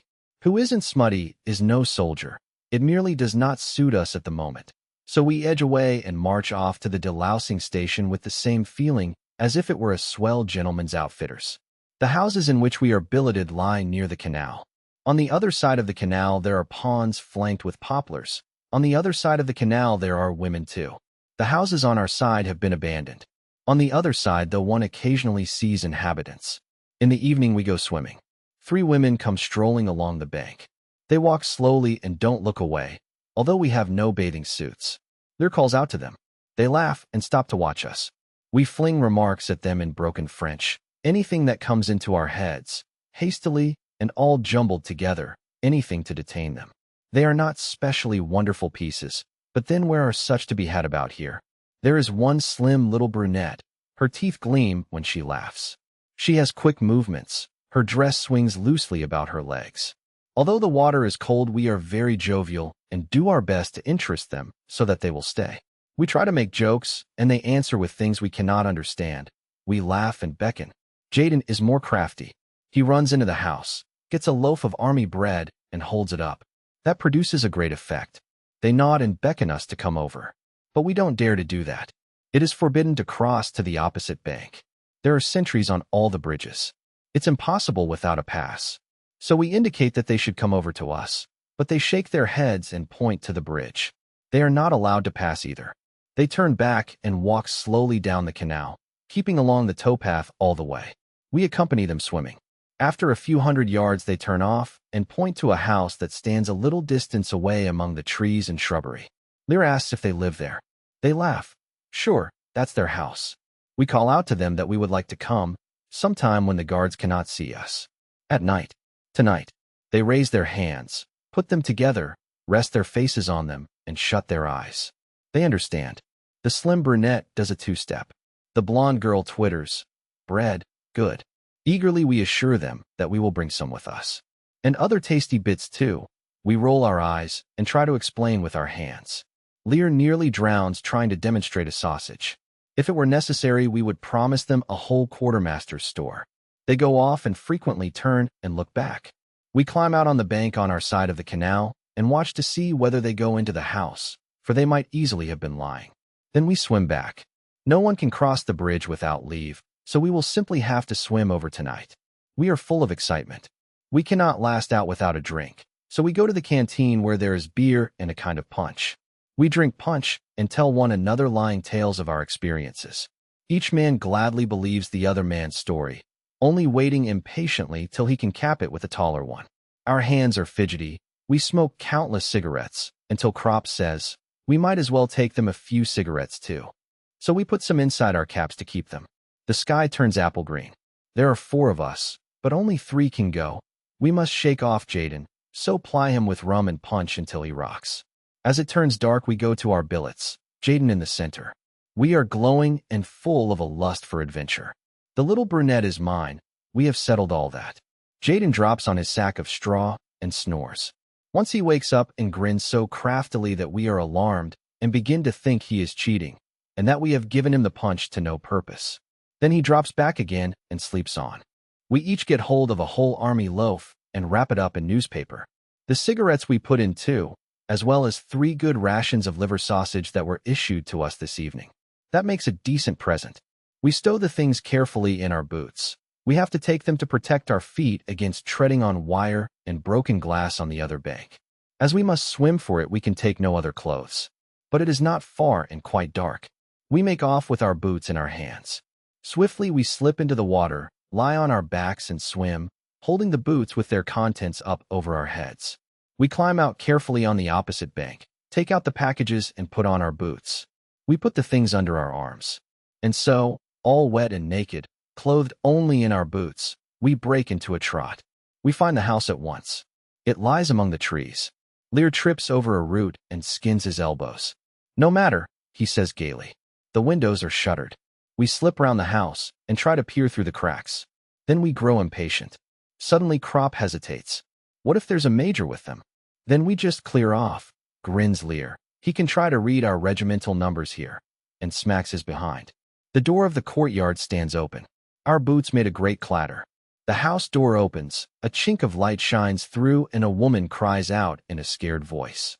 SSH, SSH. Camarade, bon ami, we say, and show our packages protestingly. The other 2 are now on the scene. The door opens, and the light floods over us. They recognize us, and all 3 burst into laughter at our appearance. They rock and sway in the doorway. They laugh so much. How supple their movements are. On moment, they disappear and throw us bits of clothing which we gladly wrap round ourselves. Then we are allowed in. A small lamp burns in their room, which is warm and smells a little of perfume. We unwrap our parcels and hand them over to the women. Their eyes shine. It is obvious that they are hungry. Then we all become rather embarrassed. Lear makes the gestures of eating, and then they come to life again and bring out plates and knives and fall to on the food, and they hold up every slice of liver sausage and admire it before they eat it, and we sit proudly by. They overwhelm us with their chatter. We understand very little of it, but we listen and the words sound friendly. No doubt we all look very young. The little brunette strokes my hair and says what all French women say. La guerre, grand malheur, pauvres garçons. I hold her arm tightly and press my lips into the palm of her hand. Her fingers close round my face. Close above me are her bewildering eyes, the soft brown of her skin and her red lips. Her mouth speaks words I do not understand. Nor do I fully understand her eyes. They seem to say more than we anticipated when we came here. There are other rooms adjoining. In passing I see Lear. He has made a great hit with the blonde. He's an old hand at the game. But I am lost in remoteness, in weakness, and in a passion to which I yield myself trustingly. My desires are strangely compounded of yearning and misery. I feel giddy. There is nothing here that a man can hold on to. We have left our boots at the door. They have given us slippers instead, And now nothing remains to recall for me the assurance and self-confidence of the soldier. No rifle, no belt, no tunic, no cap. I let myself drop into the unknown, come what may. Yet, in spite of all, I feel somewhat afraid. The little brunette contracts her brows when she is thinking, but when she talks they are still. And often sound does not quite become a word but suffocates or floats away over me half-finished. An arch, a pathway, a comet. What have I known of it? What do I know of it? The words of this foreign tongue, that I hardly understand, they caress me to a quietness, in which the room grows dim and dissolves in the half-light. Only the face above me lives and is clear. How various is a face! But an hour ago it was strange, and it is now touched with a tenderness that comes, not from it, but from out of the night, the world and the blood. All these things seem to shine in it together. The objects in the room are touched by it and transformed. They become isolated, and I feel almost awed at the sight of my clear skin when the light of the lamp falls upon it and the cool, brown hand passes over it. How different this is from the conditions in the soldiers' brothels, to which we are allowed to go, and where we have to wait in long queues. I wish I never thought of them, but desire turns my mind to them involuntarily, and I am afraid for it might be impossible ever to be free of them again. But then I feel the lips of the little brunette and press myself against them, my eyes close, and I want it all to fall from me, war and terror and grossness, in order to awaken young and happy. I think of the picture of the girl on the poster, and for a moment, believe that my life depends on winning her. And if I press ever deeper into the arms that embrace me, perhaps a miracle may happen. So, after a time we find ourselves reassembled again. Lear is in high spirits. We pull on our boots and take our leave warmly. The night air cools our hot bodies. The rustling poplars loom large in the darkness. The moon floats in the heavens and in the waters of the canal. We do not run. We walk beside one another with long strides. That was worth a ration loaf, says Lear. I cannot trust myself to speak. I am not in the least happy. Then we hear footsteps and dodge behind a shrub. The steps come nearer, close by us. We see a naked soldier, in boots, just like ourselves. He has a package under his arm, and gallops onward. It is Jaden in full course. He has disappeared already. We laugh. In the morning he will curse us. Unobserved, we arrive again at our sacks of straw. I am called to the orderly room. The company commander gives me a leave pass and a travel pass and wishes me a good journey. I look to see how much leave I have got. 17 days, 14 days leave, and 3 days for traveling. It is not enough, and I ask whether I cannot have 5 days for traveling. Bertink points to my pass. There I see that I am not to return to the front immediately. After my leave I have to report for a course of training to a camp on the moors. The others envy me. Kat gives me good advice, and tells me I ought to try to get a base job. If you're smart, you'll hang on to it. I would rather not have gone for another 8 days. We are to stay here that much longer, and it is good here. Naturally, I have to stand the others' drinks at the canteen. We are all a little bit drunk. I become gloomy. I will be away for 6 weeks. That is lucky, of course, but what may happen before I get back? Shall I meet all these fellows again? Already Hay and Kemmerich have gone. Who will the next be? As we drink, I look at each of them in turn. Albert sits beside me and smokes. He is cheerful. We have always been together. Opposite squats Cat, with his drooping shoulders, his broad thumb, and calm voice. Muller with the projecting teeth and the booming laugh. Jaden with his mousy eyes. Lear who has grown a full beard and looks at least 40.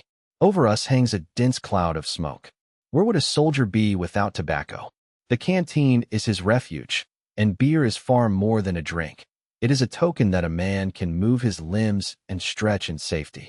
We do it ceremonially. We stretch our legs out in front of us and spit deliberately. That is the only way. How it all rises up before a man when he is going away the next morning. At night we go again to the other side of the canal. I am almost afraid to tell the little brunette that I am going away, and when I return we will be far from here. We will never see one another again. But she merely nods and takes no special notice.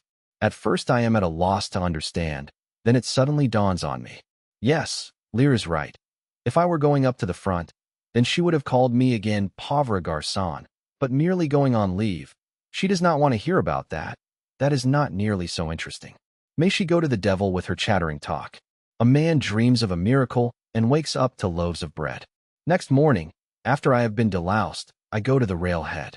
Albert and Kat come with me. At the halt, we learn that it will be a couple of hours yet before the train leaves. The other two have to go back to duty. We take leave of one another. Good luck, Kat. Good luck, Albert.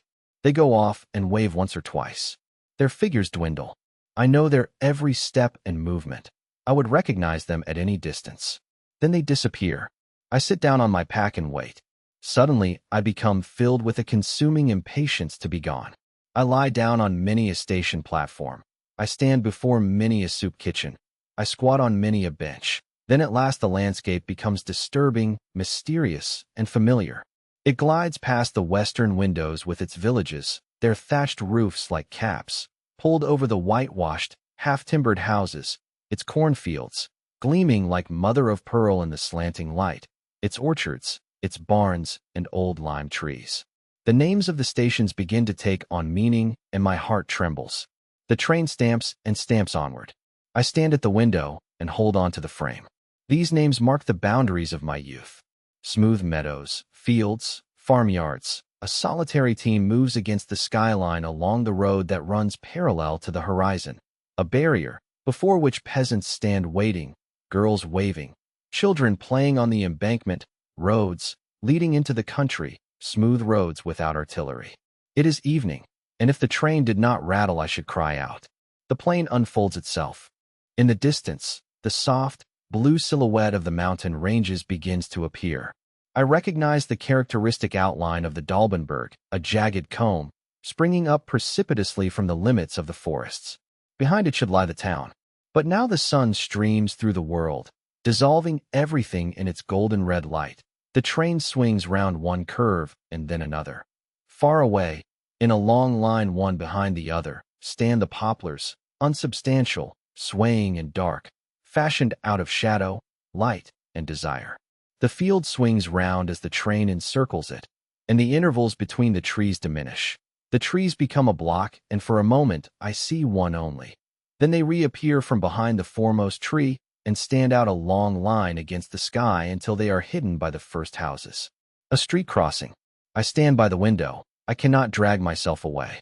The others put their baggage ready for getting out. I repeat to myself the name of the street that we cross over. Bremerstrasse, Bremerstrasse.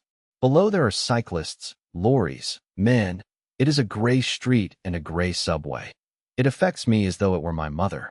Then the train stops, and there is the station with noise and cries and signboards. I pick up my pack and fasten the straps. I take my rifle in my hand and stumble down the steps. On the platform I look round. I know no one among all the people hurrying to and fro. A Red Cross sister offers me something to drink. I turn away. She smiles at me too foolishly, so obsessed with her own importance. Just look, I am giving a soldier coffee. She calls me comrade, but I will have none of it. Outside in front of the station, the stream roars alongside the street. It rushes foaming from the sluices of the mill bridge. There stands the old, square watchtower, in front of it the great mottled lime tree, and behind it the evening. Here we have often sat. How long ago it is. We have passed over this bridge and breathed the cool, acid smell of the stagnant water. We have leaned over the still water on this side of the lock, where the green creepers and weeds hang from the piles of the bridge, and on hot days we rejoiced in the spouting foam on the other side of the lock and told tales about our school teachers. I pass over the bridge. I look right and left. The water is as full of weeds as ever, and it still shoots over in gleaming arches. In the tower building, laundresses still stand with bare arms as they used to over the clean linen, and the heat from the ironing pours out through the open windows. Dogs trot along the narrow street. Before the doors of the houses people stand and follow me with their gaze as I pass by, dirty and heavy laden. In this confectioner's we used to eat ices, and there we learned to smoke cigarettes. Walking down the street, I know every shop, the grocer's, the chemist's, the baker's. Then at last I stand before the brown door with its worn latch, and my hand grows heavy. I open the door, and a strange coolness comes out to meet me. My eyes are dim. The stairs creak under my boots. Upstairs a door rattles. Someone is looking over the railing. It is the kitchen door that was opened. They are cooking potato cakes. The house reeks of it. And today, of course, is Saturday. That will be my sister leaning over. For a moment I am shy and lower my head. Then I take off my helmet and look up. Yes, it is my eldest sister. Paul, she cries, Paul. I nod. My pack bumps against the banisters. My rifle is so heavy. She pulls a door open and calls, Mother, Mother, Paul is here. I can go no further. Mother, Mother, Paul is here. I lean against the wall and grip my helmet and rifle. I hold them as tight as I can, but I cannot take another step. The staircase fades before my eyes. I support myself with the butt of my rifle against my feet and clench my teeth fiercely, but I cannot speak a word. My sister's call has made me powerless. I can do nothing. I struggle to make myself laugh, to speak, but no word comes, and so I stand on the steps, miserable, helpless, paralyzed, and against my will the tears run down my cheeks. My sister comes back and says, Why, what is the matter? Then I pull myself together and stagger onto the landing. I lean my rifle in a corner.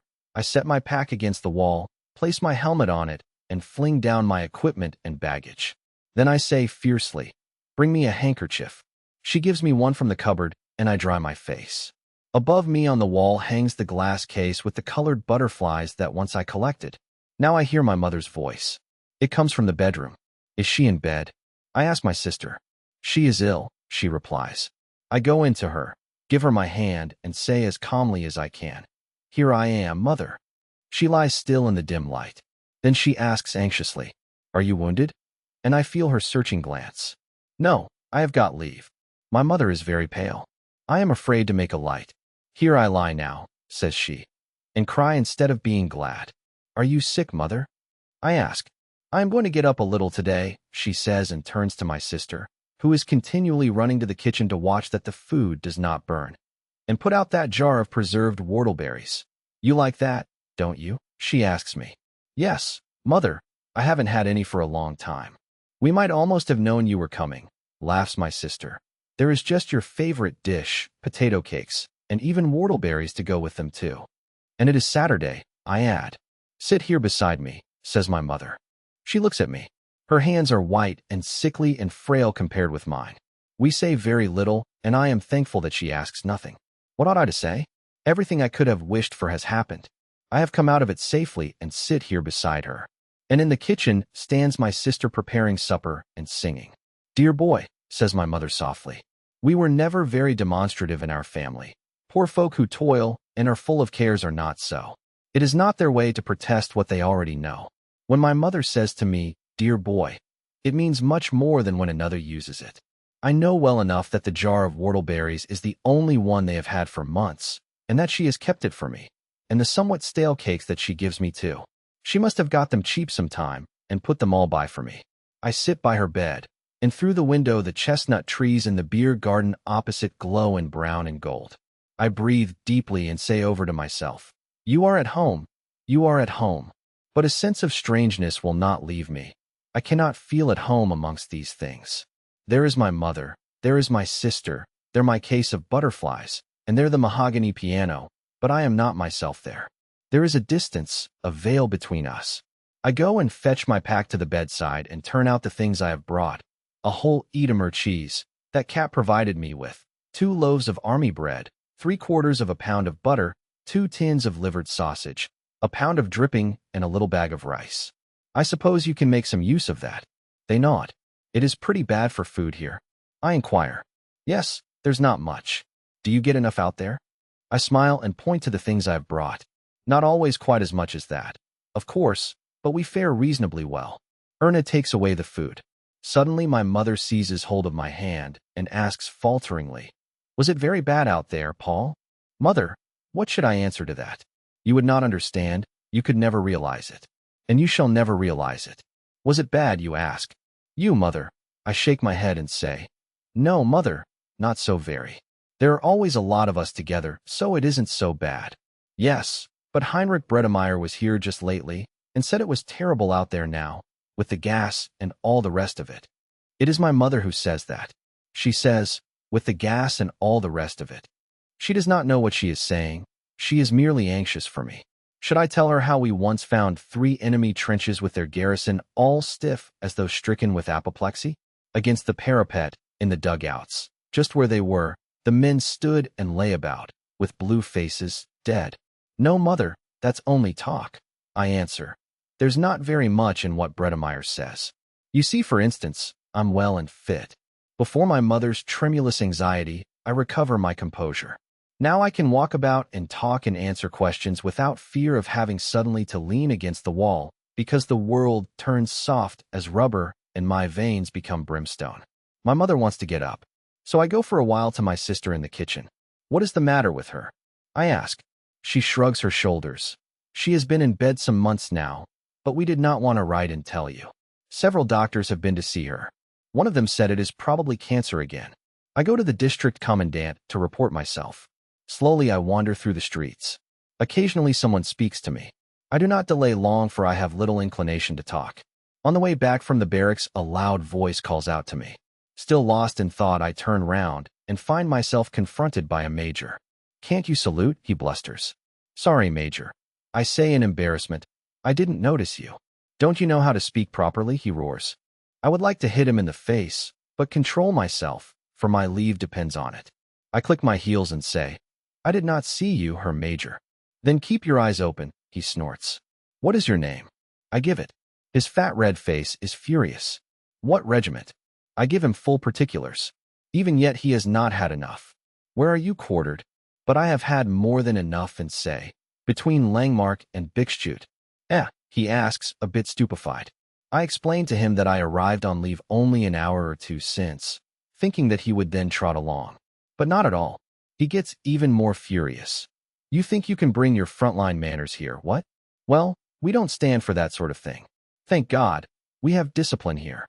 20 paces backwards, double march, he commands.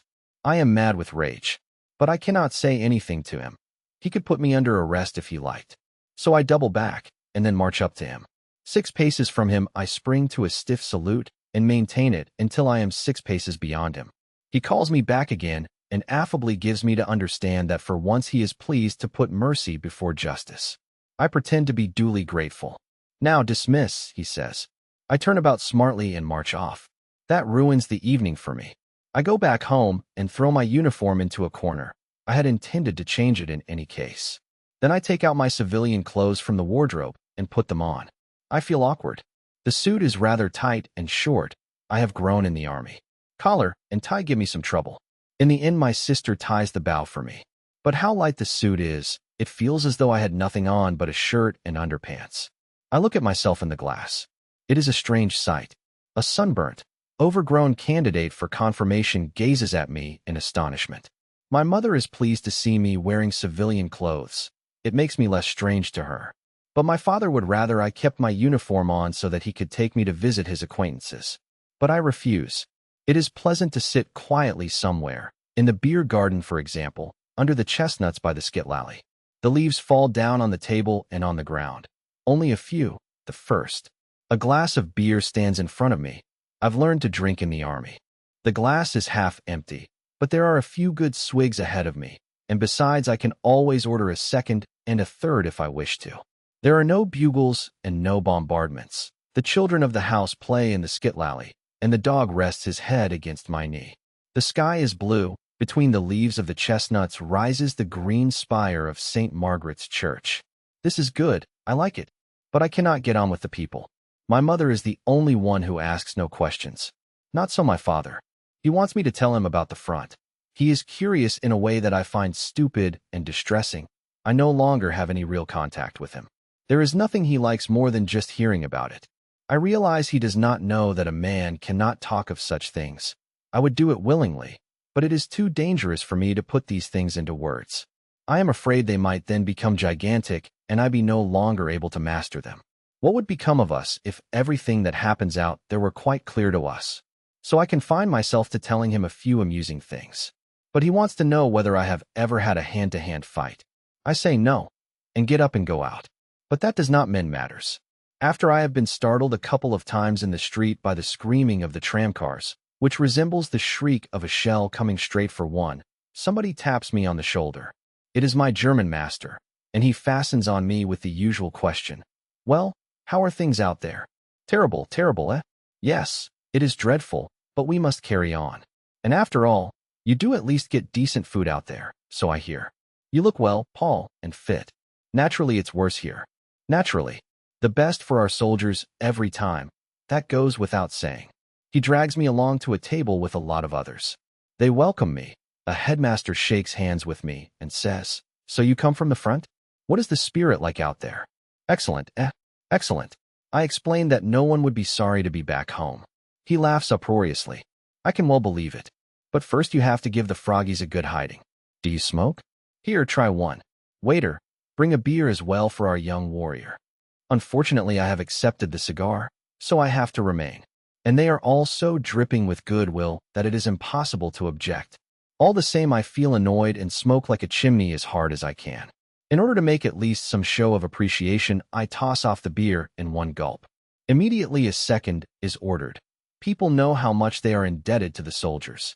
They argue about what we ought to annex. The headmaster with the steel watch chain wants to have at least the whole of Belgium, the coal areas of France, and a slice of Russia. He produces reasons why we must have them, and is quite inflexible until at last the others give in to him. Then he begins to expound just whereabouts in France the breakthrough must come, and turns to me. "Now, shove ahead a bit out there with your everlasting trench warfare. Smash through the Johnnies, and then there will be peace." I reply that in our opinion a breakthrough may not be possible. The enemy may have too many reserves. Besides, the war may be rather different from what people think. He dismisses the idea loftily and informs me I know nothing about it. "The details, yes," says he, "but this relates to the whole. And of that you are not able to judge. You see only your little sector, and so cannot have any general survey. You do your duty. You risk your lives. That deserves the highest honor. Every man of you ought to have the Iron Cross. But first of all the enemy line must be broken through in Flanders and then rolled up from the top." He blows his nose and wipes his beard. "Completely rolled up they must be, from the top to the bottom. And then to Paris." I would like to know just how he pictures it to himself, and pour the third glass of beer into me. Immediately, he orders another. But I break away. He stuffs a few more cigars into my pocket and sends me off with a friendly slap. "All of the best. I hope we will soon hear something worthwhile from you." I imagine leave would be different from this. Indeed, it was different a year ago. It is I, of course, that have changed in the interval. There lies a gulf between that time and today. At that time I still knew nothing about the war. We had only been in quiet sectors. But now I see that I have been crushed without knowing it. I find I do not belong here anymore. It is a foreign world.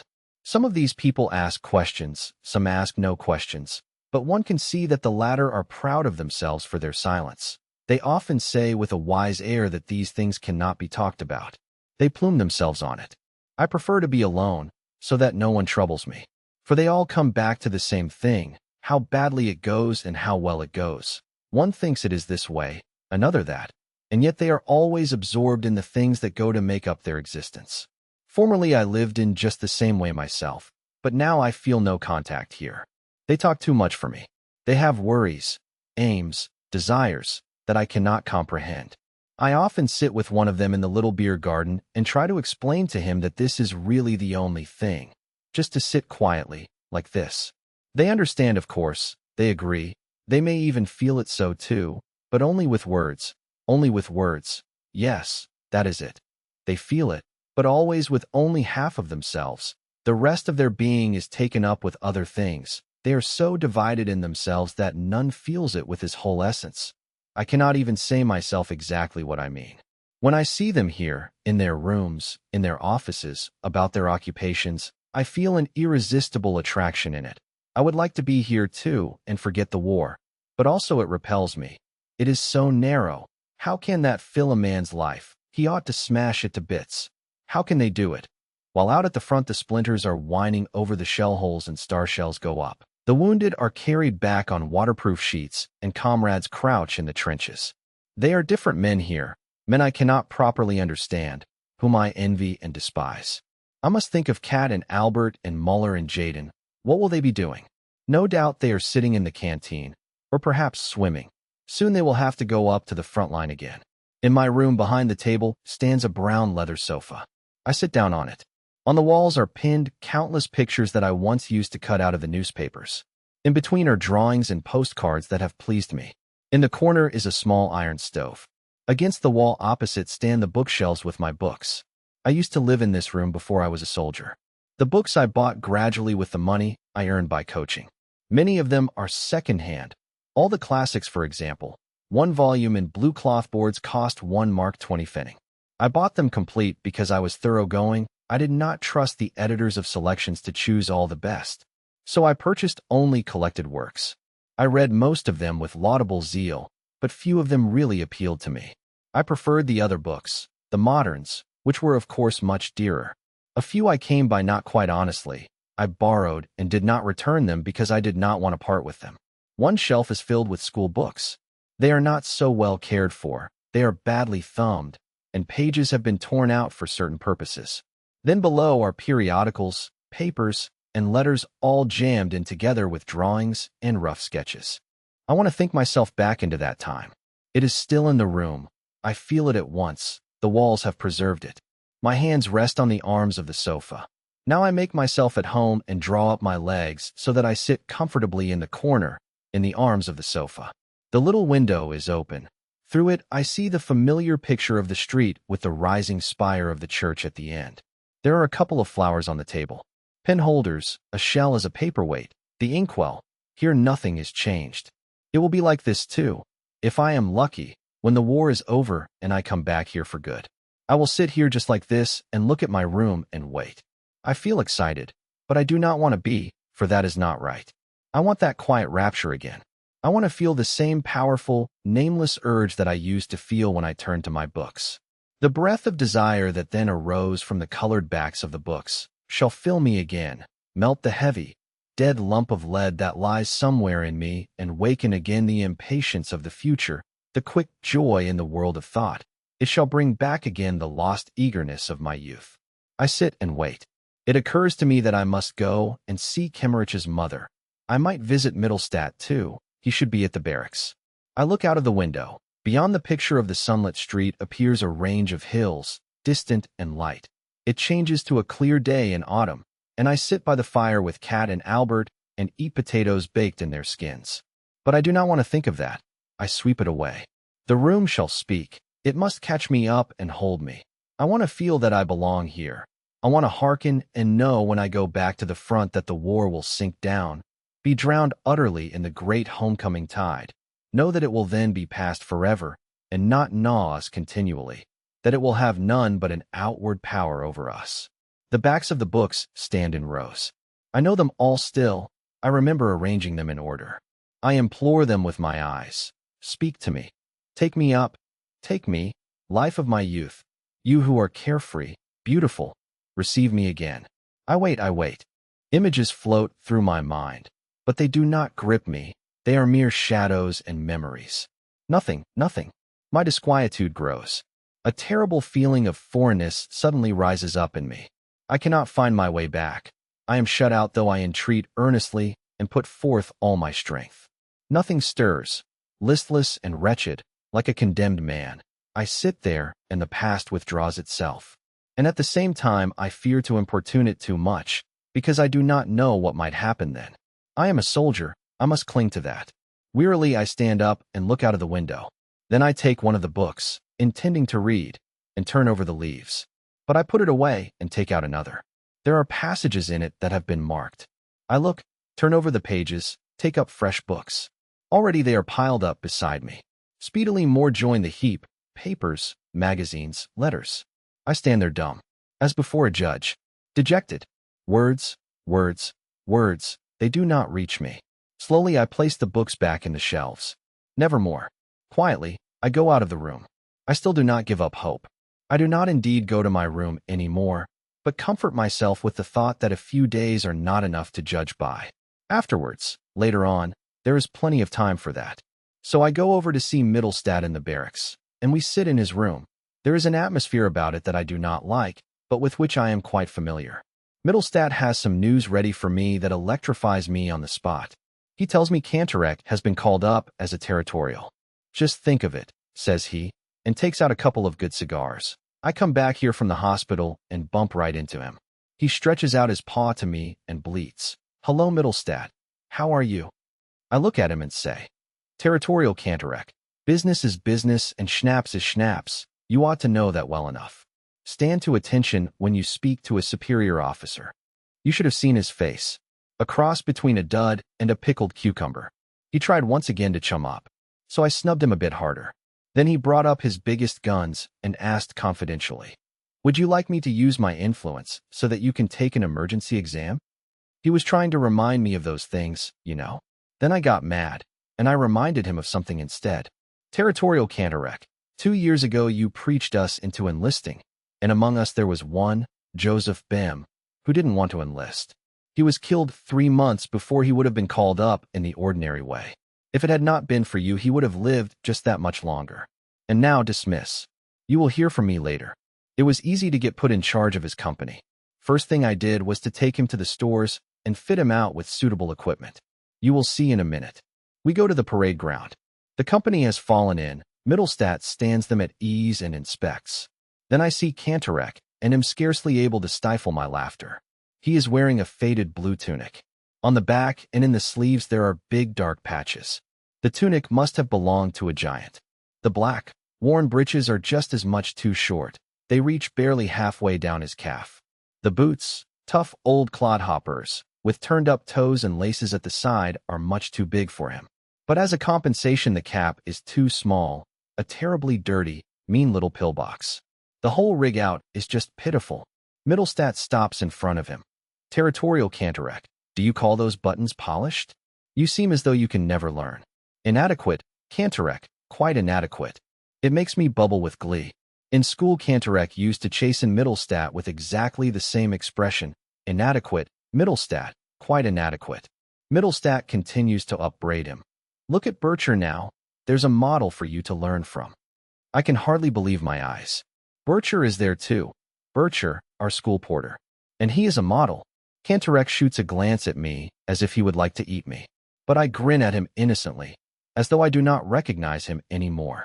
Nothing could look more ludicrous than his forage cap and his uniform.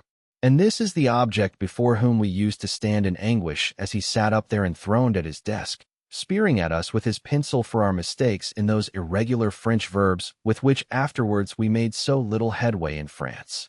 That is barely 2 years ago, and now here stands Territorial Erich, the spell quite broken, with bent knees, arms like pothooks, unpolished buttons, and that ludicrous rig-out. An impossible soldier. I cannot reconcile this with the menacing figure at the schoolmaster's desk. I wonder what I, the old soldier, would do if this skinful of woe ever dared to say to me again, "Bäumer, give the imperfect of Aller." Then Mittelstadt makes them practice skirmishing, and as a favor appoints Erich squad leader. Now, in skirmishing the squad leader has always to keep 20 paces in front of his squad. If the order comes on the march, about turn, the line of skirmishers simply turns about, but the squad leader, who now finds himself suddenly 20 paces in the rear of the line, has to rush up at the double and take his position again 20 paces in front of the squad. That makes altogether 40 paces double march. But no sooner has he arrived than the order, on the march, about turn, comes again, and he once more has to race at top speed another 40 paces to the other side. In this way the squad has merely made the turnabout in a couple of paces, while the squad leader dashes backwards and forwards like a fart on a curtain pole. That is one of Himmelstadt's well-worn recipes. Erich can hardly expect anything else from Mittelstadt, for he once messed up the latter's chance of promotion, and Mittelstadt would be a big fool not to make the best of such a good opportunity as this before he goes back to the front again. A man might well die easier after the army has given him just one such stroke of luck. In the meantime Erich is dashing up and down like a wild boar. After a while Mittelstadt stops the skirmish and begins the very important exercise of creeping. On hands and knees, carrying his gun in regulation fashion, Erich shoves his absurd figure over the sand immediately in front of us. He is breathing hard, and his panting is music. Mittelstadt encourages Erich the territorial with quotations from Erich the schoolmaster. Territorial Erich, we have the good fortune to live in a great age. We must brace ourselves and triumph over hardship. Erich sweats and spits out a dirty piece of wood that has lodged in his teeth. Mittelstadt stoops down and says reproachfully, and in the trifles never lose sight of the great adventure, Territorial Erich. It amazes me that Erich does not explode with a bang, especially when, During physical exercises, Middlestat copies him to perfection, seizing him by the seat of his trousers as he is pulling himself up on the horizontal bar so that he can just raise his chin above the beam, and then starts to give him good advice. That is exactly what Cantorek used to do to him at school. The extra fatigues are next detailed off. Cantorek and Bircher bred fatigue. Take the handcart with you. A few minutes later the two set off together pushing the barrow. Cantorek in a fury walks with his head down. But the porter is delighted to have scored light duty. The bakehouse is away at the other end of the town, and the two must go there and back through the whole length of it. They've done that a couple of times already, grins Middlestat. People have begun to watch for them coming. Excellent, I say. But hasn't he reported you yet? He did try? Arcio laughed like the deuce when he heard the story. He hasn't any time for schoolmasters. Besides, I'm sweet with his daughter. He'll mess up the examination for you. I don't care, says Middlestat calmly. Besides, his complaint came to nothing because I could show that he had had hardly anything but light duty. Couldn't you polish him up a bit? I ask. He's too stupid, I couldn't be bothered, answers Middlestat contemptuously. What is leave? A pause that only makes everything after it so much worse. Already the sense of parting begins to intrude itself. My mother watches me silently. I know she counts the days. Every morning she is sad. It is one day less. She has put away my pack. She does not want to be reminded by it. The hours pass quickly if a man broods. I pull myself together and go with my sister to the slaughterhouse to get a pound or two of bones. That is a great favor, and people line up early in the morning and stand waiting. Many of them faint. We have no luck. After waiting by turns for 3 hours, the queue disperses. The bones have not lasted out. It is a good thing that I get my rations. I bring them to my mother, and in that way we all get something decent to eat. The days grow ever more strained, and my mother's eyes more sorrowful. 4 days left now. I must go and see Kemmerich's mother. I cannot write that down. This quaking, sobbing woman who shakes me and cries out on me. Why are you living then, when he is dead? Who drowns me in tears and calls out. What are you there for at all, child? When you, who drops into a chair and wails. Did you see him? Did you see him then? How did he die? I tell her he was shot through the heart and died instantaneously. She looks at me. She doubts me. You lie? I know better. I have felt how terribly he died. I have heard his voice at night. I have felt his anguish. Tell the truth. I want to know it. I must know it. No. I say, I was beside him. He died at once. She pleads with me gently. Tell me. You must tell me. I know you want to comfort me, but don't you see? You torment me far more than if you told me the truth. I cannot bear the uncertainty. Tell me how it was, and even though it will be terrible, it will be far better than what I have to think if you don't. I will never tell her. She can make mincemeat out of me first. I pity her, but she strikes me as rather stupid all the same. Why doesn't she stop worrying? Kemmerich will stay dead whether she knows about it or not. When a man has seen so many dead, he cannot understand any longer why there should be so much anguish over a single individual. So I say rather impatiently, he died immediately. He felt absolutely nothing at all. His face was quite calm. She is silent, then says slowly, will you swear it? Yes. By everything that is sacred to you. Good God, what is there that is sacred to me? Such things change pretty quickly with us. Yes, he died at once. Are you willing never to come back yourself, if it isn't true? May I never come back if he wasn't killed instantaneously. I would swear to anything. But she seems to believe me. She moans and weeps steadily. I have to tell how it happened, so I invent a story and I almost believe it myself. As I leave she kisses me and gives me a picture of him. In his recruit's uniform, he leans on a round rustic table with legs made of birch branches. Behind him a wood is painted on a curtain, and on the table stands a mug of beer. It is the last evening at home. Everyone is silent. I go to bed early. I seize the pillow, press it against myself, and bury my head in it. Who knows if I will ever lie in a feather bed again? Late in the night my mother comes into my room. She thinks I am asleep, and I pretend to be so. To talk, to stay awake with one another, it is too hard. She sits long into the night, although she is in pain and often writhes. At last I can bear it no longer, and pretend I have just wakened up. Go and sleep. Mother, you will catch cold here. I can sleep enough later, she says. I sit up. I don't go straight back to the front, Mother. I have to do 4 weeks at the training camp. I may come over from there on Sunday, perhaps. She is silent. Then she asks gently, "Are you very much afraid?" "No, mother. I would like to tell you to be on your guard against the women out in France. They are no good." "Ah, mother, mother, you still think I am a child. Why can I not put my head in your lap and weep? Why have I always to be strong and self-controlled? I would like to weep and be comforted too. Indeed, I am little more than a child.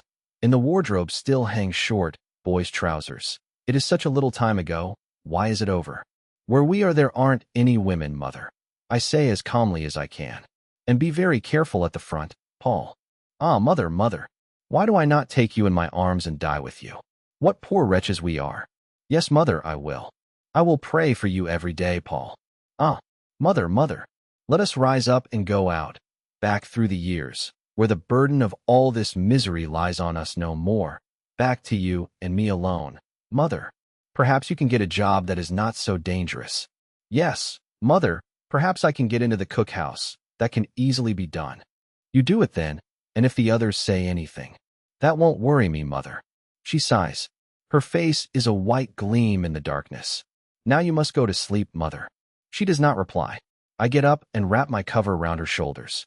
She supports herself on my arm. She is in pain. And so I take her to her room. I stay with her a little while. "And you must get well again, mother, before I come back." "Yes, yes, my child. You ought not to send your things to me, mother. We have plenty to eat out there. You can make much better use of them here." How destitute she lies there in her bed, she that loves me more than all the world. As I am about to leave, she says hastily, "I have 2 pairs of underpants for you. They are all wool. They will keep you warm. You must not forget to put them in your pack." "Ah, mother, I know what these underpants have cost you in waiting and walking and begging. Ah, mother, mother, how can it be that I must part from you? Who else is there that has any claim on me but you? Here I sit, and there you are lying. We have so much to say, and we shall never say it. Good night, mother. Good night, my child." The room is dark. I hear my mother's breathing and the ticking of the clock. Outside the window, the wind blows and the chestnut trees rustle. On the landing, I stumble over my pack, which lies there already made up because I have to leave early in the morning. I bite into my pillow. I grasp the iron rods of my bed with my fists. I ought never to have come here. Out there I was indifferent and often hopeless. I will never be able to be so again. I was a soldier, and now I am nothing but an agony for myself, for my mother, for everything that is so comfortless and without end. I ought never to have come on leave. Chapter 8. I already know the camp on the moors. It was here that Himmelstas gave Jaden his education. But now I know hardly anyone here. As ever, all is altered. There are only a few people that I have occasionally met before. I go through the routine mechanically. In the evenings, I generally go to the soldier's home, where the newspapers are laid out, but I do not read them. Still, there is a piano there that I am glad enough to play on. 2 girls are in attendance. One of them is young. The camp is surrounded with high barbed wire fences. If we come back late from the soldier's home, we have to show passes. But those who are on good terms with the guard can get through, of course. Among the junipers and the birch trees on the moor we practice company drill each day. It is bearable if one expects nothing better. We advance at a run, fling ourselves down, and our panting breath moves the stalks of the grasses and the flowers of the heather to and fro. Looked at so closely, one sees the fine sand is composed of millions of the tiniest pebbles, as clear as if they had been made in a laboratory. It is strangely inviting to dig one's hands into it. But the most beautiful are the woods with their line of birch trees. Their color changes with every minute. Now the stems gleam purest white, and between them, airy and silken, hangs the pastel green of the leaves. The next moment all changes to an opalescent blue, as the shivering breezes pass down from the heights and touch the green lightly away. And again in one place it deepens almost to black as a cloud passes over the sun. And this shadow moves like a ghost through the dim trunks and rides far out over the moor to the sky. Then the birches stand out again like gay banners on white poles, with their red and gold patches of autumn-tinted leaves. I often become so lost in the play of soft light and transparent shadow that I almost fail to hear the commands. It is when one is alone that one begins to observe nature and to love her. And here I have not much companionship and do not even desire it. We are too little acquainted with one another to do more than joke a bit and play poker or nap in the evenings. Alongside our camp is the big Russian prison camp. It is separated from us by a wire fence, but in spite of this, the prisoners come across to us. They seem nervous and fearful, though most of them are big fellows with beards. They look like meek, scolded Saint Bernard dogs. They slink about our camp and pick over the garbage tins. One can imagine what they find there. With us, food is pretty scarce and none too good at that. Turnips cut into 6 pieces and boiled in water, and unwashed carrot tops. Moldy potatoes are titbits, and the chief luxury is a thin rice soup in which float little bits of beef sinew. But these are cut up so small that they take a lot of finding. Everything gets eaten, notwithstanding, and if ever anyone is so well off as not to want all his share, there are a dozen others standing by ready to relieve him of it. Only the dregs that the ladle cannot reach are tipped out and thrown into the garbage tins. Along with that, there sometimes go a few turnip peelings, moldy bread crusts, and all kinds of muck. This thin, miserable, dirty garbage is the objective of the prisoners. They pick it out of the stinking tins greedily and go off with it under their blouses. It is strange to see these enemies of ours so close up. They have faces that make one think. Honest peasant faces, broad foreheads, broad noses, broad mouths, broad hands, and thick hair. They ought to be put to threshing, reaping, and apple picking. They look just as kindly as our own peasants in Friesland. It is distressing to watch their movements, to see them begging for something to eat. They are all rather feeble, for they only get enough nourishment to keep them from starving. Ourselves, we have not had sufficient to eat for long enough. They have dysentery. Furtively, many of them display the blood-stained tails of their shirts. Their backs, their necks are bent, their knees sag. Their heads droop as they stretch out their hands and beg in the few words of German that they know, beg with those soft, deep, musical voices that are like warm stoves in cozy rooms at home. Some men there are who give them a kick, so that they fall over, but those are not many. The majority do nothing to them, just ignore them. Occasionally, when they are too groveling, it makes a man mad and then he kicks them. If only they would not look at one so. What great misery can be in 2 such small spots, no bigger than a man's thumb, in their eyes. They come over to the camp in the evenings and trade. They exchange whatever they possess for bread. Often they have fair success, because they have very good boots and ours are bad. The leather of their knee boots is wonderfully soft, like suede. The peasants among us who get titbits sent from home can afford to trade. The price of a pair of boots is about 2 or 3 loaves of army bread, or a loaf of bread and a small, tough ham sausage. But most of the Russians have long since parted with whatever things they had. Now they wear only the most pitiful clothing, and try to exchange little carvings and objects that they have made out of shell fragments and copper-driving bands. Of course, they don't get much for such things, though they may have taken immense pains with them. They go for a slice or 2 of bread. Our peasants are hard and cunning when they bargain. They hold the piece of bread or sausage right under the nose of the Russian till he grows pale with greed and his eyes bulge, and then he will give anything for it.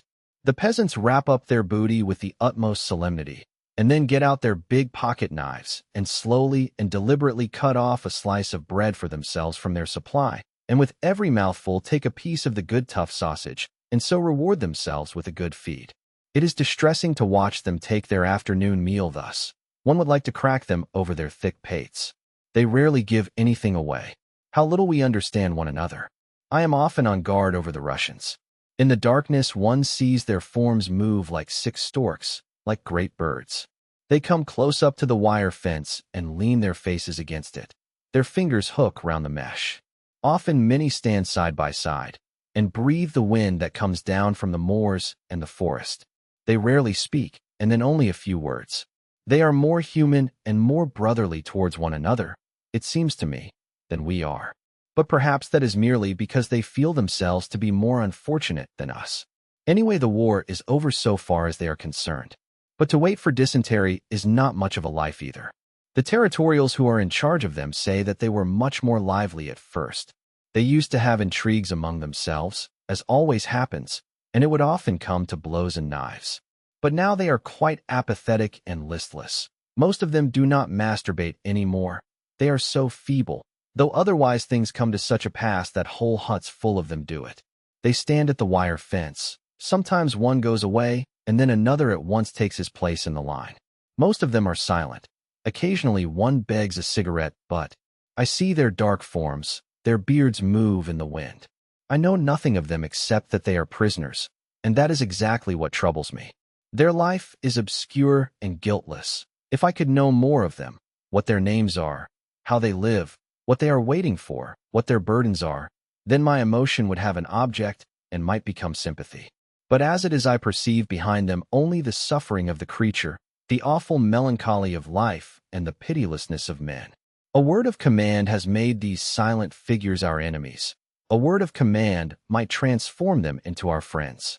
At some table a document is signed by some persons whom none of us knows, and then for years together that very crime on which formerly the world's condemnation and severest penalty fall becomes our highest aim.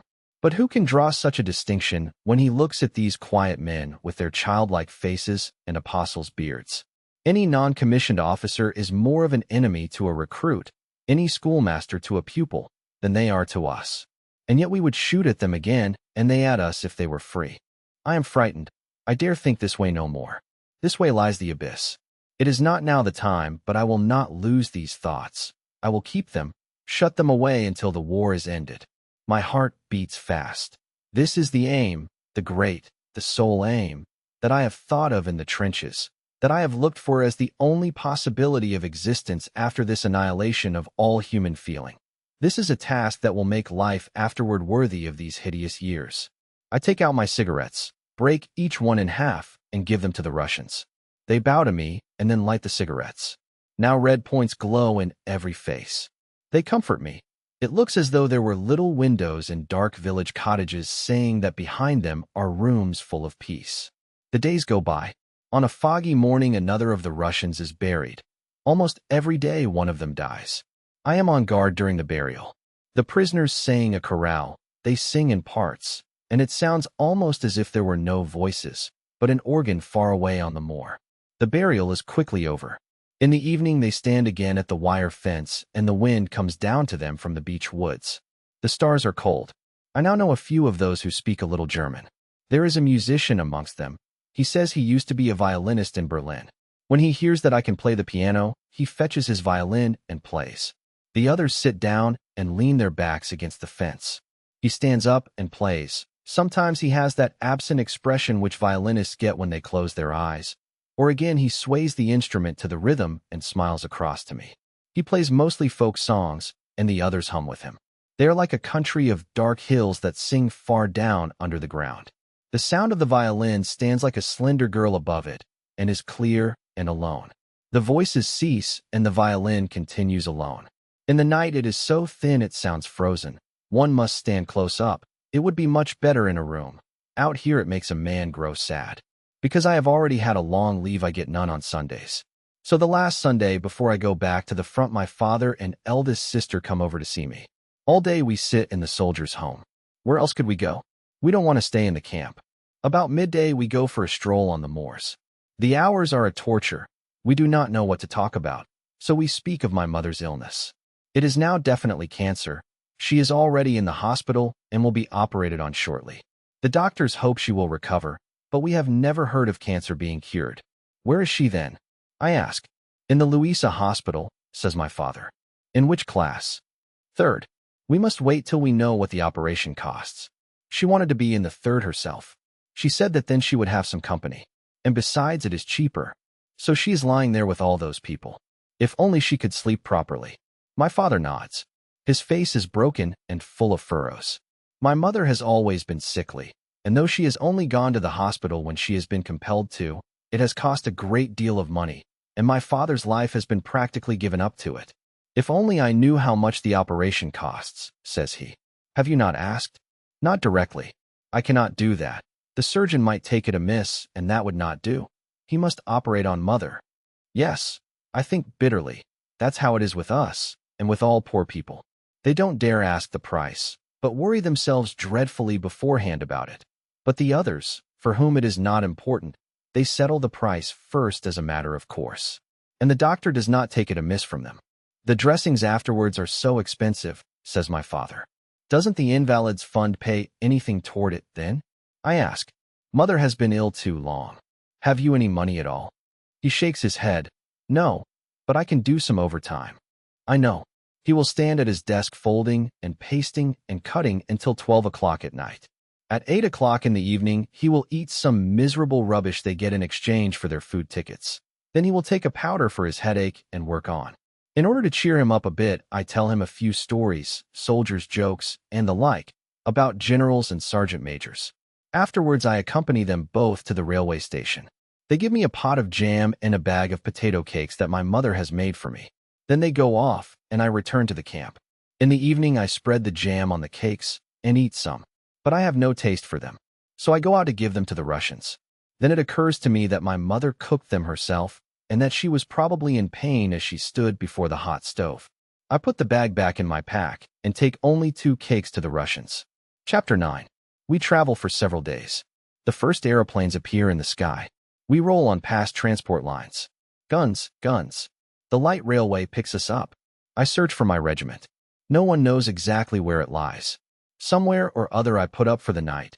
Somewhere or other I receive provisions and a few vague instructions. And so with my pack and my rifle I set out again on the way. By the time I come up, they are no longer in the devastated place. I hear we have become one of the flying divisions that are pushed in wherever it is hottest. That does not sound cheerful to me. They tell me of heavy losses that we have been having. I inquire after Kat and Albert. No one knows anything of them. I search farther and wander about here and there. It is a strange feeling. One night more, and then another I camp out like a red Indian. Then at last I get some definite information, and by the afternoon I am able to report to the orderly room. The sergeant major detains me there. The company comes back in 2 days' time. There is no object in sending me up now. What was it like on leave? He asks. Pretty good, eh? In parts, I say. Yes, he sighs. Yes, if a man didn't have to come away again. The second half is always rather messed up by that. I loaf around until the company comes back in the early morning, gray, dirty, soured, and gloomy. Then I jump up, push in amongst them, my eyes searching. There is Jaden, there is Muller blowing his nose, and there are Cat and Crop. We arrange our sacks of straw side by side. I have an uneasy conscience when I look at them, and yet without any good reason. Before we turn in, I bring out the rest of the potato cakes and jam so that they can have some too. The outer cakes are moldy, still it is possible to eat them. I keep those for myself and give the fresh one to Cat and Crop. Cat chews and says, "These are from your mother?" I nod. "Good," says he. I can tell by the taste. I could almost weep. I can hardly control myself any longer. But it will soon be all right again back here with Cat and Albert. This is where I belong. You've been lucky, whispers Crop to me before we drop off to sleep. They say we are going to Russia. To Russia? It's not much of a war over there. In the distance, the front thunders. The walls of the hut rattle. There's a great deal of polishing being done. We are inspected at every turn. Everything that is torn is exchanged for new. I score a spotless new tunic out of it, and Cat, of course, an entire outfit. A rumor is going round that there may be peace, but the other story is more likely, that we are bound for Russia. Still, what do we need new things for in Russia? At last it leaks out. The Kaiser is coming to review us. Hence, all the inspections. For 8 whole days one would suppose we were in a base camp. There is so much drill and fuss. Everyone is peevish and touchy. We do not take kindly to all this polishing, much less to the full-dress parades. Such things exasperate a soldier more than the front line. At last the moment arrives. We stand to attention and the Kaiser appears. We are curious to see what he looks like. He stalks along the line, and I am really rather disappointed. Judging from his pictures, I imagined him to be bigger and more powerfully built, and above all, to have a thundering voice. He distributes iron crosses, speaks to this man and that. Then we march off. Afterwards we discuss it. Jaden says with astonishment, "So that is the all-highest." And everyone, bar nobody, has to stand up stiff in front of him. He meditates. Hindenburg, too, he has to stand up stiff to him, eh? Sure, says Cat. Jaden hasn't finished yet. He thinks for a while and then asks, "And would a king have to stand up stiff to an emperor?" None of us is quite sure about it, but we don't suppose so. They are both so exalted that standing strictly to attention is probably not insisted on. "What right you do hatch out," says Cat. "The main point is that you have to stand stiff yourself." But Jaden is quite fascinated. His otherwise prosy fancy is blowing bubbles. "But look," he announces. I simply can't believe that an emperor has to go to the latrine the same as I have. You can bet your boots on it. 4.5 wit makes 7, says Kat. You've got a maggot in your brain, Jaden. Just you run along to the latrine quick and get your head clear so that you don't talk like a 2-year-old. Jaden disappears. But what I would like to know, says Albert, is whether there would not have been a war if the Kaiser had said no. I'm sure there would. I interject. He was against it from the first. Well, if not him alone, then perhaps if 20 or 30 people in the world had said no.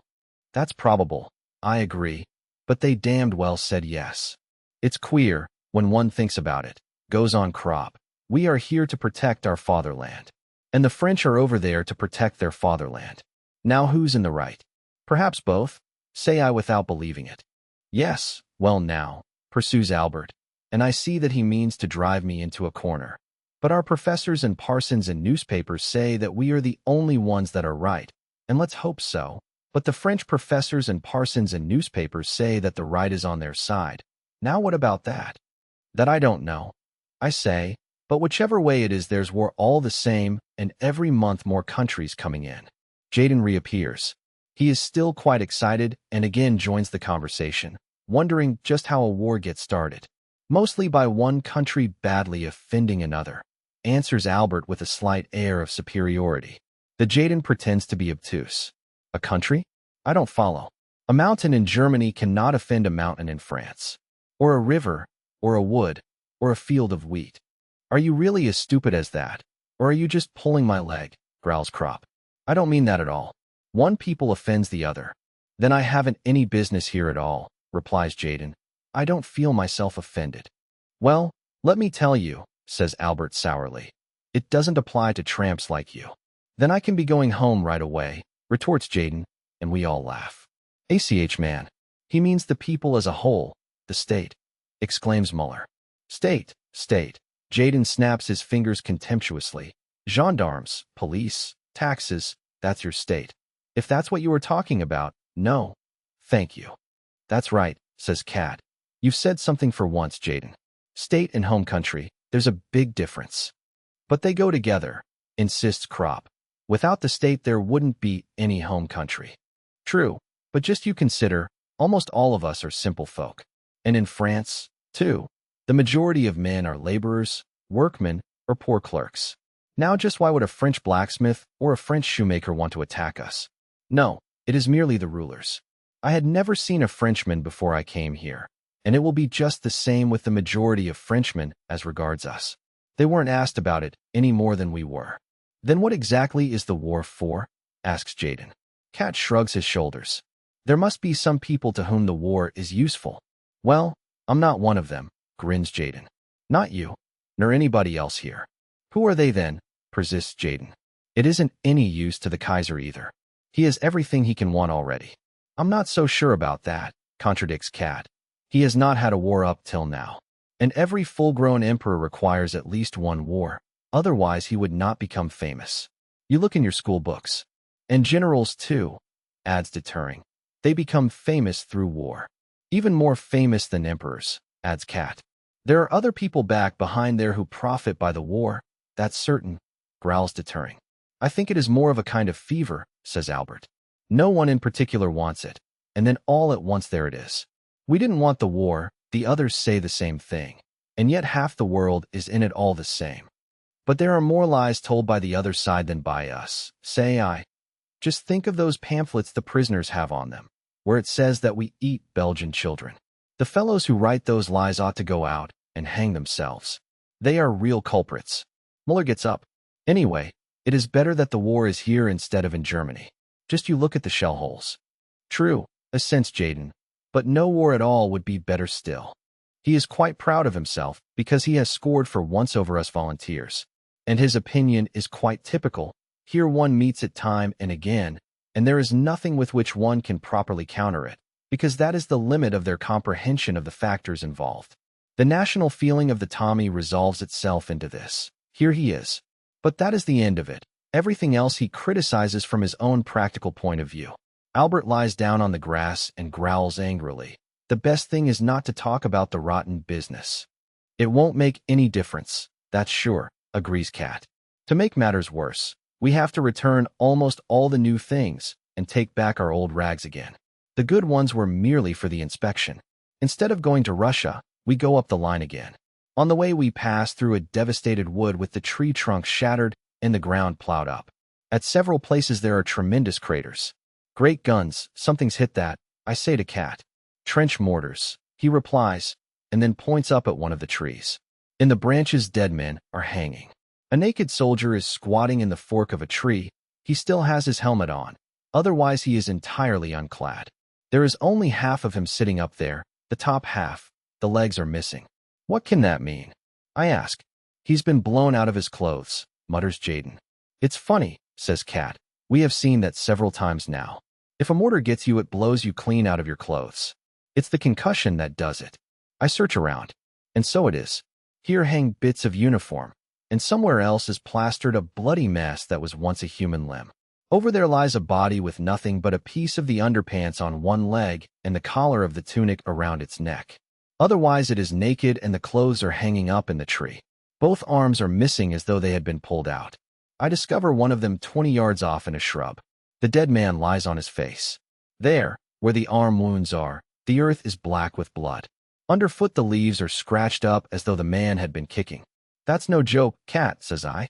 No more is a shell splinter in the belly, he replies, shrugging his shoulders. But don't get tender-hearted, says Jaden. All this can only have happened a little while ago. The blood is still fresh. As everybody we see there is dead, we do not waste any more time, but report the affair at the next stretcher-bearer's post. After all, it is not our business to take these stretcher-bearers' jobs away from them. A patrol has to be sent out to discover just how strongly the enemy position is manned. Since my leave, I feel a certain strange attachment to the other fellows, and so I volunteer to go with them. We agree on a plan, slip out through the wire, and then divide and creep forward separately. After a while, I find a shallow shell hole and crawl into it. From here, I peer forward. There is moderate machine gun fire. It sweeps across from all directions, not very heavy, but always sufficient to make one keep down. A parachute star shell opens out. The ground lies stark in the pale light, and then the darkness shuts down again, blacker than ever. In the trenches, we were told there were black troops in front of us. That is nasty. It is hard to see them. They are very good at patrolling, too. And oddly enough, they are often quite stupid. For instance, both Cat and Crop were once able to shoot down a black enemy patrol because the fellows, in their enthusiasm for cigarettes, smoked while they were creeping about. Cat and Albert had simply to aim at the glowing ends of the cigarettes. A bomb or something lands close beside me. I have not heard it coming and am terrified. At the same moment, a senseless fear takes hold of me. Here I am alone and almost helpless in the dark. Perhaps two other eyes have been watching me for a long while from another shell hole in front of me, and a bomb lies ready to blow me to pieces. I try to pull myself together. It is not my first patrol and not a particularly risky one, but it is the first since my leave, and besides, the lie of the land is still rather strange to me. I tell myself that my alarm is absurd, that there is probably nothing at all there in the darkness watching me. Otherwise, they would not be firing so low. It is in vain. In whirling confusion, my thoughts hum in my brain. I hear the warning voice of my mother. I see the Russians with the flowing beards leaning against the wire fence. I have a bright picture of a canteen with stools, of a cinema in Valenciennes, tormented, terrified. In my imagination, I see the gray, implacable muzzle of a rifle, which moves noiselessly before me whichever way I try to turn my head. The sweat breaks out from every pore. I still continue to lie in the shallow bowl. I look at the time. Only a few minutes have passed. My forehead is wet, the sockets of my eyes are damp, my hands tremble, and I am panting softly. It is nothing but an awful spasm of fear, a simple animal fear of poking out my head and crawling on farther. All my efforts subside like froth into the one desire to be able just to stay lying there. My limbs are glued to the earth. I make a vain attempt. They refuse to come away. I press myself down on the earth. I cannot go forward. I make up my mind to stay lying there. But immediately the wave floods over me anew, a mingled sense of shame, of remorse, and yet at the same time of security. I raise myself up a little to take a look round. My eyes burn with staring into the dark. A star shell goes up. I duck down again. I wage a wild and senseless fight. I want to get out of the hollow and yet slide back into it again. I say, "You must, it is your comrades, it is not an idiotic command." And again, "What does it matter to me? I have only one life to lose." That is the result of all this leave, I plead in extenuation. But I cannot reassure myself. I become terribly faint. I raise myself slowly and reach forward with my arms, dragging my body after me, and then lie on the edge of the shell hole, half in and half out. There I hear sounds and drop back. Suspicious sounds can be detected clearly despite the noise of the artillery fire. I listen. The sound is behind me. There are people moving along the trench. Now I hear muffled voices. To judge by the tone, that might be cat talking. At once a new warmth flows through me. These voices, these quiet words, these footsteps in the trench behind me recall me at a bound from the terrible loneliness and fear of death by which I had been almost destroyed. They are more to me than life. These voices, they are more than motherliness and more than fear. They are the strongest, most comforting thing there is anywhere. They are the voices of my comrades. I am no longer a shuddering speck of existence, alone in the darkness. I belong to them and they to me. We all share the same fear and the same life. We are nearer than lovers. In a simpler, a harder way, I could bury my face in them, in these voices, these words that have saved me and will stand by me. Cautiously I glide out over the edge and snake my way forward. I shuffle along on all fours a bit farther. I keep track of my bearings, look around me, and observe the distribution of the gunfire, so as to be able to find my way back. Then I try to get in touch with the others. I am still afraid, but it is an intelligent fear, an extraordinarily heightened caution. The night is windy and shadows flit hither and thither in the flicker of the gunfire. It reveals too little and too much. Often I pause, stock still, motionless, and always for nothing. Thus I advance a long way, and then turn back in a wide curve. I have not established touch with the others. Every yard nearer our trench fills me with confidence, and with haste, too. It would be bad to get hit now. Then a new fear lays hold of me. I can no longer remember the direction. Quiet. I squat in a shell hole and try to locate myself. More than once it has happened that some fellow has jumped joyfully into a trench, only then to discover that it was the wrong one. After a little time I listen again, but still I am not sure. The confusion of shell holes now seems so bewildering that I can no longer tell in my agitation which way I should go. Perhaps I am crawling parallel to the lines, and that might go on forever. So I crawl round once again in a wide curve. These damned rockets. They seem to burn for an hour, and a man cannot make the least movement without bringing the bullets whistling round. But there is nothing for it. I must get out. Falteringly, I work my way farther. I move off over the ground like a crab and rip my hands sorely on the jagged splinters, as sharp as razor blades. Often I think that the sky is becoming lighter on the horizon, but it may be merely my imagination. Then gradually I realize that to crawl in the right direction is a matter of life or death. A shell crashes. Almost immediately two others. And then it begins in earnest. A bombardment. Machine guns rattle. Now there is nothing for it but to stay lying low. Apparently an attack is coming. Everywhere the rockets shoot up. Unceasing. I lie huddled in a large shell hole, my legs in the water up to the belly. When the attack starts, I will let myself fall into the water, with my face as deep in the mud as I can keep it without suffocating. I must pretend to be dead. Suddenly, I hear the barrage lift. At once I slip down into the water, my helmet on the nape of my neck and my mouth just clear so that I can get a breath of air. I lie motionless. Somewhere something clanks, it stamps and stumbles nearer.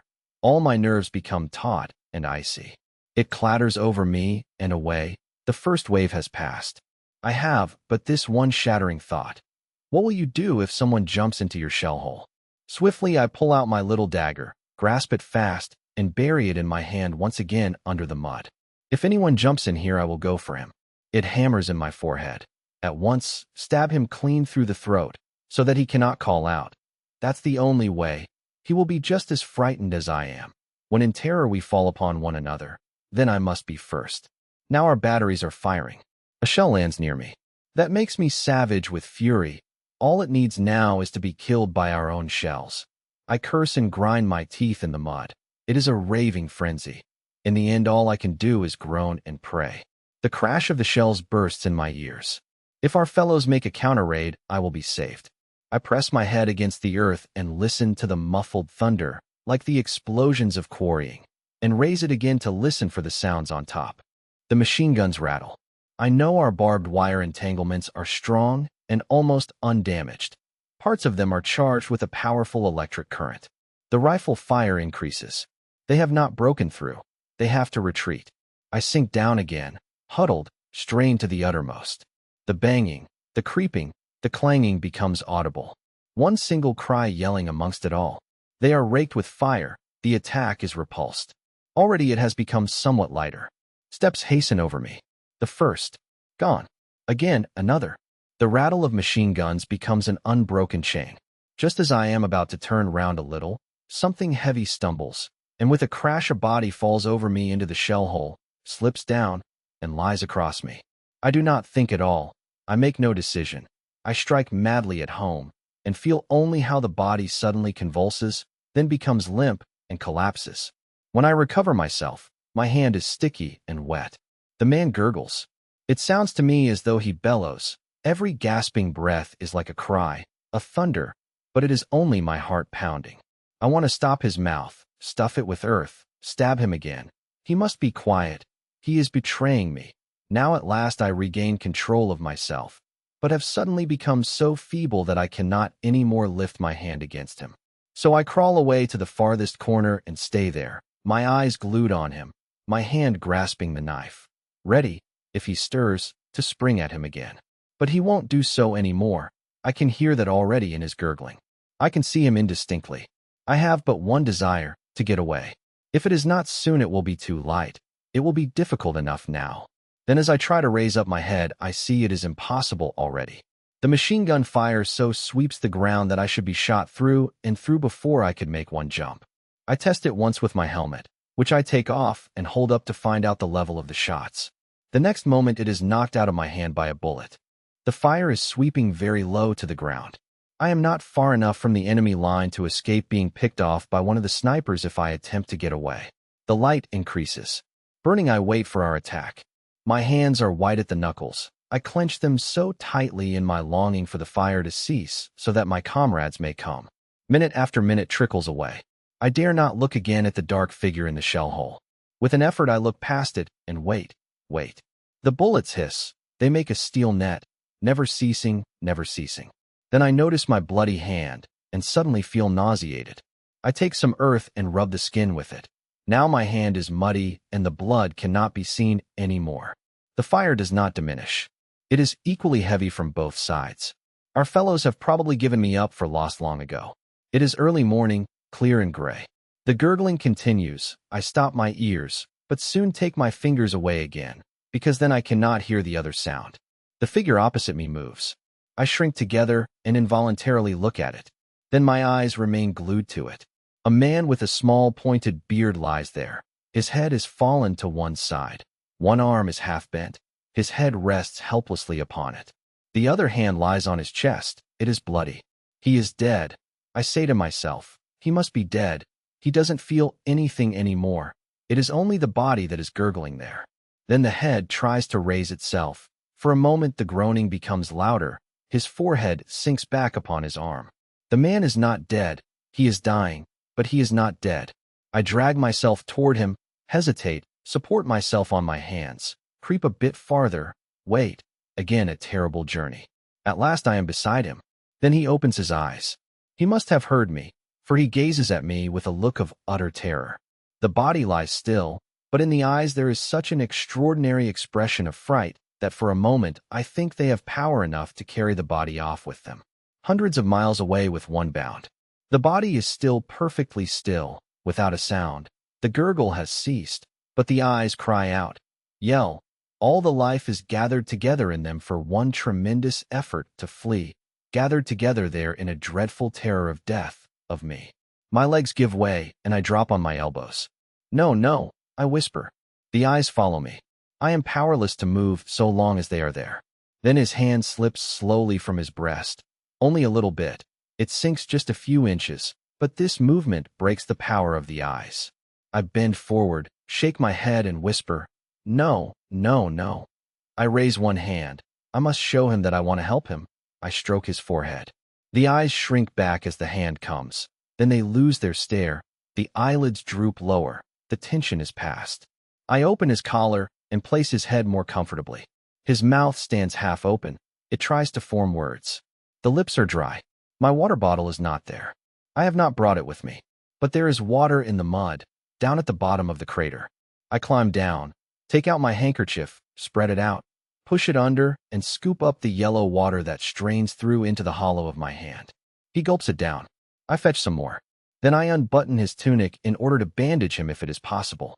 In any case, I must do it, so that if the fellows over there capture me, they will see that I wanted to help him, and so will not shoot me. He tries to resist, but his hand is too feeble. The shirt is stuck and will not come away. It is buttoned at the back. So there is nothing for it but to cut it open. I look for the knife and find it again. But when I begin to cut the shirt, the eyes open once more, and the cry is in them again, and the demented expression, so that I must close them, press them shut, and whisper, "I want to help you. Comrade, camarade, camarade, camarade," eagerly repeating the word to make him understand. There are 3 stabs. My field dressing covers them. The blood runs out under it. I press it tighter. There, he groans. That is all I can do. Now we must wait. These hours. The gurgling starts again, but how slowly a man dies. For this I know, he cannot be saved. I have, indeed, tried to tell myself that he will be, but at noon this pretense breaks down and melts before his groans. If only I had not lost my revolver crawling about, I would shoot him. Stab him I cannot. By noon I am groping on the outer limits of reason. Hunger devours me. I could almost weep for something to eat. I cannot struggle against it. Again and again I fetch water for the dying man and drink some myself. This is the first time I have killed with my hands, whom I can see close at hand, whose death is my doing. Cat and Crop and Muller have experienced it already, when they have hit someone. It happens to many, in hand-to-hand fighting especially. But every gasp lays my heart bare. This dying man has time with him. He has an invisible dagger with which he stabs me, time and my thoughts. I would give much if he would but stay alive. It is hard to lie here and to have to see and hear him. In the afternoon, about 3, he is dead. I breathe freely again, but only for a short time. Soon the silence is more unbearable than the groans. I wish the gurgling were there again, gasping hoarse, now whistling softly and again hoarse and loud. It is mad, what I do, but I must do something. I prop the dead man up again so that he lies comfortably, although he feels nothing anymore. I close his eyes. They are brown. His hair is black and a bit curly at the sides. The mouth is full and soft beneath his mustache. The nose is slightly arched, the skin brownish. It is now not so pale as it was before, when he was still alive.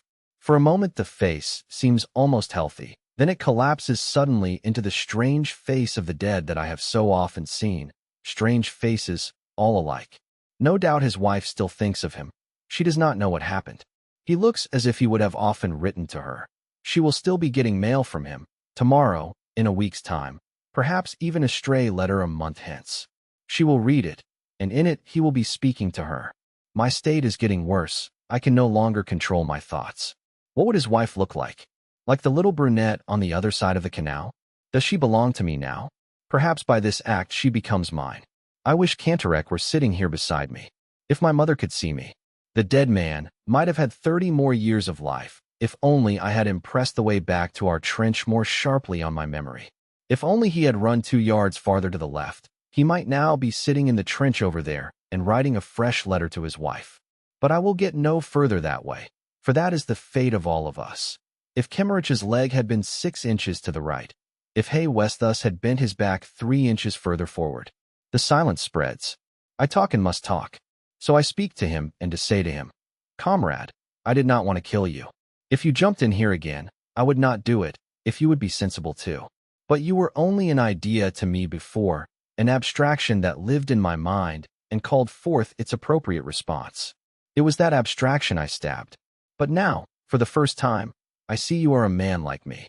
I thought of your hand grenades, of your bayonet, of your rifle. Now I see your wife and your face and our fellowship. Forgive me, comrade. We always see it too late. Why do they never tell us that you are poor devils like us, that your mothers are just as anxious as ours, and that we have the same fear of death, and the same dying, and the same agony. Forgive me, comrade. How could you be my enemy? If we threw away these rifles and this uniform, you could be my brother just like Kat and Albert. Take 20 years of my life, comrade, and stand up. Take more, for I do not know what I can even attempt to do with it now. It is quiet. The front is still except for the crackle of rifle fire. The bullets rain over. They are not fired haphazard, but shrewdly aimed from all sides. I cannot get out. I will write to your wife. I say hastily to the dead man. I will write to her. She must hear it from me. I will tell her everything I have told you. She shall not suffer. I will help her, and your parents too, and your child. His tunic is half open. The pocketbook is easy to find, but I hesitate to open it. And it is the book with his name. So long as I do not know his name, perhaps I may still forget him. Time will obliterate it, this picture. But his name, it is a nail that will be hammered into me and never come out again. It has the power to recall this forever. It will always come back and stand before me. Irresolutely, I take the wallet in my hand. It slips out of my hand and falls open. Some pictures and letters drop out.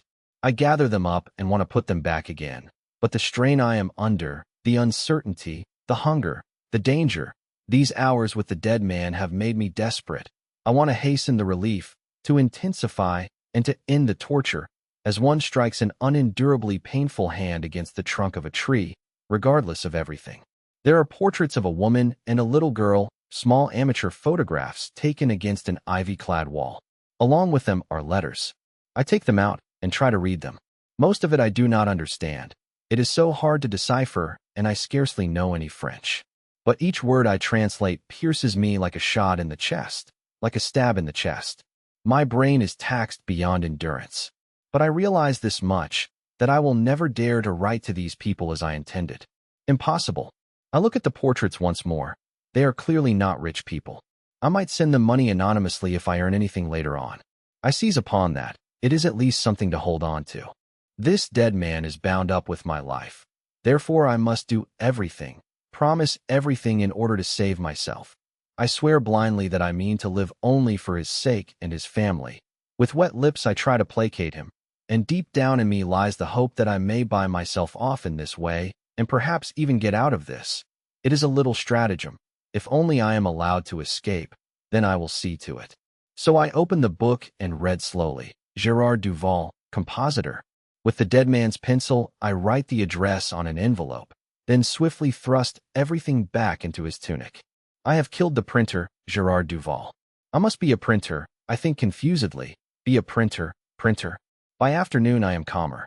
My fear was groundless. The name troubles me no more. The madness passes. Comrade, I say to the dead man, but I say it calmly. Today you, tomorrow me. But if I come out of it, comrade, I will fight against this that has struck us both down. From you, taken life, and from me, life also. I promise you, comrade, it shall never happen again. The sun strikes low. I am stupefied with exhaustion and hunger. Yesterday is like a fog to me. There is no hope of ever getting out of this. I fall into a doze and do not at first realize that evening is approaching. The twilight comes. It seems to me to come quickly now. 1 hour more. If it were summer, it would be 3 hours more. 1 hour more. Now suddenly I begin to tremble. Something might happen in the interval. I think no more of the dead man. He is of no consequence to me now. With one bound the lust to live flares up again, and everything that has filled my thoughts goes down before it. Now, merely to avert any ill luck, I babble mechanically. I will fulfill everything I have promised you, but already I know that I shall not do so. Suddenly it occurs to me that my own comrades may fire on me as I creep up. They do not know I am coming. I will call out as soon as I can so that they will recognize me. I will stay lying in front of the trench until they answer me. The first star. The front remains quiet. I breathe deeply and talk to myself in my excitement. No foolishness now, Paul. Quiet, Paul. Quiet. Then you will be saved, Paul. When I use my Christian name, it works as though someone else spoke it to me. It has more power. The darkness grows. My excitement subsides. I wait cautiously until the first rocket goes up. Then I crawl out of the shell hole. I have forgotten the dead man. Before me lies the oncoming night and the pale gleaming field. I fix my eyes on a shell hole.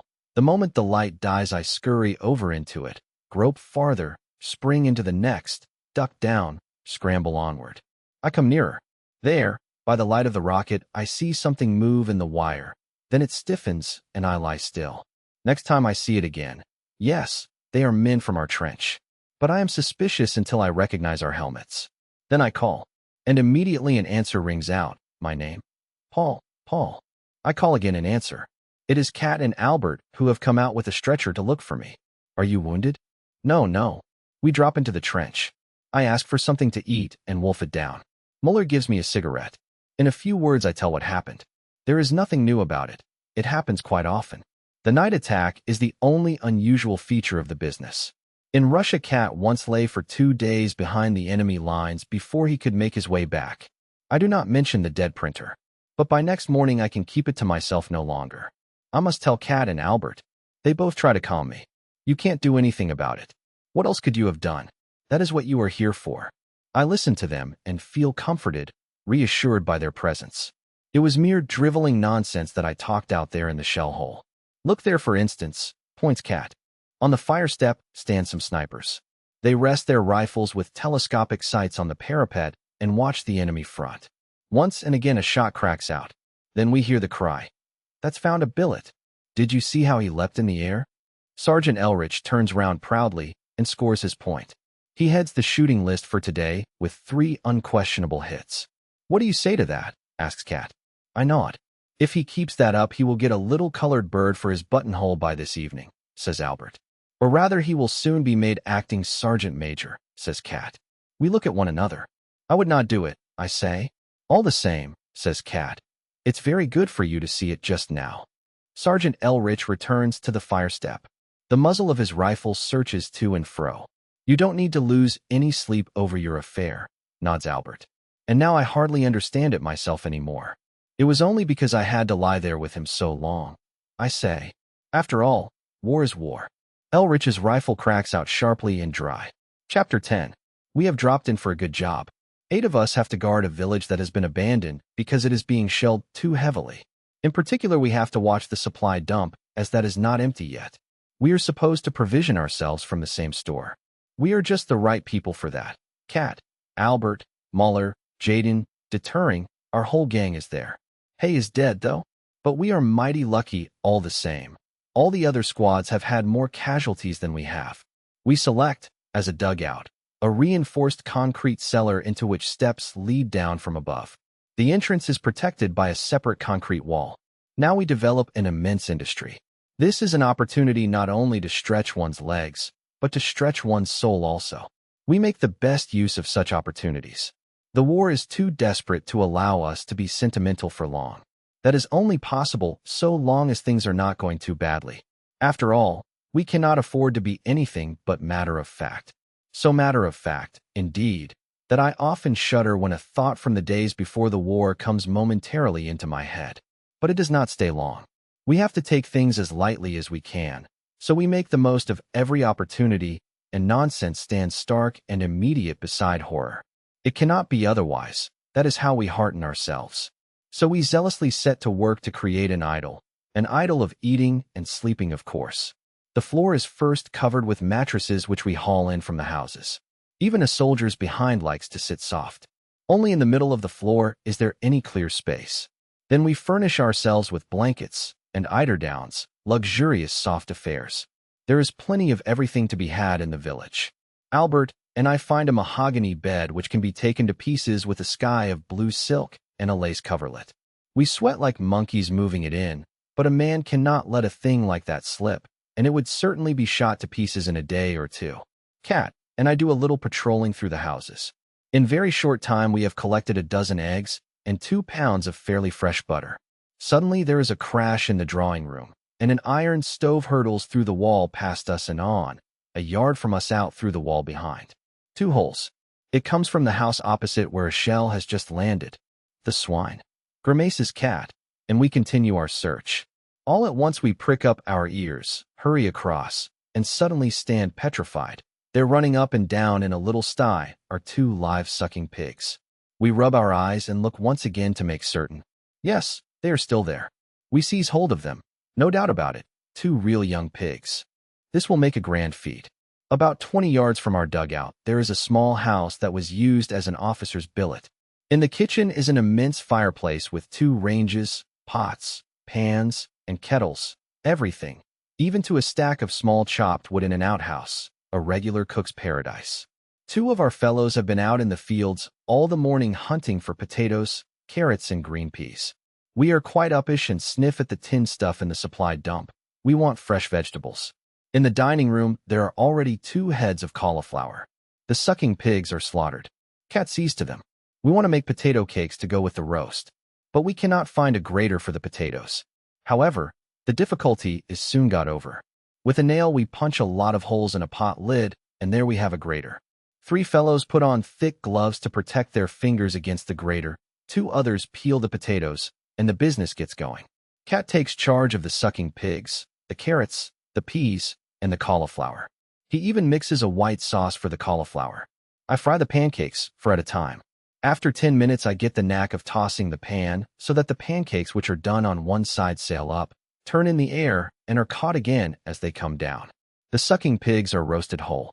We all stand round them as before an altar. In the meantime, we receive visitors, a couple of wireless men, who are generously invited to the feed. They sit in the living room where there is a piano. One of them plays, the other sings, and Der Weezer.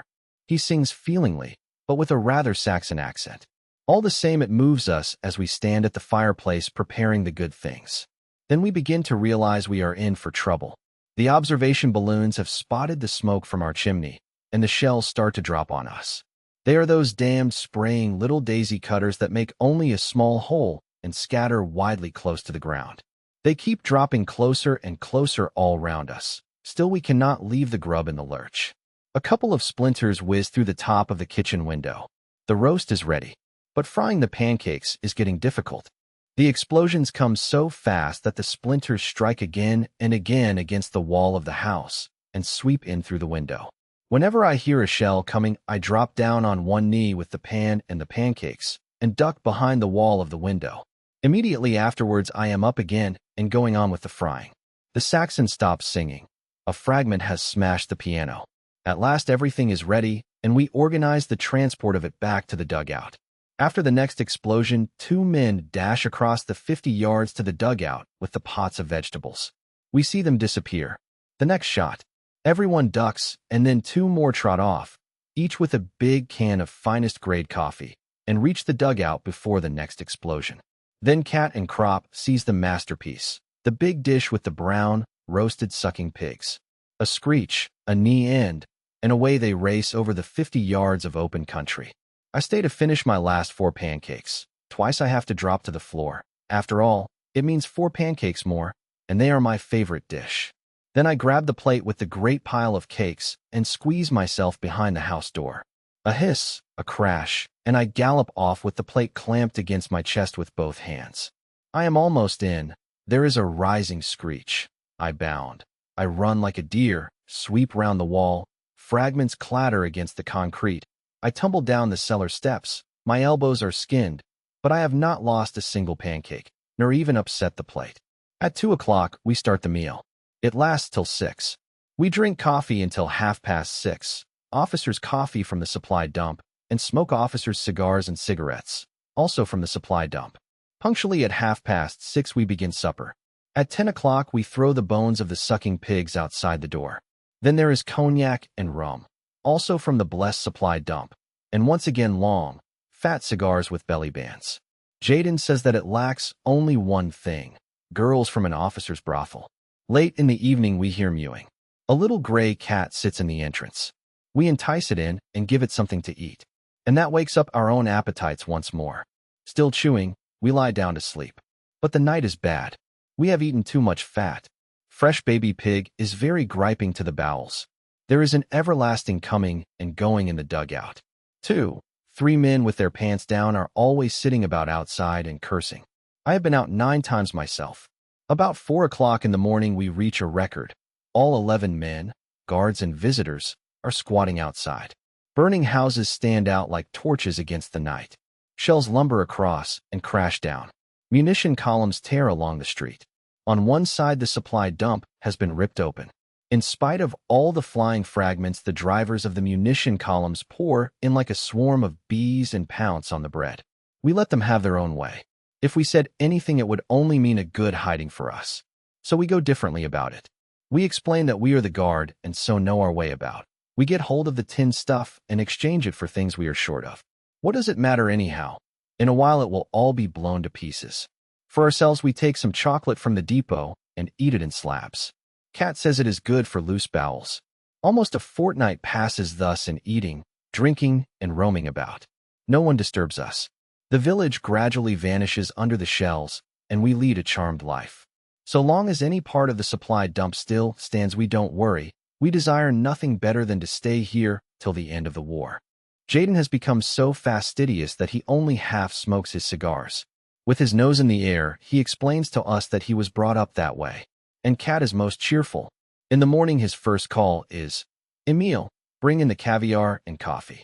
We put on extraordinary airs. Every man treats the other as his valet, bounces him, and gives him orders.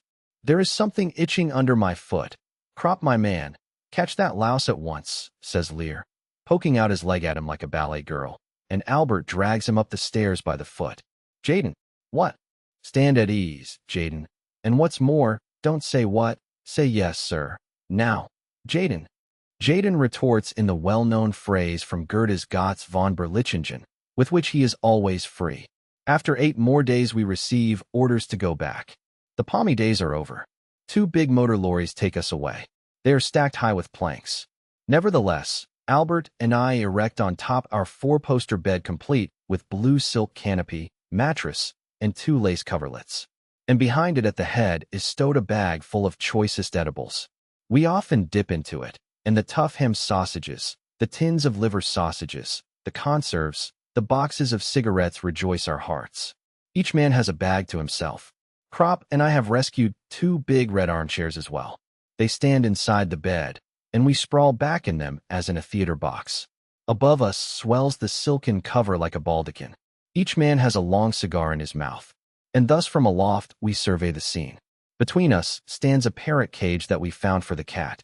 She is coming with us, and lies in the cage before her saucer of meat, and purrs. Slowly the lorries roll down the road. We sing. Behind us, shells are sending up fountains from the now utterly abandoned village. A few days later, we are sent to evacuate a village. On the way, we meet the fleeing inhabitants trundling their goods and chattels along with them in wheelbarrows, in perambulators, and on their backs. Their figures are bent, their faces full of grief, despair, haste, and resignation. The children hold on to their mother's hands, and often an older girl leads the little ones who stumble onward and are forever looking back. A few carry miserable-looking dolls. All are silent as they pass us by. We are marching in column. The French certainly will not fire on a town in which there are still inhabitants. But a few minutes later the air screams, the earth heaves, cries ring out. A shell has landed among our rear squad. We scatter and fling ourselves down on the ground. But at that moment I feel the instinctive alertness leave me which hitherto has always made me do unconsciously the right thing under fire. The thought leaps up with a terrible throttling fear. You are lost. And the next moment a blow sweeps like a whip over my left leg. I hear Albert cry out. He is beside me. "Quick, up, Albert!" I yell, for we are lying unsheltered in the open field. He staggers up and runs.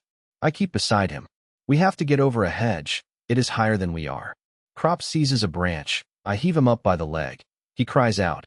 I give him a swing, and he flies over. With one bound, I follow him and fall into a ditch that lies behind the hedge. Our faces are smothered with duckweed and mud, but the cover is good, so we wade in up to our necks. Whenever a shell whistles, we duck our heads under the water. After we have done this a dozen times, I am exhausted. "Let's get away, or I'll fall in and drown," groans Albert. "Where has it got you?" I ask him. "In the knee, I think." "Can you run?" "I think." "Then out." We make for the ditch beside the road, and stooping, run along it. The shelling follows us. The road leads towards the munition dump. If that goes up, there won't be so much as a bootlace left of us. So we change our plan and run diagonally across country. Albert begins to drag. "You go." I'll come on after, he says, and throws himself down. I seize him by the arm and shake him. Up, Albert. If once you lie down, you'll never get any farther. Quick, I'll hold you up. At last we reach a small dugout. Crop pitches in, and I bandage him up. The shot is just a little above his knee. Then I take a look at myself. My trousers are bloody, and my arm, too. Albert binds up my wound with his field dressing. Already he is no longer able to move his leg, and we both wonder how he managed to get this far. Fear alone made it possible. We should have run even if our feet had been shot off. We would have run on the stumps. I can still crawl a little. I call out to a passing ambulance wagon, which picks us up. It is full of wounded. There is an Army medical lance corporal with it who sticks an anti-tetanus needle into our chests. At the dressing station, we arrange matters so that we lie side by side. They give us a thin soup which we spoon down greedily and scornfully, because we are accustomed to better times but are hungry all the same. Now for home, Albert, I say. Let's hope so, he replies. I only wish I knew what I've got. The pain increases. The bandages burn like fire. We drink and drink, one glass of water after another. How far above the knee am I hit? Asks Crop. At least 4 inches, Albert, I answer. Actually, it is perhaps 1. I've made up my mind, he says after a while. If they take off my leg, I'll put an end to it. I won't go through life as a cripple. So we lie there with our thoughts and wait. In the evening, we are hauled on to the chopping block. I am frightened and think quickly what I ought to do, for everyone knows that the surgeons in the dressing stations amputate on the slightest provocation. Under the great business that is much simpler than complicated patching, I think of Kemmerich. Whatever happens, I will not let them chloroform me, even if I have to crack a couple of their skulls. It is all right. The surgeon pokes around in the wound, and a blackness comes before my eyes. Don't carry on so, he says gruffly, and hacks away. The instruments gleam in the bright light like marvelous animals. The pain is insufferable. 2 orderlies hold my arms fast, but I break loose with one of them and try to crash into the surgeon's spectacles just as he notices and springs back. Chloroform the scoundrel, he roars madly. Then I become quiet. Pardon me, Herr Doctor. I will keep still, but do not chloroform me. Well now. He cackles and takes up his instrument again. He is a fair fellow, not more than 30 years old, with scars and disgusting gold spectacles. Now I see that he is tormenting me. He is merely raking about in the wound and looking up surreptitiously at me over his glasses. My hands squeeze around the grips. I'll kick the bucket before he will get a squeak out of me. He has fished out a piece of shell and tosses it to me. Apparently he is pleased at my self-control, for he now sets my leg carefully in splints and says, "Tomorrow you'll be off home." Then I am put in plaster. When I am back again with Crop, I tell him apparently a hospital train comes in tomorrow morning. We must work the Army Medical Sergeant Major so that we can keep together, Albert. I manage to slip the Sergeant Major 2 of my cigars with belly bands, and then tip the word to him. He smells the cigars and says, "Have you got any more of them?" "Another good handful," I say, "and my comrade." I point to Crop. He has some as well.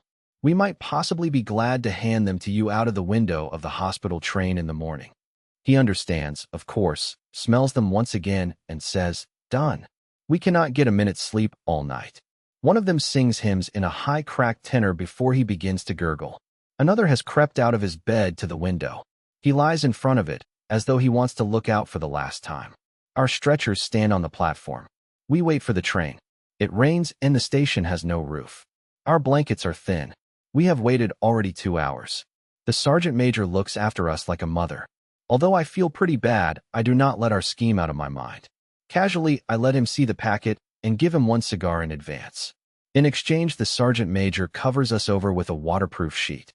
"Albert, old man," I suddenly bethink myself, "our 4-poster and the cat. And the club chairs," he adds. "Yes, the club chairs with red plush. In the evening we used to sit in them like lords, and intended later on to let them out by the hour. 1 cigarette per hour. It might have turned into a regular business, a real good living. And our bags of grub, too, Albert. We grow melancholy. We might have made some use of the things.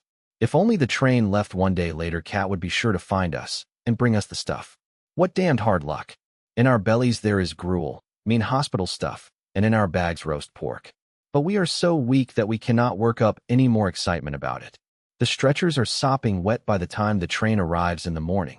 The sergeant major sees to it that we are put in the same car. There is a crowd of Red Cross nurses. Krop is stowed in below. I am lifted up and told to get into the bed above him. Good God! I exclaim suddenly. What is it? Asks the sister. I cast a glance at the bed. It is covered with clean snow-white linen that even has got the marks of the iron still on it. And my shirt has gone 6 weeks without being washed and is terribly muddy.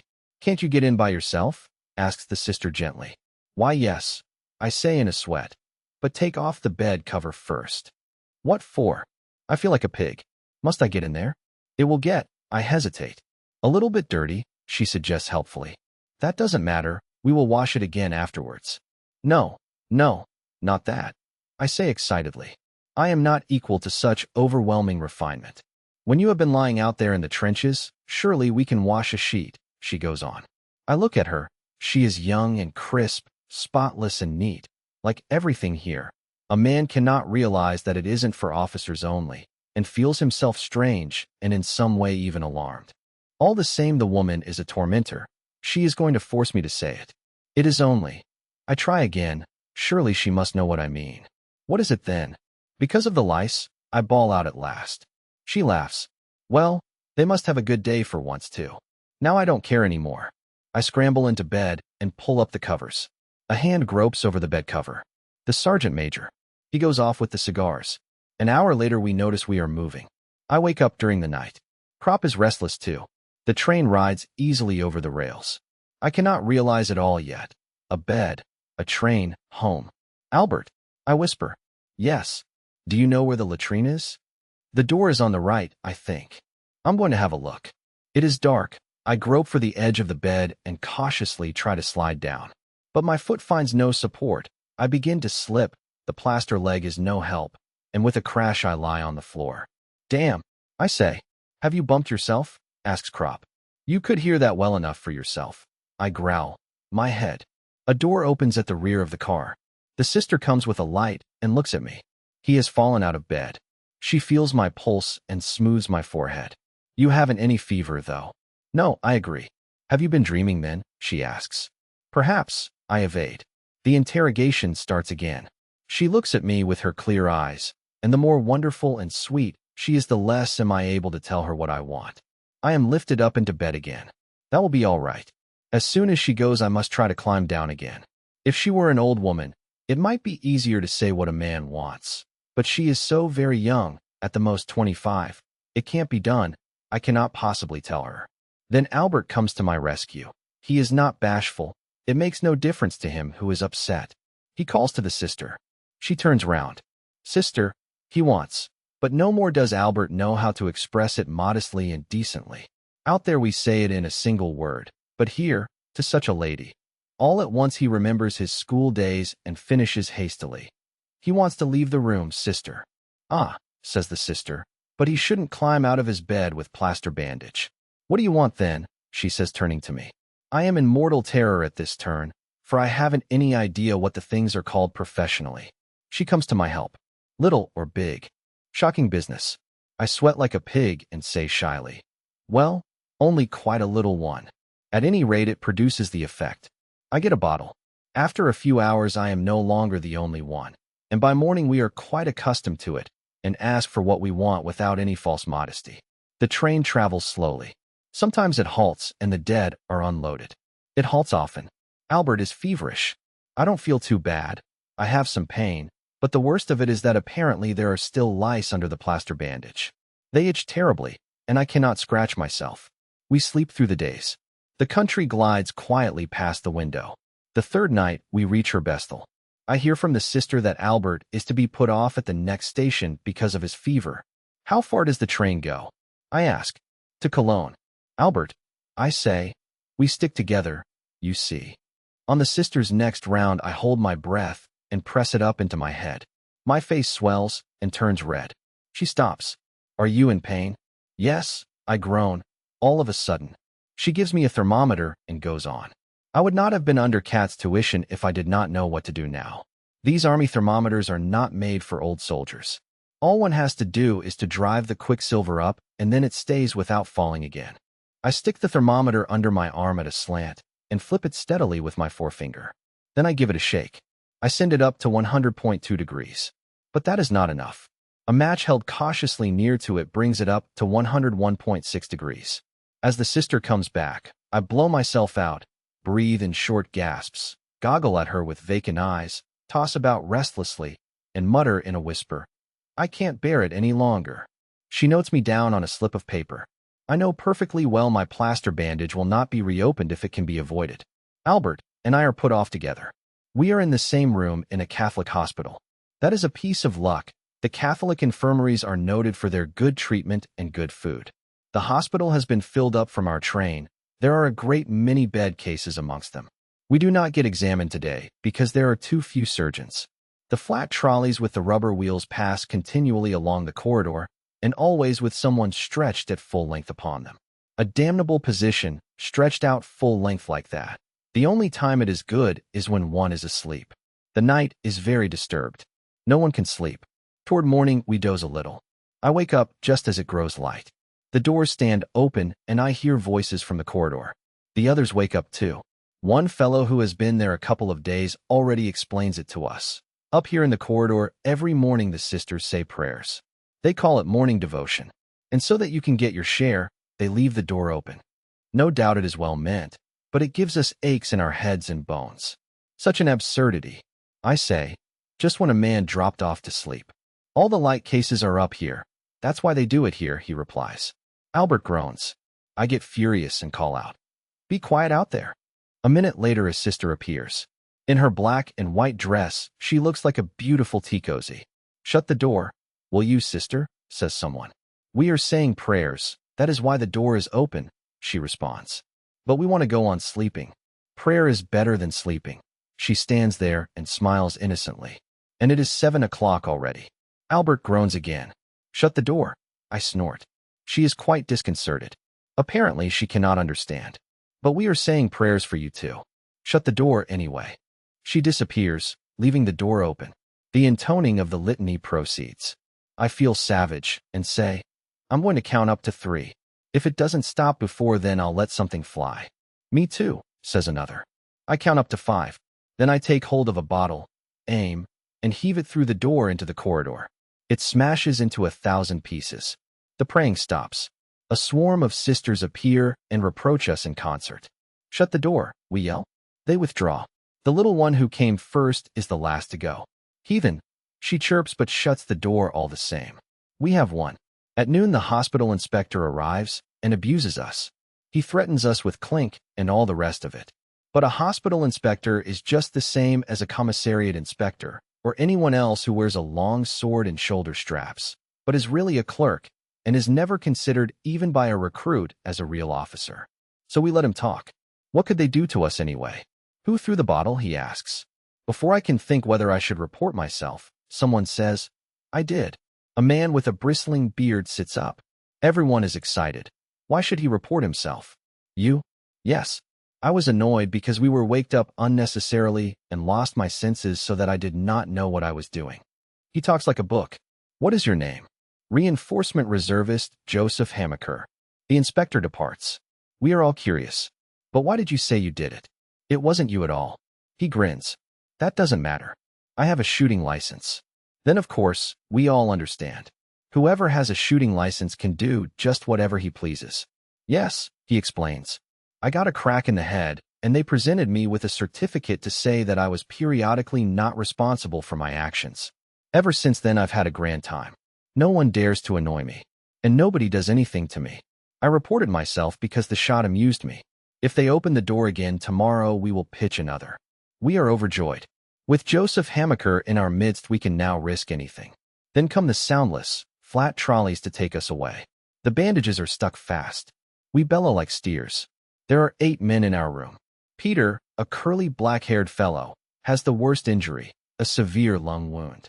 Franz Wachter, alongside him, has a shot in the arm, which didn't look too bad at first. But the third night he calls out to us, telling us to ring. He thinks he has a hemorrhage. I ring loudly. The night sister does not come. We have been making rather heavy demands on her during the night, because we have all been freshly bandaged, and so have a good deal of pain. One wants his leg placed so, another so, A third wants water. A fourth wants her to shake his pillow. In the end, the buxom old body grumbled bad-temperedly and slammed the doors. Now, no doubt she thinks it is something of the same sort, and so she is not coming. We wait. Then Franz says, "Ring again." I do so. Still she does not put in an appearance. In our wing there is only one night sister. Perhaps she has something to do in one of the other rooms. "Franz, are you quite sure you are bleeding?" I ask. "Otherwise we shall be getting cursed again." "The bandage is wet. Can't anybody make a light?" "That cannot be done either. The switch is by the door and none of us can stand up." I hold my thumb against the button of the bell till it becomes numb. Perhaps the sister has fallen asleep. They certainly have a great deal to do and are all overworked day after day. And added to that is the everlasting praying. "Should we smash a bottle?" asks Joseph Hamaker of the shooting license. She wouldn't hear that any more than the bell. At last the door opens. The old lady appears, mumbling. When she perceives Franz's trouble, she begins to bustle and says, "Why did not someone say I was wanted? We did ring, and none of us here can walk. He has been bleeding badly," and she binds him up. In the morning we look at his face. It has become sharp and yellow, whereas the evening before he looked almost healthy. Now a sister comes oftener. Sometimes there are Red Cross voluntary aid sisters. They are pleasant, but often rather unskilled. They frequently give us pain when remaking our beds, and then are so frightened that they hurt us still more. The nuns are more reliable. They know how they must take hold of us. But we would be better pleased if they were somewhat more cheerful. A few of them have real spirit. They are superb. There is no one but would do anything for Sister Libertine, this marvelous sister, who spreads good cheer through the whole wing, even when she can only be seen in the distance. And there are others like her. We would go through fire for her. A man cannot really complain. Here he is treated by the nuns exactly like a civilian. And just to think of a garrison hospital gives one the creeps. Franz Wachter does not regain his strength. One day he is taken away and does not come back. Joseph Hamaker knows all about it. We shan't see him again. They have put him in the dead room. "What do you mean, dead room?" asks Kropp. "Well, dying room." "What is that, then?" "A little room at the corner of the building. Whoever is about to kick the bucket is put in there. There are 2 beds in it. It is generally called the dying room. But what do they do that for? They don't have so much work to do afterwards. It is more convenient, too, because it lies right beside the lift to the mortuary. Perhaps they do it for the sake of the others also, so that no one in the ward dies in sympathy. And they can look after him better, too, if he is by himself. But what about him?" Joseph shrugs his shoulders. "Usually he doesn't take much notice anymore." "Does everybody know about it then?" "Anyone who has been here long enough knows, of course." In the afternoon, Franz Wachter's bed has a fresh occupant. A couple of days later they take the new man away too. Joseph makes a significant glance. We see many come and go. Often relatives sit by the beds and weep or talk softly and awkwardly. One old woman will not go away, but she cannot stay there the whole night through. The next morning she comes very early, but not early enough, for when she goes up to the bed, someone else is in it already. She has to go to the mortuary. The apples that she has brought with her she gives to us. And then little Peter begins to get worse. His temperature chart looks bad, and one day the flat trolley stands beside his bed. "Where to?" he asks. "To the bandaging ward." He is lifted out. But the sister makes the mistake of removing his tunic from the hook and putting it on the trolley, too, so that she should not have to make 2 journeys. Peter understands immediately and tries to roll off the trolley.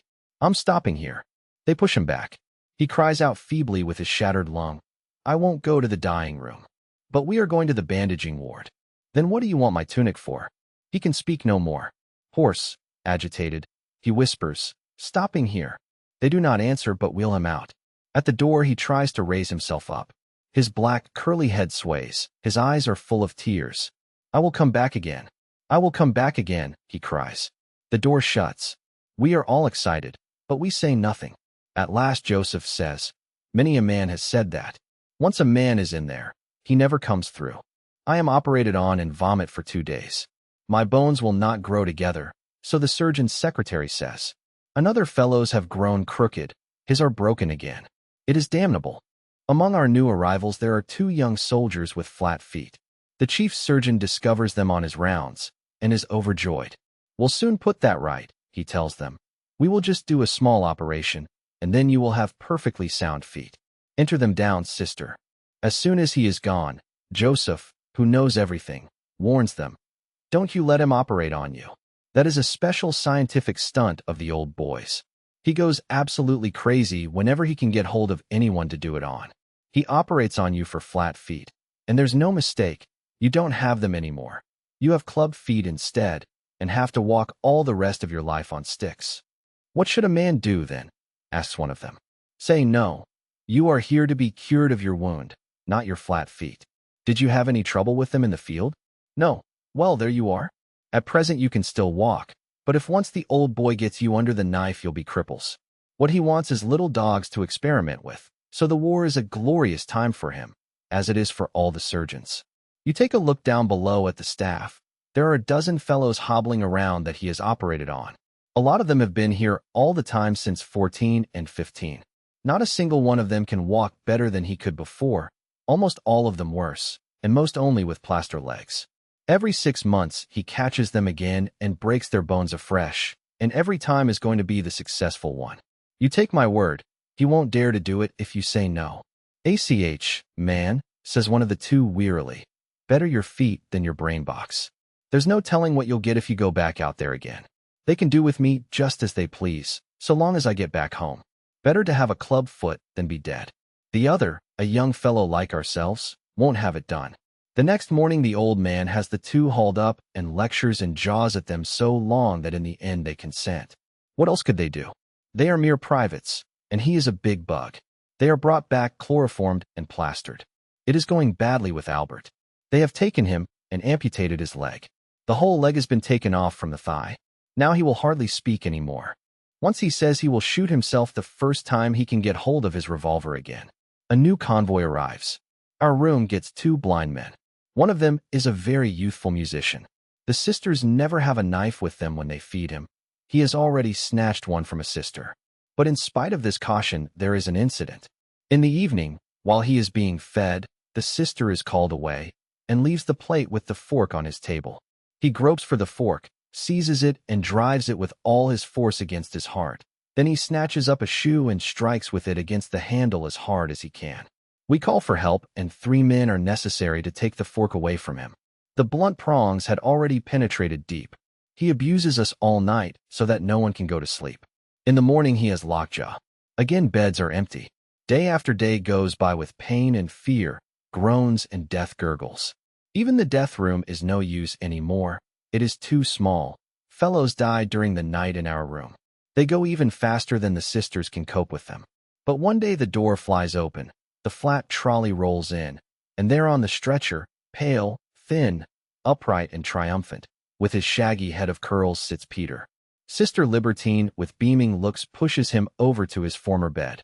He is back from the dying room. We have long supposed him dead. He looks round. What do you say now?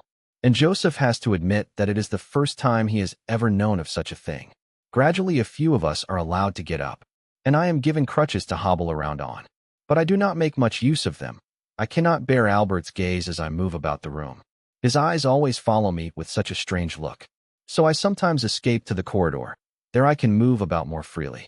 On the next floor below are the abdominal and spine cases, head wounds, and double amputations. On the right side of the wing are the jaw wounds, wounds in the joints, wounds in the kidneys, wounds in the testicles, wounds in the intestines. Here a man realizes for the first time in how many places a man can get hit. 2 fellows die of tetanus. Their skin turns pale, their limbs stiffen, at last only their eyes live, stubbornly. Many of the wounded have their shattered limbs hanging free in the air from a gallows. Underneath the wound a basin is placed into which drips the pus. Every 2 or 3 hours the vessel is emptied. Other men lie in stretching bandages with heavy weights hanging from the end of the bed. I see intestine wounds that are constantly full of excreta. The surgeon's clerk shows me X-ray photographs of completely smashed hip bones, knees and shoulders. A man cannot realize that above such shattered bodies there are still human faces in which life goes its daily round. And this is only one hospital, one single station. There are hundreds of thousands in Germany, hundreds of thousands in France, hundreds of thousands in Russia. How senseless is everything that can ever be written, done, or thought, when such things are possible. It must be all lies and of no account when the culture of 1,000 years could not prevent this stream of blood being poured out. These torture chambers in their hundreds of thousands. A hospital alone shows what war is. I am young. I am 20 years old. Yet I know nothing of life but despair, death, fear, and fatuous superficiality cast over an abyss of sorrow. I see how peoples are set against one another, and in silence, unknowingly, foolishly, obediently, innocently slay one another. I see that the keenest brains of the world invent weapons and words to make it yet more refined and enduring. And all men of my age, here and over there, throughout the whole world see these things. All my generation is experiencing these things with me. What would our fathers do if we suddenly stood up and came before them and proffered our account? What do they expect of us if a time ever comes when the war is over? Through the years our business has been killing. It was our first calling in life. Our knowledge of life is limited to death. What will happen afterwards? And what shall come out of us? The oldest man in our room is Lewandowski. He is 40 and has already lain 10 months in the hospital with a severe abdominal wound. Just in the last few weeks, he has improved sufficiently to be able to hobble about doubled up. For some days past, he has been in great excitement. His wife has written to him from the little home in Poland where she lives, telling him that she has saved up enough money to pay for the fare and is coming to see him. She is already on the way and may arrive any day. Lewandowski has lost his appetite. He even gives away red cabbage and sausage after he has had a couple of mouthfuls. He goes round the room perpetually with the letter. Everyone has already read it a dozen times. The postmarks have been examined heaven knows how often. The address is hardly legible any longer for spots of grease and thumb marks. And in the end, what is sure to happen, happens. Lewandowski develops a fever and has to go back to bed. He has not seen his wife for 2 years. In the meantime, she has given birth to a child, whom she is bringing with her. But something else occupies Lewandowski's thoughts. He had hoped to get permission to go out when his old woman came. For obviously seeing is all very well, but when a man gets his wife again after such a long time, if at all possible, a man wants something else besides. Lewandowski has discussed it all with us at great length. In the army there are no secrets about such things. And what's more, nobody finds anything objectionable in it. Those of us who are already able to go out have told him of a couple of very good spots in the town, parks and squares, where he would not be disturbed. One of us even knows of a little room. But what is the use? There Lewandowski lies in bed with his troubles. Life holds no more joy for him if he has to forego this affair. We console him and promise to get over the difficulty somehow or other. The next afternoon his wife appears, a tousled little woman with anxious, quick eyes like a bird, in a sort of black, crinkly mantilla with ribbons. Heaven knows where she inherited the thing. She murmurs something softly and stands shyly in the doorway. It terrifies her that there are 6 of us men present. "Well, Marja," says Lewandowski, and gulps dangerously with his Adam's apple. "You can come in all right. They won't hurt you." She goes round and proffers each of us her hand. Then she produces the child, which in the intervals has done something in its napkin. From a large handbag embroidered with beads, she takes out a clean one and makes the child fresh and presentable. This dispels her first embarrassment, and the two begin to talk. Lewandowski is very fidgety. Every now and then he squints across at us most unhappily with his round goggle eyes. This time is favorable. The doctor's visit is over. At the most, one of the sisters might come in. So one of us goes out to prospect. He comes back and nods. Not a soul to be seen. "Now's your chance, Johann. Set to." The two speak together in an undertone. The woman turns a little red and looks embarrassed. We grin good-naturedly and make pooh-poohing gestures. What does it matter? The devil take all conventions. They were made for other times. Here lies the carpenter Johann Lewandowski, a soldier shot to a cripple, and there is his wife. Who knows when he will see her again? He wants to have her, and he should have her good. 2 men stand at the door to forestall the sisters and keep them occupied if they chance to come along. They agree to stand guard for a quarter of an hour or thereabouts. Lewandowski can only lie on his side, so one of us props a couple of pillows against his side. Albert gets the child to hold. We all turn round a bit. The black mantilla disappears under the bedclothes. We make a great clatter and play scat noisily. All goes well. I hold a club solo with 4 jacks which nearly goes the round. In the process, we almost forget Lewandowski. After a while, the child begins to squall, although Albert, in desperation, rocks it to and fro. There is a bit of creaking and rustling, and as we look up casually, we see that the child has the bottle in its mouth and is back again with its mother. The business is over. We now feel ourselves like one big family. The woman is happy, and Lewandowski lies there sweating and beaming. He unpacks the embroidered handbag, and some good sausages come to light. Lewandowski takes up the knife with a flourish and saws the meat into slices. With a handsome gesture, he waves toward us, and the little woman goes from one to another and smiles at us and hands round the sausage. She now looks quite handsome. We call her Mother. She is pleased and shakes up our pillows for us. After a few weeks, I have to go each morning to the massage department. There my leg is harnessed up and made to move. The arm has healed long since. New convoys arrive from the line. The bandages are no longer made of cloth, but of white crepe paper. Rag bandages have become scarce at the front. Albert's stump heals well. The wound is almost closed. In a few weeks, he should go off to an institute for artificial limbs. He continues not to talk much, and is much more solemn than formerly. He often breaks off in his speech and stares in front of him. If he were not here with us, he would have shot himself long ago. But now he is over the worst of it, and he often looks on while we play scat. I get convalescent leave. My mother does not want to let me go away. She is feeble. It is all much worse than it was last time. Then I am recalled to my regiment and return once more to the line. Parting from my friend Albert Kropp was very hard. But a man gets used to that sort of thing in the army. Chapter 11. We count the weeks no more. It was winter when I came up, and when the shells exploded, the frozen clods of earth were just as dangerous as the fragments. Now the trees are green again. Our life alternates between billets and the front. We have almost grown accustomed to it. War is the cause of death, like cancer and tuberculosis, like influenza and dysentery. The deaths are merely more frequent, more varied and terrible. Our thoughts are clay. They are molded with the changes of the days. When we are resting, they are good. Under fire, they are dead. Fields of craters within and without. Everyone is so, not only ourselves here. The things that existed before are no longer valid, and one practically knows them no more. Distinctions, breeding, education are changed, are almost blotted out and hardly recognizable any longer. Sometimes they give an advantage for profiting by a situation, but they also bring consequences along with them, in that they arouse prejudices which have to be overcome. It is as though formerly we were coins of different provinces, and now we are melted down, and all bear the same stamp. To rediscover the old distinctions, the metal itself must be tested. First we are soldiers, and afterwards, in a strange and shamefaced fashion, individual men as well.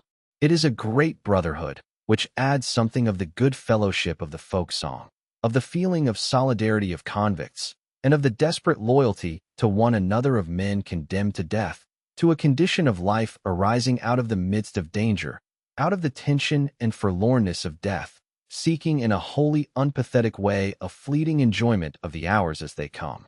If one wants to appraise it, it is at once heroic and banal. But who wants to do that? It is this, for example, that makes Jaden spoon down his ham and pea soup in such tearing haste when an enemy attack is reported, simply because he cannot be sure that in an hour's time he will be alive. We have discussed it at length, whether it is right or not to do so. Cat condemns it, because, he says, a man has to reckon with the possibility of an abdominal wound, and that is more dangerous on a full stomach than on an empty one. Such things are real problems. They are serious matters to us. They cannot be otherwise. Here, on the borders of death, life follows an amazingly simple course. It is limited to what is most necessary. All else lies buried in gloomy sleep. And that besides our primitiveness and our survival. Were we more subtly differentiated, we must long since have gone mad, have deserted, or have fallen. As in a polar expedition, every expression of life must serve only the preservation of existence, and is absolutely focused on that. All else is banished because it would consume energies unnecessarily. That is the only way to save ourselves. In the quiet hours when the puzzling reflection of former days like a blurred mirror projects beyond me the figure of my present existence, I often sit over against myself, as before a stranger, and wonder how the unnameable active principle that calls itself to life has adapted itself even to this form. All other expressions lie in a winter sleep. Life is simply one continual watch against the menace of death. It has transformed us into unthinking animals in order to give us the weapon of instinct. It has reinforced us with dullness, so that we do not go to pieces before the horror, which would overwhelm us if we had clear, conscious thought. It has awakened in us the sense of comradeship, so that we escape the abyss of solitude. It has lent us the indifference of wild creatures, so that in spite of all, we perceive the positive in every moment and store it up as a reserve against the onslaught of nothingness. Thus we live a closed, hard existence of the utmost superficiality, and rarely does an incident strike out a spark. But then unexpectedly a flame of grievous and terrible yearning flares up. Those are the dangerous moments. They show us that the adjustment is only artificial, that it is not simple rest, but sharpest struggle for rest. In the outward form of our life, we are hardly distinguishable from bushmen, but whereas the latter can be so always, because they are so truly, and at best may develop further by exertion of their spiritual forces, with us it is the reverse. Our inner forces are not exerted toward regeneration, but toward degeneration. The bushmen are primitive and naturally so, but we are primitive in an artificial sense, and by virtue of the utmost effort. And at night, waking out of a dream, overwhelmed and bewitched by the crowding apparitions, a man perceives with alarm how slight is the support, how thin the boundary that divides him from the darkness. We are little flames poorly sheltered by frail walls against the storm of dissolution and madness, in which we flicker and sometimes almost go out. Then the muffled roar of the battle becomes a ring that encircles us. We creep in upon ourselves, and with big eyes stare into the night. Our only comfort is the steady breathing of our comrades asleep, and thus we wait for the morning. Every day and every hour, every shell and every death cuts into this thin support, and the years waste it rapidly. I see how it is already gradually breaking down around me. There is the mad story of deterring. He was one of those who kept himself to himself. His misfortune was that he saw a cherry tree in a garden. We were just coming back from the front line, and at a turning of the road near our billets, marvelous in the morning twilight, stood this cherry tree before us. It had no leaves, but was one white mass of blossom. In the evening deterring was not to be seen. Then at last he came back and had a couple of branches of cherry blossom in his hand. We made fun of him and asked whether he was going to a wedding. He made no answer, but lay down on his bed. During the night I heard him making a noise. He seemed to be packing. I sensed something amiss and went over to him. He made out it was nothing, and I said to him, "Don't do anything silly, deterring." "ACH, why?" "It's merely that I can't sleep." "What did you pick the cherry branches for?" "Surely I can pick cherry blossom if I want to," he replied evasively, and after a while, "I have a big orchard with cherry trees at home. When they are in blossom, from the hay loft they look like one single sheet, so white. It is just the time. Perhaps you will get leave soon. You may even be sent back as a farmer." He nodded, but he was far away. When these peasants are excited, they have a curious expression, a mixture of cow and yearning God, half stupid and half rapt. In order to turn him away from his thoughts, I asked him for a piece of bread. He gave it to me without a murmur. That was suspicious, for he is usually tight-fisted. So I stayed awake. Nothing happened. In the morning, he was as usual. Apparently, he had noticed that I had been watching him. But the second morning, he was gone. I noticed it, but said nothing, in order to give him time. He might perhaps get through. Various fellows have already got into Holland. But at roll call he was missed. A week after we heard that he had been caught by the field gendarmes, those despicable military police. He had headed toward Germany. That was hopeless, of course. And, of course, he did everything else just as idiotically. Anyone might have known that his flight was only homesickness and a momentary aberration. But what does a court-martial 100 miles behind the front line know about it? We have heard nothing more of deterring. But sometimes it broke out in other ways. This danger, these pent-up things, as from an overheated boiler. It will be enough to tell how Berger met his end. Our trenches have now for some time been shot to pieces, and we have an elastic line, so that there is practically no longer any proper trench warfare. When attack and counterattack have waged backwards and forwards, there remains a broken line and a bitter struggle from crater to crater. The front line has been penetrated, and everywhere small groups have established themselves. The fight is carried on from clusters of shell holes. We are in a crater. The English are coming down obliquely. They are turning our flank and working in behind us. We are surrounded. It is not easy to surrender. Fog and smoke hang over us. No one would recognize that we wanted to give ourselves up, and perhaps we don't want to. A man doesn't even know himself at such moments. We hear the explosions of the hand grenades coming towards us. Our machine gun sweeps over the semicircle in front of us. The cooling water evaporates. We hastily pass round the case. Every man pisses in it, and thus we again have water and are able to continue firing. But behind us the attack crashes ever nearer. A few minutes and we are lost. Then, at closest range, a second machine gun bursts out. It is set up in a crater alongside us. Berger has fetched it, and now the counterattack comes over from behind. We are set free and make contact with the rear. Afterwards, as we lie in comparatively good cover, one of the food carriers reports that a couple of 100 yards distant there lies a wounded messenger dog. Where? Asks Berger. The other describes the place to him. Berger goes off either to fetch the beast in or to shoot it. 6 months ago he would not have cared. He would have been reasonable. We try to prevent him. Then, as he goes off grimly, all we can say is, "You're mad," and let him go. For these cases of frontline madness become dangerous if one is not able to fling the man to the ground and hold him fast. And Berger is 6 feet and the most powerful man in the company. He is absolutely mad, for he has to pass through the barrage.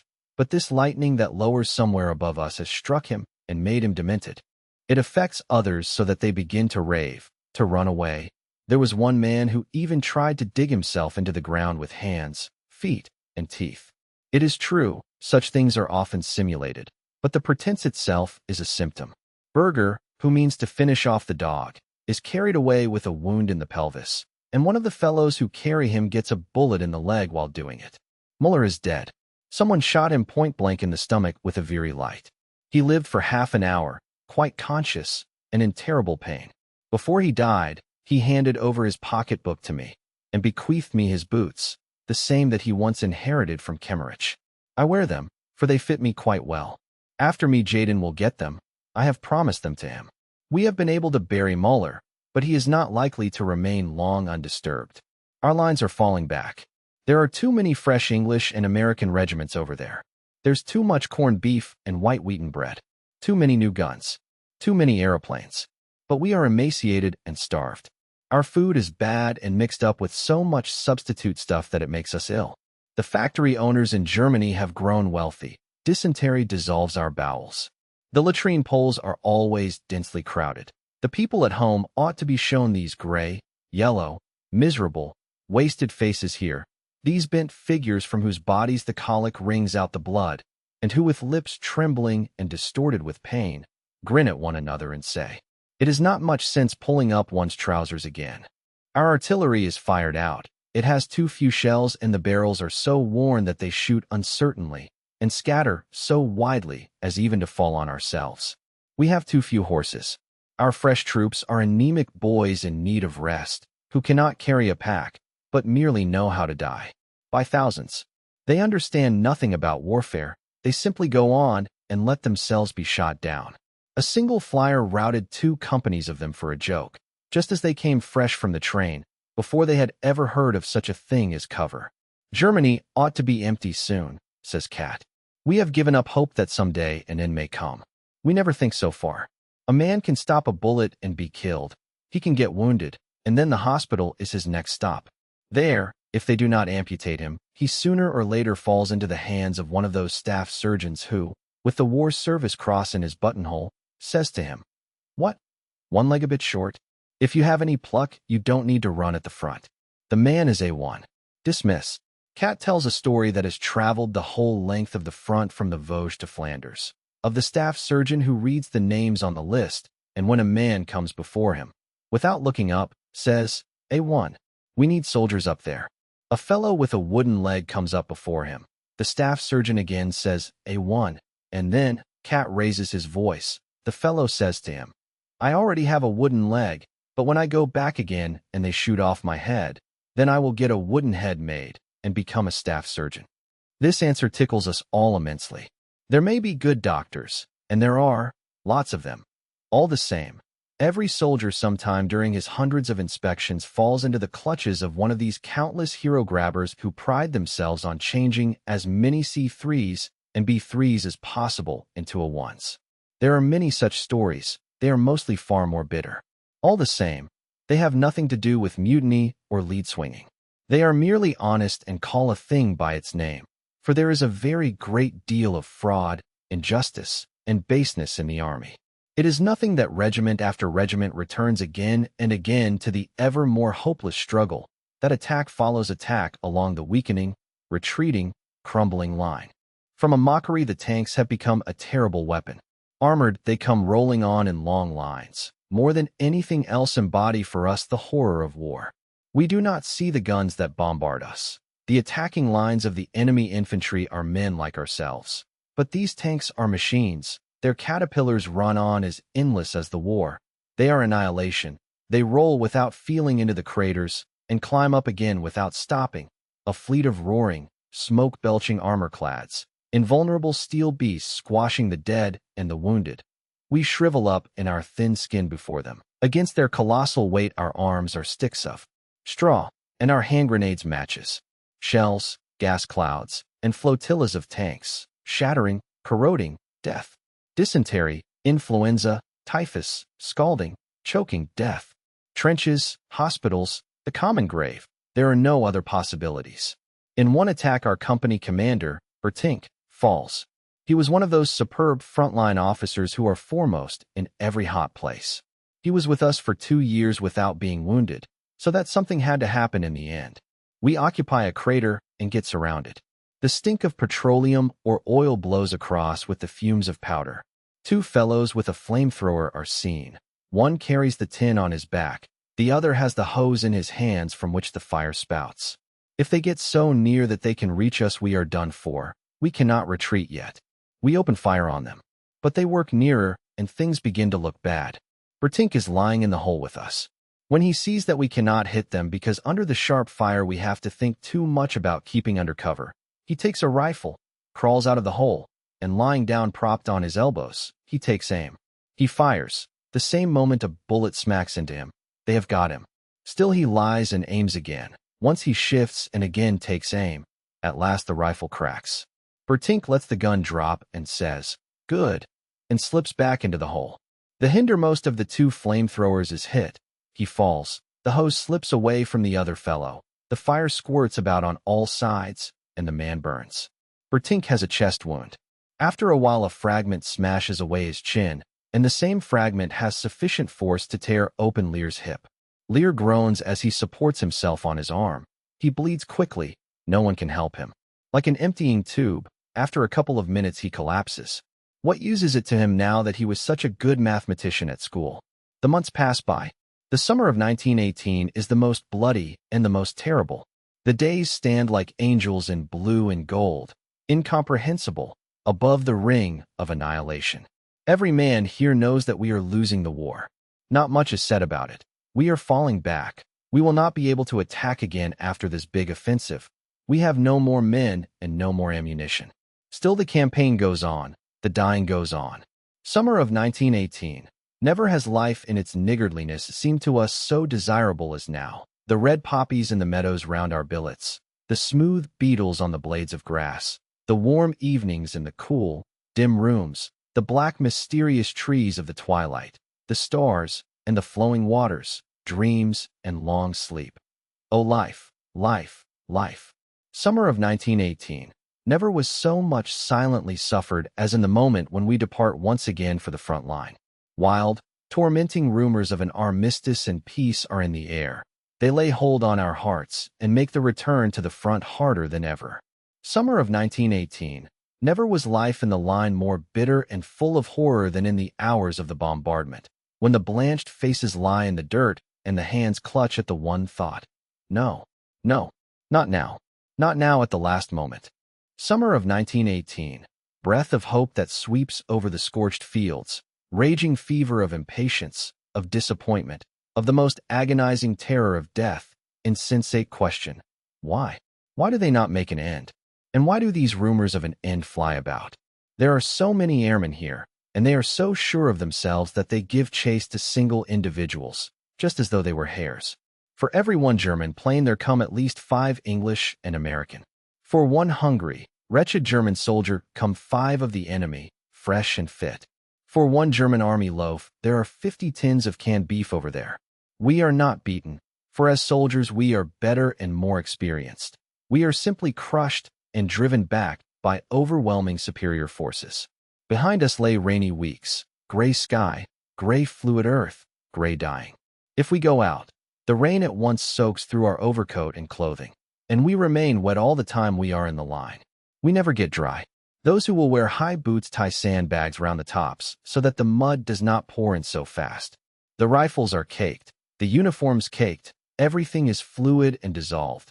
The earth one dripping, soaked, oily mass in which lie yellow pools with red spiral streams of blood, and into which the dead, wounded, and survivors slowly sink down. The storm lashes us. Out of the confusion of gray and yellow the hail of splinters whips forth the childlike cries of the wounded, and in the night shattered life groans painfully into silence. Our hands are earth, our bodies clay, and our eyes pools of rain. We do not know whether we still live. Then the heat sinks heavily into our shell holes like a jellyfish, moist and oppressive, and on one of these late summer days, while bringing food, Cat falls. We too are alone. I bind up his wound. His shin seems to be smashed. It has got the bone, and Cat groans desperately. At last, just at the last. I comfort him. Who knows how long this mess will go on yet? Now you are safe. The wound begins to bleed fast. Cat cannot be left by himself while I try to find a stretcher. Anyway, I don't know of a stretcher-bearer's post in the neighborhood. Cat is not very heavy, so I take him up on my back and start off to the dressing station with him. Twice we rest. He suffers acutely on the way. We do not speak much. I have opened the collar of my tunic and breathe heavily. I sweat and my face is swollen with the strain of carrying. All the same, I urge him to let us go on, for the place is dangerous. Shall we go on again, Cat? Must, Paul. Then come. I raise him up. He stands on the uninjured leg and supports himself against a tree. I take up the wounded leg carefully. Then he gives a jump and I take the knee of the sound leg also under my arm. The going is more difficult. Often a shell whistles across. I go as quickly as I can, for the blood from Cat's wound drips to the ground. We cannot shelter ourselves properly for the explosions. Before we can take cover, the danger is all over. We lie down in a small hole to wait till the shelling is over. I give Cat some tea from my water bottle. We smoke a cigarette. Well, Cat, I say gloomily, we are going to be separated at last. He is silent and looks at me. Do you remember, Cat, how we commandeered the goose? And how you brought me out of the barrage when I was still a young recruit and was wounded for the first time? I cried then. Cat, that is almost 3 years ago. He nods. The anguish of solitude rises up in me. When Cat is taken away, I will not have one friend left. Cat, in any case we must see one another again, if it is peacetime before you come back. Do you think that I will be marked A1 again with this leg? He asks bitterly. With rest it will get better. The joint is quite sound. It may get all right again. Give me another cigarette, he says. Perhaps we could do something together later on, Cat.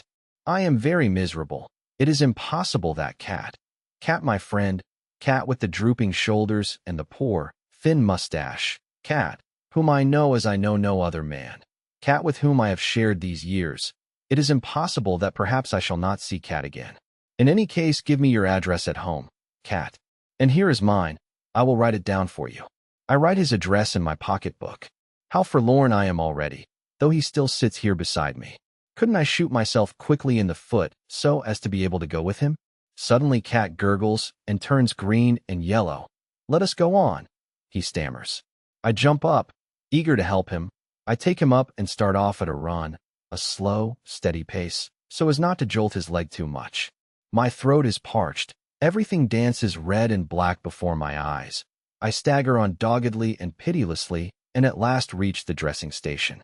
There I drop down on my knees, but have still enough strength to fall onto the side where Cat's sound leg is.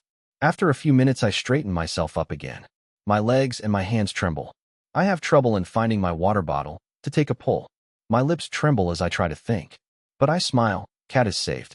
After a while, I begin to sort out the confusion of voices that falls on my ears. "You might have spared yourself that," says an orderly. I look at him without comprehending. He points to Cat. He is stone dead. I do not understand him. He has been hit in the shin. I say. The orderly stands still. That is well. I turn round. My eyes are still dulled. The sweat breaks out on me again. It runs over my eyelids. I wipe it away and peer at Cat. He lies still. Fainted, I say quickly. The orderly whistles softly. I know better than that. He is dead. I'll lay any money on that. I shake my head. Not possible. Only 10 minutes ago I was talking to him. He has fainted. Cat's hands are warm. I pass my hand under his shoulders in order to rub his temples with some tea. I feel my fingers become moist. As I draw them away from behind his head, they are bloody. You see. The orderly whistles once more through his teeth. On the way, without my having noticed it, Cat has caught a splinter in the head. There is just one little hole. It must have been a very tiny, stray splinter. But it has sufficed. Cat is dead. Slowly I get up. "Would you like to take his pay book and his things?" the lance corporal asks me. I nod and he gives them to me. The orderly is mystified. "You are not related, are you?" "No, we are not related." "No, we are not related." Do I walk? Have I feet still? I raise my eyes. I let them move round and turn myself with them. One circle, and I stand in the midst. All is as usual. Only the militiaman Stanislaus Kaczynski has died. Then I know nothing more. Chapter 12. It is autumn. There are not many of the old hands left. I am the last of the 7 fellows from our class. Everyone talks of peace and armistice. I'll wait. If it again proves an illusion, then they will break up. Hope is high. It cannot be taken away again without an upheaval. If there is not peace, then there will be revolution. I have 14 days rest, because I have swallowed a bit of gas. In the little garden I sit the whole day long in the sun. The armistice is coming soon. I believe it now too. Then we will go home. Here my thoughts stop and will not go any farther. All that meets me, all that floods over me are but feelings, greed of life, love of home, yearning for the blood, intoxication of deliverance. But no aims. Had we returned home in 1916, out of the suffering and the strength of our experience, we might have unleashed a storm.